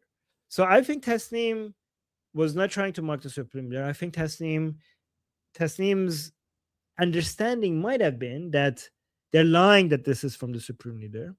But Raja News basically retaliated by accusing the so-called pragmatists, which is interesting to refer to an IRGC-linked media as so-called pragmatists, right? Accusing the so-called pragmatists and military negotiators of actively undermining the supreme leader's established red lines, right? So let me show you some of the pictures that do you guys remember these pictures? So this is the door of Tasneem News Agency. They came out and put these signs, the Paidari, the Jalili aligned people, they come out and put these signs at the door. They put these graffitis on the back doors of Tasneem News. So do you guys want me to translate? They said, so do you guys want me to translate this? Yeah. Okay, so the graffiti says, مالک وحدت شکنی توهین به شرط رهبری. ملاک وحدت شکنی توهین به شرط رهبری, which means the indicator of who's causing the division is the people who are insulting the supreme leader. So the reason why they're saying that is because people are accusing each other of causing division, destroying the unity. Okay, because there's a call out, guys, don't fight. We need unity against our enemies, right? So now, let's have unity. Let's not fight. Unlike those mother effers, so they're like that they're causing division, and they're like, we're causing division. You mother effers are causing division, right? So they're supposed to stop fighting and have unity, and they're like, yes, we should have unity, but those a-holes over there are causing disunity. So instead of actually having unity, they're breaking the unity by accusing each other of breaking the unity. Yeah, they're breaking the unity by accusing each other of breaking the unity. Okay, so this Jalili camp people, Paidari camp, Jalili camp, they're saying that the indication of who is causing division is the people who are insulting the supreme leader. And basically, they think that Tasneem is insulting the supreme leader because they insulted that 10-point framework. And that's the first line. The second line is saying Lubiyay Sehramiz equals Tawahum Muzakere. You see that equal sign there, right? Which means that magic beans equals the delusion of negotiations. Which means that it's not us who are delusional with that 10-point framework. It's you who are delusional who you think that you could negotiate with the Americans. That's the actual magic beans. And guys, I just noticed something that I didn't notice before. You see the watermark? Do you see this watermark? I just noticed it. Do you see this? Do you know what the watermark says? The watermark says Tasneem. That's the logo of Tasneem News. So Tasneem News actually published this, saying look, we've been attacked. Our office. So they're not even hiding this division. The fact that the watermark here is Tasneem shows that Tasneem is publicizing the fact that they were attacked by other pro-regime people. So they're not even hiding this. They're like, pro-regime people are publishing them being attacked by other pro-regime people. Like, oh no, look at them. They came out on the graffiti. They attacked us with graffiti. Okay. So I just noticed this logo. So look at this. Here, let me show you. Tasneem. If you go to Tasneem News Agency, look, you see this? This is Tasneem News Agency. Look, this is the logo, right? See? That's this. Tasneem. You see it? Do you see the resemblance? Okay, hold on. Maybe I could zoom in. Guys, we're going in deep. This is like, oh my God, we're going in so deep. Look at this. Okay, let me zoom in a little bit. You see this logo is this logo, right? It's the same thing. Okay, guys, who's going into this level of detail for you guys? Who's doing this? Who's doing this? Okay. Nobody else is going into this level of detail. Okay. Nowhere else. Nowhere else. Not even on Persian live streams, you go into this level of detail. Okay. Okay. This is deep Durka. Deep in the Durka. Yeah, exactly. Deep in the Durka. We're deep in the Durka. Guys, if I go into deep, make sure you pull me back out, okay? Okay. We're going into deep. We might turn Durka. Okay. Let's be careful. Let's not turn Durka ourselves. Okay. And wait, hold on. There was this also. Okay. Look at this. This is pro-regime. This is a Chowdhury woman. Oh, wait. I'm not showing this to you guys. Here. This is a Chowdhury woman. I forgot to change, okay? This is pro-regime and versus pro-regime. This sign that this woman is holding is against other pro-regime people. Okay, so you know what the sign she's holding says? So this is one of the pro-regime demonstrations, and you could tell by her sign that she's aligned more with the Jalili aligned people. Oh, thank you, people. People saying I'm here for you, Armin. Well, thank you. That's so sweet. And the sign says, "Lubiay Sehramiz vaqahati barchi az masulin ast." So the sign says is the magic bean is the audacity and the rudeness of some of our officials. So it's not the 10-point framework that is the magic beans, is the audacity of some of our officials that think that they could criticize the supreme leader. It's a nashart dahgane rahbari. So the magic beans are not the 10-point framework, the 10 red lines of the supreme leadership. Okay.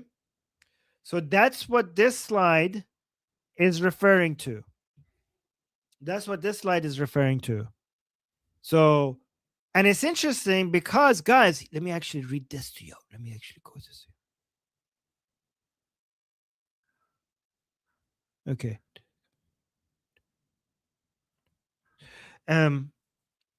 Pragmatic IRGC, just kind of just.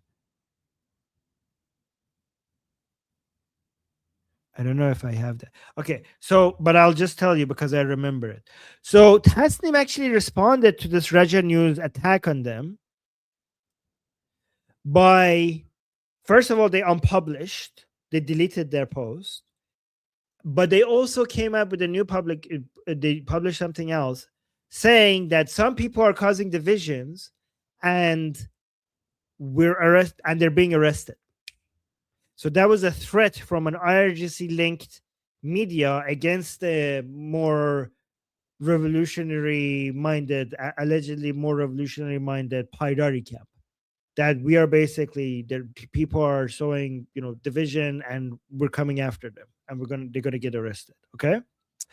Okay. So here's the most out-of-the-box, mind-blowing new lens to look at everything. Okay, and this is, you might not like me saying this, because we're looking at how all of this division and infighting might actually be a strategic advantage of the Islamic Republic. That might be like, what do you mean? Division is bad? I mean, how could that work in that? But it's important that we consider this because historically the Islamic Republic has used division in the same manner. They weaponize the division instead of like they turn their weakness into their strength.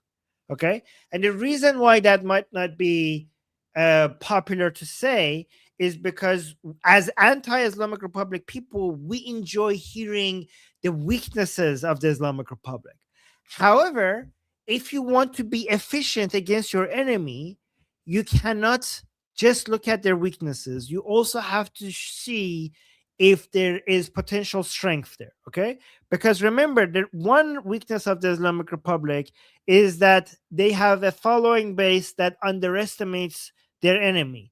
They always see that the Americans and Israelis are weak, and they treat them as weak, and this is why they actually can't properly respond to them. So we shouldn't make their mistake.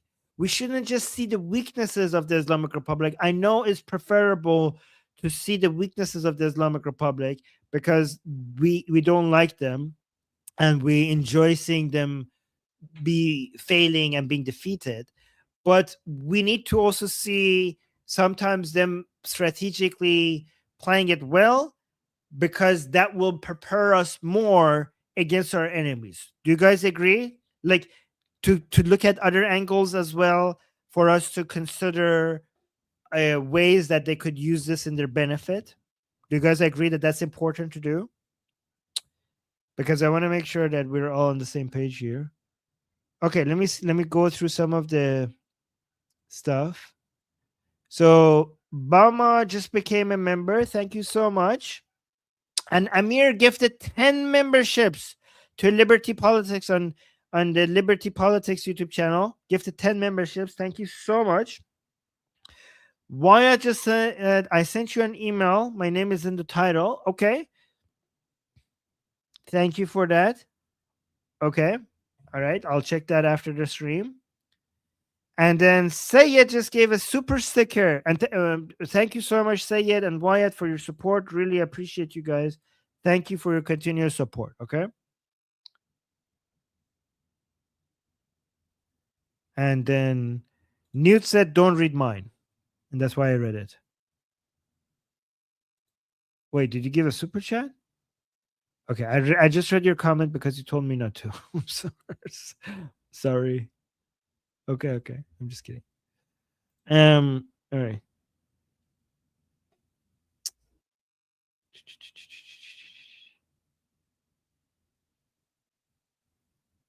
Okay, so let's now look at this side of things. Oh, you're saying no, I'm poor. Oh, well, you're already supporting us by commenting, by liking. Thank you so much, guys. Don't worry about it. Guys. Liking and commenting and sharing, that's already so much support. I appreciate that.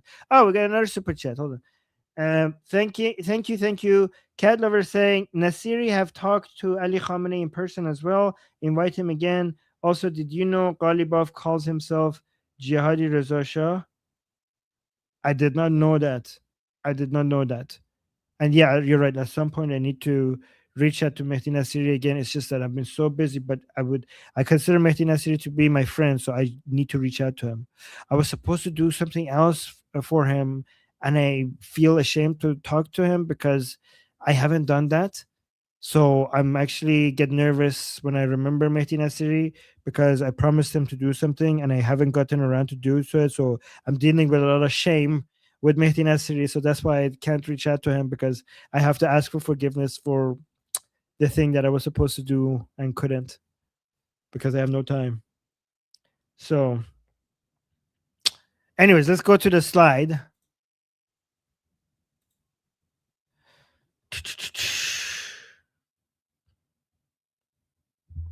Okay, so guys, this is important. Look at this, okay? So let's see if all of this infighting, we're like, yes, this is great. Infighting means that the regime is going to collapse and it's going to weaken the regime, okay? But what if the regime is weaponizing the division? Okay. And have you guys considered that? Have you guys considered that? Have you guys considered that they might be weaponizing it? Okay. Look at this. And again, I still believe that the division is actually hurting the Islamic Republic, but instead of strengthening it. But we do also have to consider this. Okay. So the regime engineers internal friction, and this is an idea that some people suggest, so we have to consider. I'm not saying this is the case, but we do have to consider it. The regime engineers internal friction into diplomatic and domestic leverage, weaponizing the rift. The public clashes are highly functional, and this is the theory that I want. Let me know what you guys think about this, okay? The claim is that the public clashes are highly functional. By projecting a threat of internal collapse, the regime forces favorable choices from its adversaries and its public. Right? So it's kind of like the United States wants to be like, you need to do this and this and this. And then when you have a whole bunch of crazy radicals, you could be like, I want to, but look, I'm dealing with this. I can't. My hands are tied. You know, like the game of chicken, you know, like when when you're driving towards a cliff, two drivers in two cars driving towards the cliff, see who gets out of the car first, right? What if I tie my hands to the car, right? I'm like, oh my God, like this guy can't actually get out, right? So this is kind of like that, right? You were like, I want to, but I can't. Look at the radicals that I'm dealing with, right? So Americans, you need to be more flexible with me, because I'm literally in a position that if I do the things that you want me to do, I will die. Like I will actually be eaten alive from the inside. Right? So what you're doing is basically to the foreign diplomats, because of this lack of flexibility that you're displaying because of this internal friction, what you could do is you could extract it's the diplomat's trap. The diplomat's trap, it extracts concessions by presenting a false urgency to empower the moderates. So basically, you're doing two things. You're saying the things that you want me to give you, I can't give you, because look at the people who are attacking me. Also, look at the people who are attacking me and fear them, because if you don't give me a way out, those are the people who you have to deal with. And even if you don't like me, you're not going to like these other people. So help me help you. Like, Americans, be more flexible with me so that these other crazy radicals don't get the upper hand. Do you guys understand what's happening here? Let me know if you understand what is happening here, okay?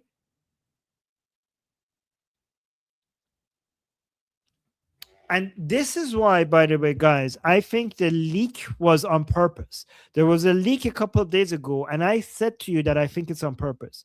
That Ghalibaf was attacking the people from the Paidari camp as being crazy radicals. And then when that was leaked, they came out and said there was no such thing happening. But I think that leak was on purpose for the Western diplomats, for American diplomats, and also for the wider, Western media, to see that Ghalibaf is calling other people radicals, so that he could position himself as the better alternative for the Americans, and for the Americans to give more concessions. Because even though if Ghalibaf is limited in what they could give Americans, other people would be worse. They wouldn't be able to give anything. So it creates this false sense of urgency to choose between plan A to negotiate, and plan B would be to the extremists will take over.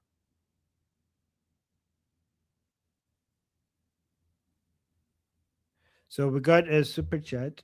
Hold on. Let me see. Oh, we got Nail Bunny saying, everyone like and subscribe to get ARMIN to 100K. Well, thank you. Guys, we're actually getting close. We are at 91K at Liberty Politics. We're getting close to 100K And Nail Bunny is saying, like and subscribe. Maybe we'll get to 100 finally one day. Appreciate that. And then Laszlo is saying this suggestion on the slide sounds like trying to figure out which kid to blame for the broken lamp when they're pointing at each other saying he did it. Well, one of them is pointing here. The other side is one of the kids doesn't even consider themselves to be your kid. One of the kids wants to, one of them is pointing. The other one is like, I'm not, like, F you, dad, I guess, right? So that's but was that clear? I want to make sure that everybody understood what might be happening here. Okay, so that's the foreign diplomats, but we also then have to the Iranian citizen strategy. But this doesn't work on here, even though this is a old tactic by the Islamic Republic. It doesn't really work on the Iranian citizens because they know this game. Right? So there's also a false dichotomy that they're trying to give to the Iranian people between two paths, one of them being bad and the other one being worse. So this is the citizens trap. So we had the diplomats trap, and this is the citizens trap, which enforces domestic compliance by framing the alternative to the current state as apocalyptic extremism.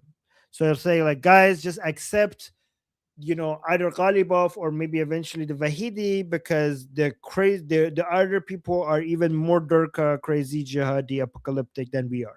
Like if you don't, we know you hate us. We know you hate us, but if you don't just give in to our rule, then the Paidari camp is like a boogeyman that will come and be even worse than we are, right?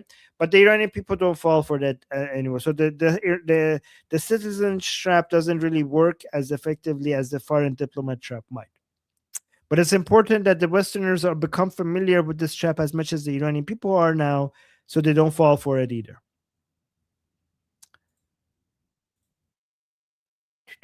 Okay, we got super chat. We got a super chat from Nail Bunny. Wow, Nail Bunny, today you're giving us so much support. Thank you. Nail Bunny is saying, I started a new job, so I haven't been around to send you material. The memberships are my way of apologizing. Oh my God, you don't need to apologize. You're always so supporting. Armin, I just got paid. Woot. Okay, well, thank you. Well, I mean, by the rate you're going to run out of cash by the end of the stream. Guys, we need to, but thank you. Okay. It's only the beginning of the month. Pace yourself. Okay. Oh, just good. Okay. Well, thank you, Nail Bunny. Okay. That's very sweet. Wait. Okay, no, this is the last. Okay, so here. So this is what the non-Iranians need to understand. Debates over tactics, the different tactics that these different groups use, they mask a unified strategy for absolute control. So you see this funnel that we have here, okay? So we have, on the left side, we have the diplomacy and negotiation, and the other side we have escalation and purely ideological, apocalyptic, revolutionary. They all go to the same thing. They all are about absolute control and the continuation of the Islamic Republic. That's what they all lead to, right? So this is a tactical illusion. The visible infighting over missile talks, cabinet ousters, and media narratives is real. It's real, but it is not a battle between democratic reform and authoritarianism. Okay. So these are strictly debates over the method of the regime survival. So there is a disagreement, but it's a myth. But the disagreement is over the method of the regime survival, right? Not about whether the regime should survive or not in this current form. So whether the chosen path is temporary diplomacy or ideological escalation, the ultimate goal is identical, right? So you have one side, both sides want Islamic rule, absolute Islamic rule, but one side says that the so-called pragmatic side says that, guys, well, we're not as powerful as some of the Jalili camp people say. I mean, we have had some successes, but the Americans and Israelis are the force to be reckoned with. The blockade is bankrupting us. And yes, sure, we want to completely annihilate Israel and America one day, but today is not that day. Today we need to survive. When you're fighting somebody, you need to be somewhat flexible sometimes. It's not like our prophets and our imams also historically sometimes talk to their enemies and negotiated with their enemies. So none of this is un-Islamic, right? So it's just being pragmatic so that we could survive this day, for us to defeat them another day. So it's not about like being less Islamic. It's about like, this is what, like, the economy is important. Having to save the economy somewhat so that we could avoid an uprising is important. So that's the so-called pragmatic side, what they say, right? That they're the ones who want to be more flexible in the negotiations, right? But the goal is like eventually to have a complete Islamic domination and Islamic rule, of course, right? But the other side, which is like the Paidari camp, or which we call the revolutionary, more Durkha-minded, jihadi, apocalyptic minded side, is actually might be like they don't see themselves as that. They see themselves as actually being more pragmatic, because they say that you guys are retarded. You guys say that you're pragmatic, but you're not pragmatic, because you want to negotiate so that we could avoid fighting with the Americans, but the Americans bombed us every time we were in the middle of negotiations with them. So what are you talking about? Like, they bomb us when we talk to them. They bomb us when we don't talk to them. In fact, they bomb us more when we are talking to them. So why would you even talk to them if at the end of the day they're going to do what they're going to do? We might as well fight them while they're not ready instead of fighting them when they are ready. Right? So they're like, how dumb do you have to be? You think like we're the radical, like Durkha jihadi people and do not consider strategy? We do consider strategy. You do not consider strategy. You're just falling with this trick by the Americans every goddamn time, right? So the parts that we call less pragmatic and more revolutionary, jihadi minded, actually they have a point. They are being from their perspective, they are being pragmatic. They just think that the so-called pragmatic side keeps falling for the tricks of the Americans every single time, right? I mean, they have a point, to be fair. Right? It's okay. All right. And in some senses, you might be right. Like it is the the Ghalibaf type people are falling for the trap every single time. So, okay, look at this. I told Neil Bunny to start saving some money because you're going to run out of cash very soon. But she gave me another 10 memberships, guys. 10 memberships, another one, and then another one. How many do we have right now? Is this like 40 now? I lost count. Oh, my God. Thank you, Neil Bunny. Okay. Neil Bunny, I hope you don't run out of money, but thank you. I appreciate it. And then we got, oh my God, we got a $50 super chat. A $50 super chat by Wyatt. Holy crap. What's happening? We're getting so much support today. And there's 400 people now watching. Thank you, guys. 400 on Liberty Politics now are watching. And Wyatt, thank you so much. That's very sweet, very kind. I really appreciate that. Saying, you three, Tusi, Goldie, and yourself are working your asses off. Can I say that? I don't know. Goldie's going to.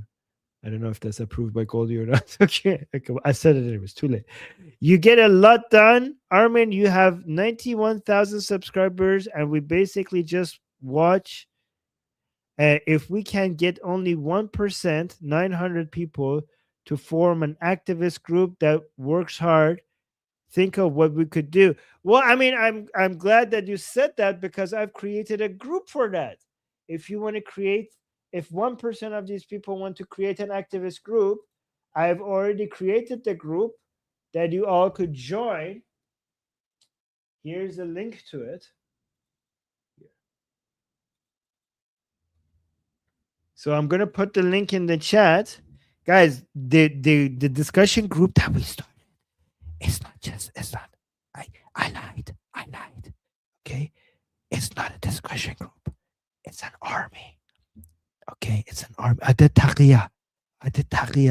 Okay, the discussion group that I'm posting the link in the chat. Okay, oh wait, let me see. I call it a discussion group, but it's actually an army. We're raising an army. Okay, right now we're just discussing stuff.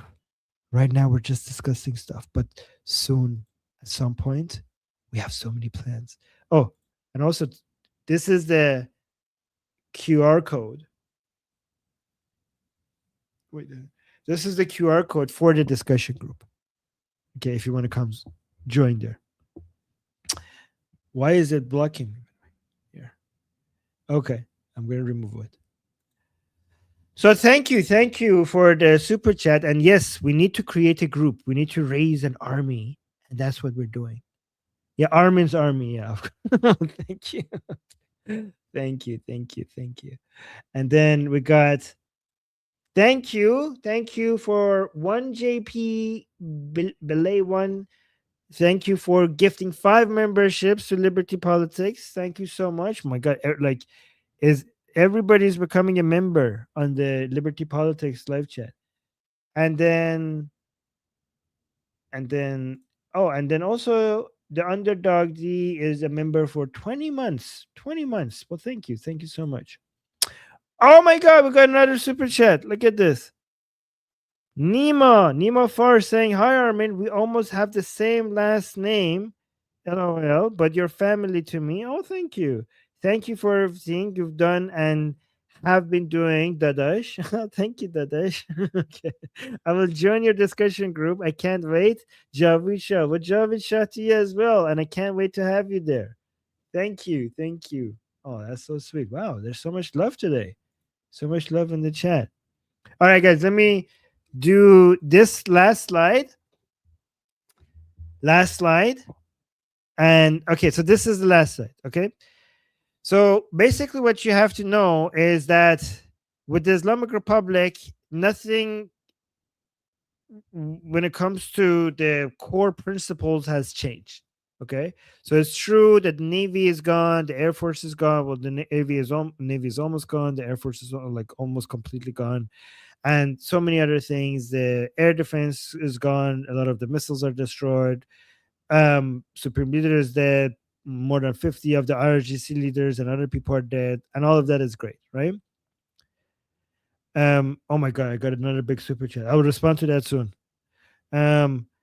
However, the enduring reality is a militarized, unaccountable security state. So all of those things that I mentioned has changed, but this is the part that remains. Okay, so despite the shifting names, all the people who are dead, and the unseen leader Mujtaba, and the intense public infighting, the core machinery of the Islamic Republic remains completely intact and unaccountable to the Iranian people. So these are the 3 pillars that remain the same, that hasn't changed. Okay, so pillar 1, absolute control over war and security. That hasn't changed. Pillar 2, absolute control over the national economy. And pillar 3, unchecked authority for the violent repression of civil society. And guys, these 3 pillars are what defines the Islamic Republic, and these 3 pillars have not changed at all. Okay, and all of the 4 camps that we mentioned to you, they believe in these 3 pillars. So that means that they all have to go. All of them have to go. Even though there's 4 different camps and there's infighting and they're challenging each other and taking positions against each other, at the end of the day, they all are fighting for the same thing. They all are fighting for these 3 same pillars, and they all need to go because the Iranian people are against exactly what they all stand for. Does that make sense? So that was my last slide. Let me know if this was helpful. Do you want more slides or less slides? Let me know in the chat. More slides or less slides? Let me know if this is a helpful way for me to explain topics like this, more topics. So we got another giant super chat. Holy hell. Today we're getting so much support. Thank you so much. On the liberty politics. By the way, I do read the super chats from the other side as well, by the way. Like, don't think like I'm being biased here, right?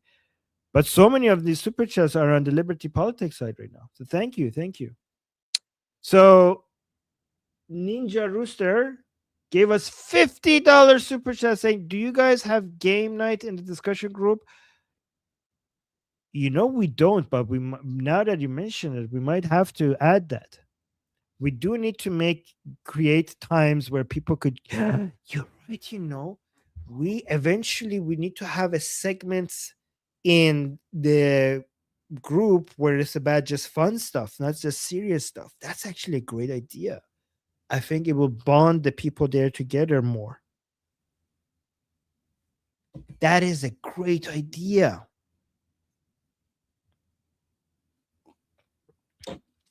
We should have that. You're right. I will talk to the members there and figure out what we want to do. We can't have that for the public ones because those ones get so busy. So guys, we have like VIP, premium, and public ones. And the public ones get like 50 to 60 people there. So I don't know how you could do game nights over there. Maybe for premium and above. I don't know. I'll discuss that with you guys there. So make sure you're there when we're discussing that. Okay. I want to make sure that we come up with the best way to do this.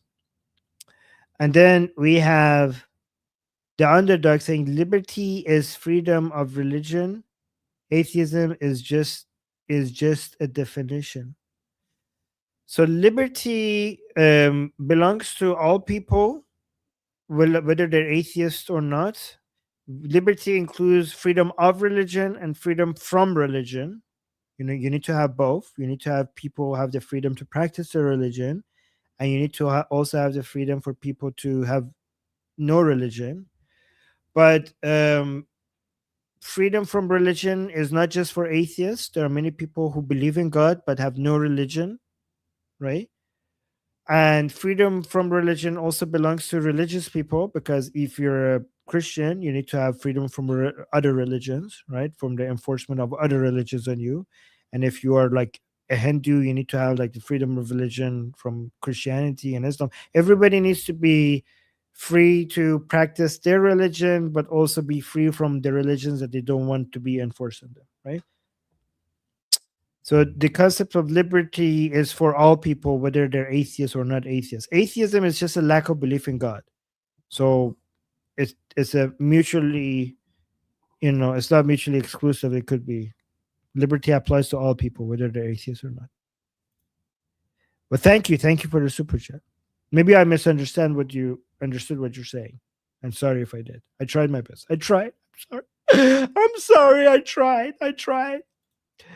All right, we got another super chat saying you're a world of knowledge, Armin. Well, thank you. سپاس گذارم. Wow, that's beautiful. سپاس گذار. خواهش میکنم. لطف دارید. اختیار دارید. Thank you. So he basically said. He said thank you in a very, very, very polite, like very, very nice way in Persian. And then we have Jose here saying, is there a tipping point where the IRGC and the Jalili faction, ideologically apocalyptic, submit to US and Israel for the survival of the Islamic Republic? Okay, so the IRGC might end up becoming desperate enough to use, not themselves, but try to put somebody else in front to surrender somewhat to the Americans and Israelis. But the Jalili camp, the Jalili faction, I don't see it happening. But the IRGC camp might. And here's the problem. things have to get really desperate for the Islamic Republic, for the IRGC camp. I mean, you mean the Wahidi camp, because within the the entire IRGC is not a monolith, right? It's not a monolith. So let's say the Wahidi camp instead of IRGC, right? So the blockade has to continue to work, and we need to get to a very high degree of desperation for the Wahidi camp to bend the knee and submit to United States and Israel. And honestly, the Wahidi camp might prefer, to some extent, for the Jalili camp to push against them because of exactly what the slide I showed you here, right? Where is it? This one. However, the problem is, so that's the benefit, but there's also a problem with that. The problem with that is the Jalili camp most accurately represents the pro-regime Iranian people, especially the ones in the streets. It's not a 100% one-to-one, but many pro-regime people, their demands are much more in line with the Paidari or the Jalili camp, right? So at some point, if the IRGC bends the knee to the American coalition, they would lose the support of the pro-regime Iranians unless the IRGC manages to throw somebody else under the bus and use them as scapegoat. But if and they might actually be successful at doing that, but if they are unable to do that, what would happen is that they would lose the support of pro-regime Iranians. And then what would happen is that people like her will turn against people like Wahidi. And we would basically have an Islamic Republic that has close to 0% support. Right? Because we have the anti-regime Iranians being against the Islamic Republic, let's say, for example, the 95%. But if that happens, then you also have the 5% of regime supporters turning against the regime as well. And it was very difficult, not impossible, but very difficult to rule over Iran with close to 0% support. Right? And that might be the point of the proxies coming in. Because, guys, remember when we saw the caravan of the Hashd Shabi coming from Iraq inside Iran? A few days after that, I said that I don't think this is just for the anti-regime Iranians. I said that I think that this might also be for the pro-regime Iranians as well. Do you remember that? When we had Hashd Shabi come from Iraq, Zainabin come from Pakistan, and Fatimian coming from Afghanistan, I mentioned to you guys that at some point the IRGC might end up requiring to be more flexible and have some degree of maneuverability. And this pro-regime Iranians' maximalist demands and rigid ideological rigidness means that at some point, if the IRGC ends up having to surrender, they would lose these people, and these people might want to do an uprising. And I basically came up with this idea of a double uprising from both anti-regime, more secular-minded anti-regime Iranians, but also another uprising from the pro-regime Iranians, a double uprising, right? Remember, I showed you a video of this woman suggesting that if there is any weakness in the negotiations, if they're loose about it, then what would happen is that the people who are in the streets right now supporting the regime, they will stop supporting the regime. Remember that video that I showed you guys? Oh, let's go. So it's interesting because something else that happened. Something else that happened is that many days after I said that that might be the reason for the proxies that to come in, the terrorist Shia groups to come in, is to suppress the anti-regime Iranian people, but also potentially suppress the pro-regime Iranian people if the IRGC decides to surrender. And all of a sudden, these people are talking too much and becoming annoying, to use them, to use the proxies to shut them up as well. A few days after that, like many days after that, actually, we had Telegram comments from pro-regime people on an IRGC-linked Telegram account commenting that they think that these proxies are for them. Remember that? That was after I came up with that guess that maybe the proxies are for pro-regime people as well. And then we had pro-regime people coming to the same conclusion on IRGC-linked Telegram accounts. Remember me when I showed that to you guys? Remember? I was like, wow, this is what I was thinking. And now we're seeing the IRGC pro-regime people guessing this as well. Who remembers that?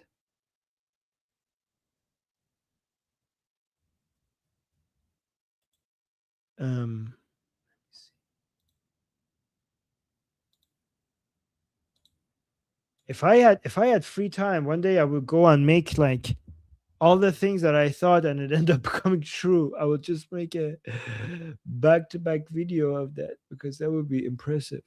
Hold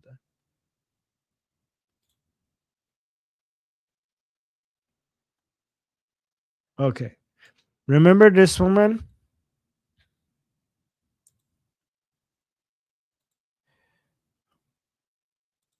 So let me translate this for you guys. You guys are saying I do, you remember. Okay, well, thank you. I appreciate you guys remembering. So let me translate this woman for you guys so you have a good understanding. And again, guys, the English translation here is like wrong. Like, I don't know who translated this, but it's like, I mean, it's not wrong, but it doesn't capture the whole thing. So let me just play this. So these are the street this is a woman among the pro-regime street protests in the streets of Iran that has gone on for the past 2 months, right? So there she's asking me. So the reporter is asking him, what if there's a negotiations that there is loose, basically meaning that they are not very strict with the Americans. They're not holding their red lines. What happens if they do that?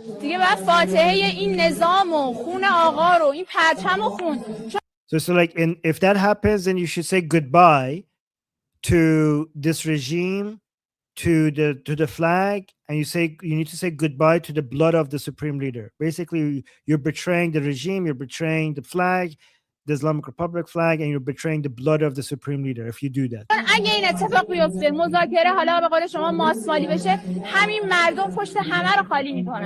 So you're saying if they are weak with the negotiations and they basically are flexible to the Americans, all these people that you see here, all of these people, pro-regime people, they will abandon the regime if you do that. Like we will lose our motivation. It would demoralize us. And then after that, it's not clear what would happen after that. Look at this. She said this after I came up with the name, the double uprising. Okay. This video was after I said that. She here is saying that something bigger than what happened in early January, in January 8th and January 9th, something bigger than that would happen. Basically saying if the regime betrays us, pro-regime people, and capitulates to Americans, something bigger than that. Why is she saying that? Why is she referring to, because she's pro-regime, why is she using the uprising of the anti-regime Iranians as a threat against the regime? She doesn't associate with those people. She considers those people to be the enemy. But why is she using the early January uprising as a threat? She's saying something bigger than that will happen. Do you know what that means? Do you understand what that means? She means that our uprising against the regime will be bigger than their uprising against the regime. Do you understand that? Do you understand what I'm saying? She's saying something bigger. She's saying our uprising, the Durka uprising, the jihadi uprising against the Islamic Republic will be more bigger deal than the anti-regime Iranians uprising. I've heard this before, by the way. I've heard this before. Let her finish, and then I'll tell you what I'm talking about. I've heard this before. دیگه خدا فکر کنم رو شما برگردیم. She's saying at that point, even God will stop supporting us. Even God will forsake us. Okay. So, guys, why do you think these people think that the Durka uprising is a bigger deal than the secular uprising that we saw in early January? Do you guys know why? I remember years ago, because, guys, this division is years in the making. This is not new. It's just escalating, right? This division of some pro-regime people against some regime officials goes back to years ago when you saw that the regime was unable to enforce hijab laws, right? And even years ago, some of these people were threatening the regime, saying that you should stop worrying about the anti-regime protesting against you because these people are pathetic and weak and they are life lovers. They're Jundust. Jundust means life lovers. Basically saying people like me and people who are against the regime, they love life. And they say that as an insult. Life lover is an insult in Islam because Islam loves death. Basically, they always say that we love death more than you love life. You love life because you are of this world. You're attached to this world. But we're not attached to this world. We're attached to the afterlife. We're attached to God. We're attached to the hereafter, right? So we love death more than you love life. So as a way for us to insult us, they call us life lovers, Jundust. Okay? So they say that our uprising is pathetic and weak because we are life lovers and we don't want to die. So we're weakened with our uprising. It's easy, like if you like slap one of us, we'll run away. It's easy to suppress us. Okay? But they say, yeah, it's a death cult, exactly. But they say that we come out kafan push. That means that we come out into the streets. If we come and do an uprising, we will wear our shrouds, basically what you wear when you put on a dead body before you put it in its grave. We will come wearing that because we will come ready to die, and you can't mess with us. So don't fear the weak, in their perspective, the weak, pathetic, secular-minded, degenerate, gay, feminist, LGBT-loving, I don't know, sissy, like anti-regime people fear us because we know how to kill. We're not afraid of death, and we have experience in war. Okay, so fear us, fear our uprising. So if they basically were telling the regime that if you're going to be more lenient to the anti-regime people because you're afraid of an uprising, then you have miscalculated. That is not the uprising you should be fearing. You should be fearing our uprising. Do you guys understand what I'm saying? Like, don't fear their uprising, fear our uprising. So enforce Islamic law. Enforce the hijab. Because you don't even know what fear is until you see our uprising. That's what they say. So don't fear their uprising, okay? So, hold on.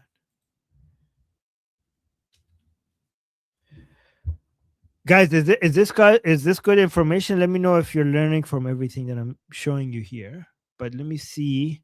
We got some more super chats.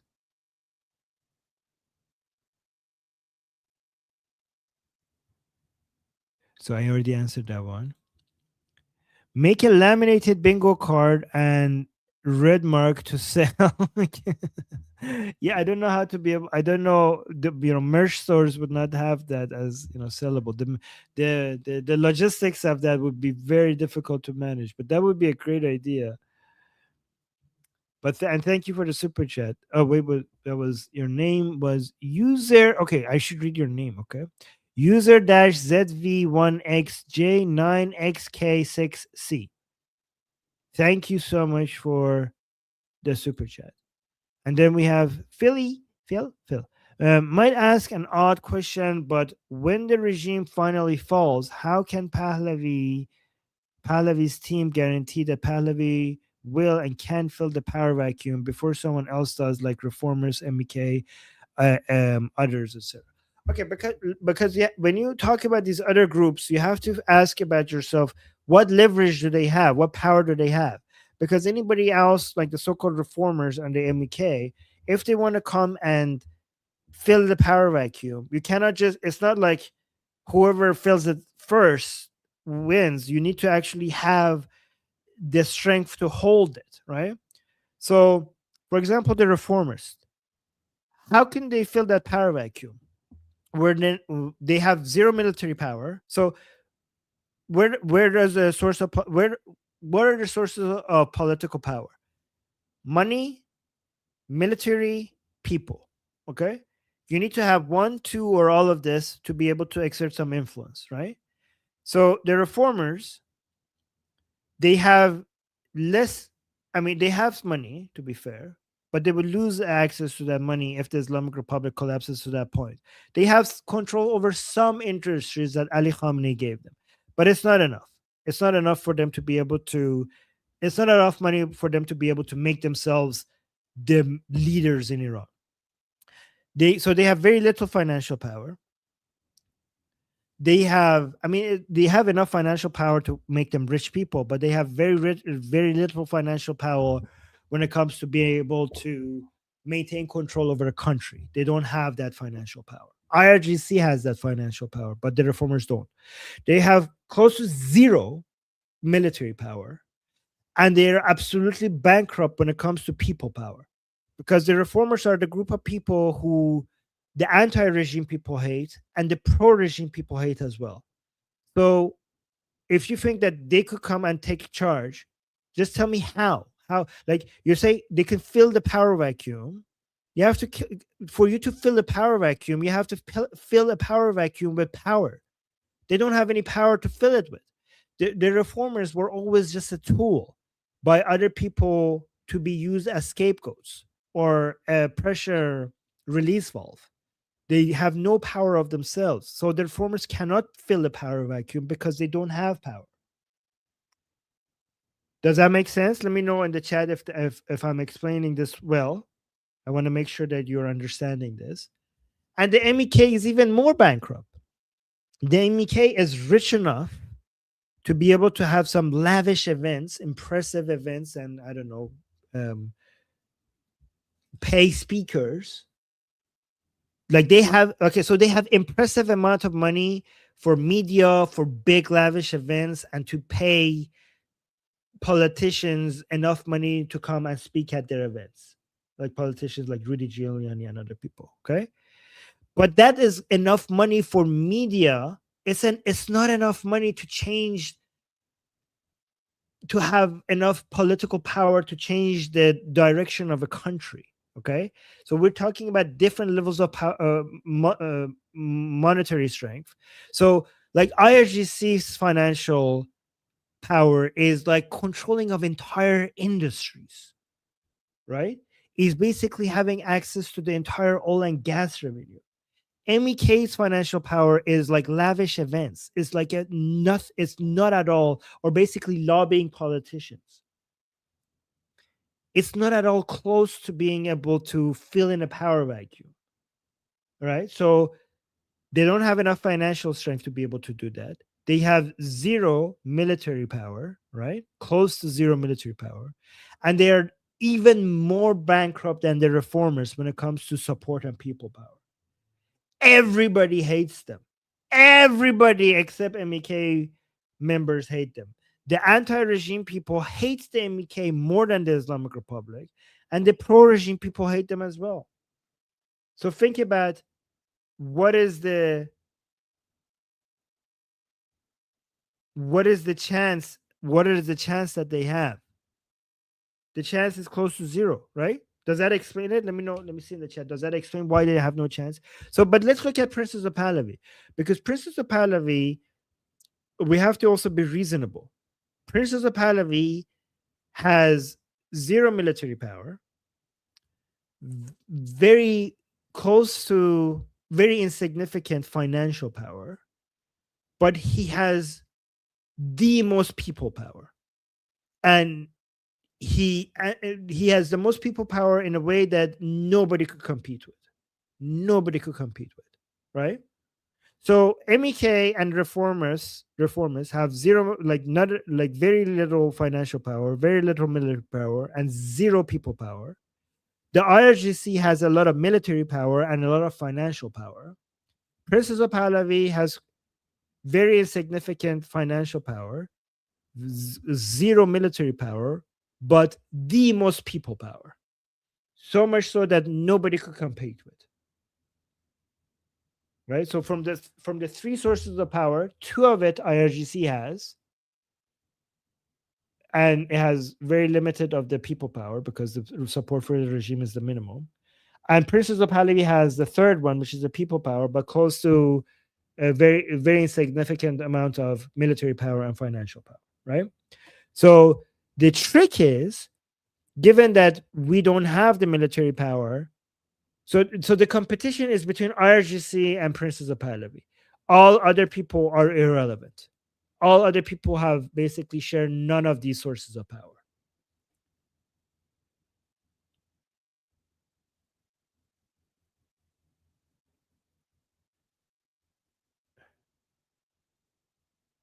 Yeah, guys, I will look at that soon. Okay, I saw your comments. I will look at that soon.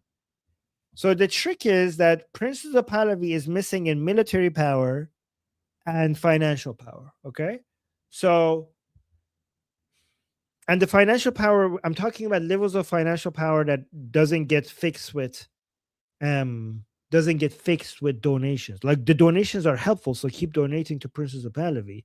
But I'm talking about a level of wealth. I'm talking like oil and gas money. I'm talking about petrochemical money. I'm talking about entire industries of money. I'm not talking about like donation level money. Okay. But again, the donations are meaningful, so I'm not saying you shouldn't do that, right? So the trick is, how can we make up for the fact that Princess of Pahlavi has all the support from the most support from the Iranian people, but no military power, and not very close to not enough, very insignificant financial power. So this is why the Iranian people needed the help of the Americans and Israelis, because we are not armed, right? And hopefully at some point we could arm the Iranian people. And if we arm the Iranian people, then Princess of Pahlavi will have become more significant when it comes to military power, right? Because it will be the Garda Javidan loyal to Princess of Pahlavi. That might happen. And then the financial power for Princess of Pahlavi, that could only be realized after the fall of the regime, when Princess of Pahlavi is the leader of the transitional period, and then his team could then take control over the oil and gas and other industries and start using that revenue to stabilize the country. That will bring the financial power. Does that answer the question? Let me know if that was a satisfactory answer or not.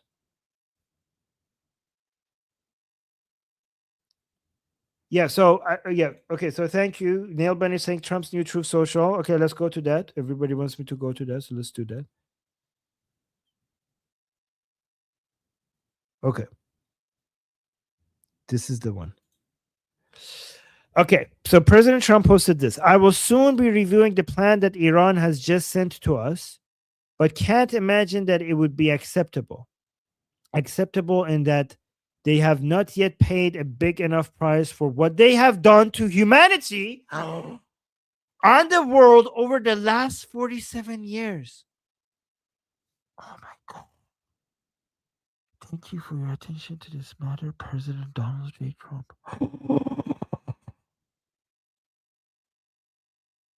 Oh my God.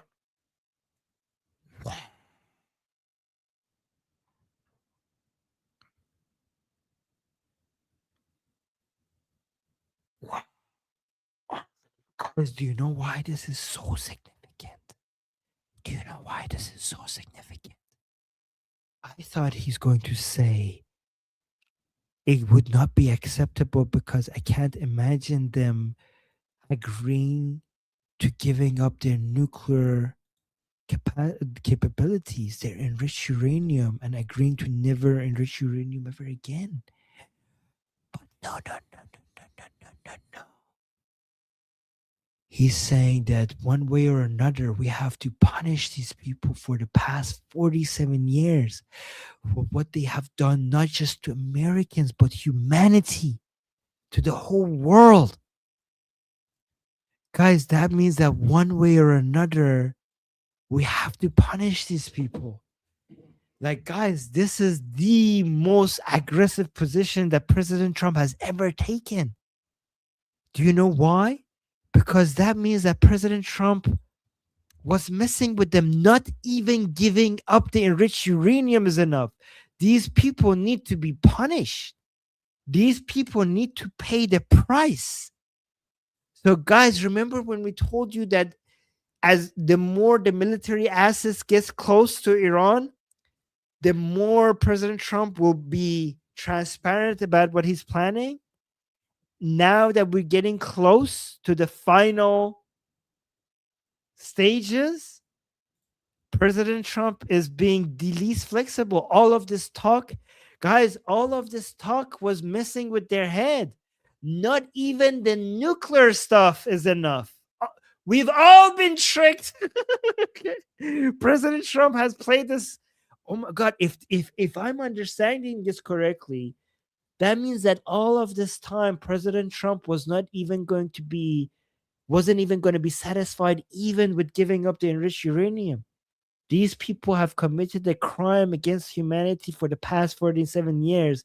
And all of this, everything so far has been getting to the point where we could finally punish the Islamic Republic for everything that they have done to humanity. This is for the Americans, for the Iranians, and for the whole world. There's nothing, absolutely nothing that Islamic Republic could offer that will satisfy President Trump. And he could be transparent about that because everything is in place. Am I reading this correctly? Is this what you guys are reading? I'm not sure.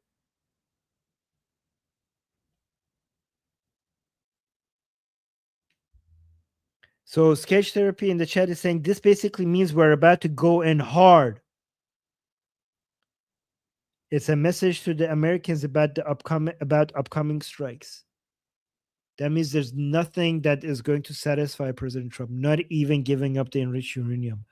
Oh my God. Wow.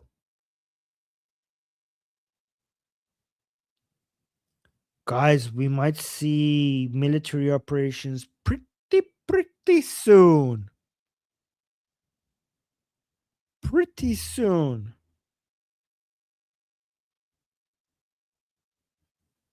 What do you guys think? Do you guys agree with this in the chat? Yeah, I saw another super chat from Terrell, saying Trump's new Truth Social last half an hour. Thank you guys for telling me in the chat. Thank you. I just wanted to finish my thought before I jump into this. Whoa, wait, what the markets are closed. It would be interesting to see. Yeah, we're not going to see the effect of this on Brent, because the reason why, guys, by the way, you think like, Armin, why would you be interested in oil prices right now? Like, should you be thinking about the liberation of the Iranian people? Well, because the markets would indicate what people who put their money where their mouth is think about the likelihood of an attack. You see what I'm saying? So we are just theorizing, but the market is betting and putting their money where their mouth is. So they have to make sure that they get it right. So for example, if I see Brent prices go up, that shows the level of likelihood that the market think is when it comes to increased escalations coming soon.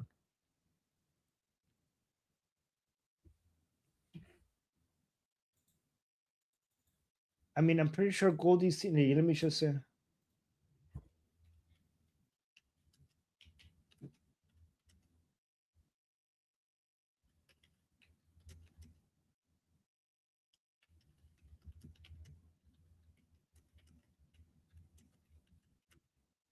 So I'm messaging Goldie.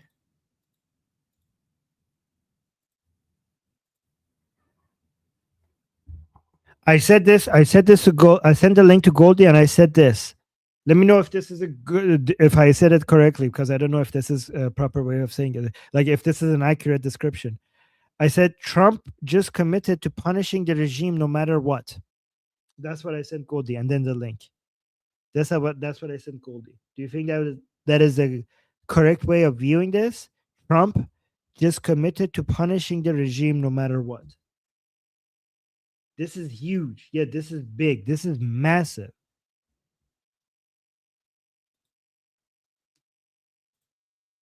Wow. By the way, guys, when I go, wow, this is Goldie's effect on me. Okay. You see, I've been spending so much time with Goldie. Sometimes I sound like her. I like. That's Goldie. That's the Goldie in me. When you spend so much time with somebody, sometimes you start sounding like them. Right? Just this low, like voice. So instead of, I used to say like, wow, wow, wow, but now I say like, it actually has more of an impact. Wow. Yeah.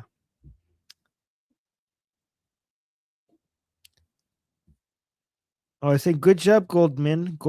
Oh, Goldie Meyer. Maybe I'm Goldie Meyer. Like mix of Armin and Goldie.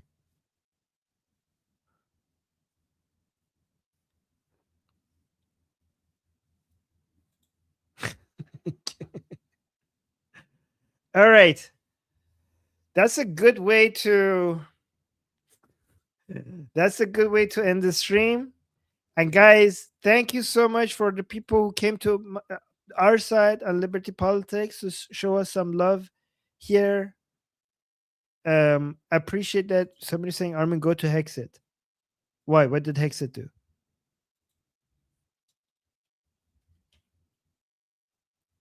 Secretary. Did he post something? 10 minutes ago. If you can build fast and deliver at speed, the Department of War is ready to do business. I'm not saying. Wait, no, this is old. I'm not saying anything new. All right, guys.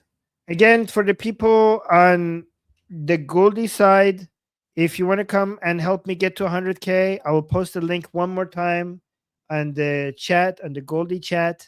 And again, it would get posted on the Liberty Politics chat as well. So, guys, like this is the Liberty Politics channel. You could come help me get us to 100K. We're at 91 right now. And you see this segment on the homepage. I have these shorter videos where I do like the nerdy stuff that you guys like. I basically try to create these edited versions of the nerdy stuff to go. And guys, look at this. We're now adding B-rolls, right? I used to just come and talk, but now on the Liberty Politics channel, I have these like shorter videos. Like this is 22 minutes. And then we have like, I try to go over more complicated nerdy stuff in a short like video. A lot of people don't really understand how important the current internal divisions within the Islamic Republic is. Many people are finally talking about it, but the importance of it and how key this is when it comes to fighting the Islamic Republic and eventually causing regime change is something that So look at this. I add B-rolls now because I didn't used to add B-rolls. I used to just talk. But look, we use the bingo card parliament here. in the Islamic Republic, when there was a vote by the members of parliament supporting Ghalibaf and Araghchi and the negotiation. See, that makes it easier for people to know who we're talking about. So we go like the bingo card is the B-roll. So again, if you want to come and see this, like you could share these to people who want to understand these topics, these shorter videos at the homepage. So I have a playlist called Armin NAVABI's Political Analysis. So that's on Liberty Politics homepage. You can find this playlist, and I'll try to keep this updated. I try to do one every day, but sometimes I miss a day or two. But I'll keep you updated with this. So because these live streams are like how long? Like they're like 5 hours, 6 hours, 7 hours, 8 hours long. So many people are not going to get those main points that I'm making. So I try to make these short videos that you could basically share with people, right? Anyways, so if you like that, again, come to Liberty Politics and subscribe there. Help us get to 100K. And yeah, so, and also join our discussion group. Yeah, let me also link the discussion group one more time. Sorry, I'm doing so much. This is a long promotion. Okay, last promotion, I promise. Come to Liberty Politics discussion group. Link is in the chat. I'm sorry, I'm not going to promote anymore. I'm done. Okay. All right. Oh, subscribe. Thank you. I'm doing too much self promotion. I'll stop. I'm sorry. All right. Love you guys. Okay. Sorry I had to go through so much promotion. I will stop. Okay. Anyways, I have to go. I love you guys, and I'm Israel Chai. Long live America. Wait. I need to. Okay, you know what? I'll be Goldie for the God bless America part, okay?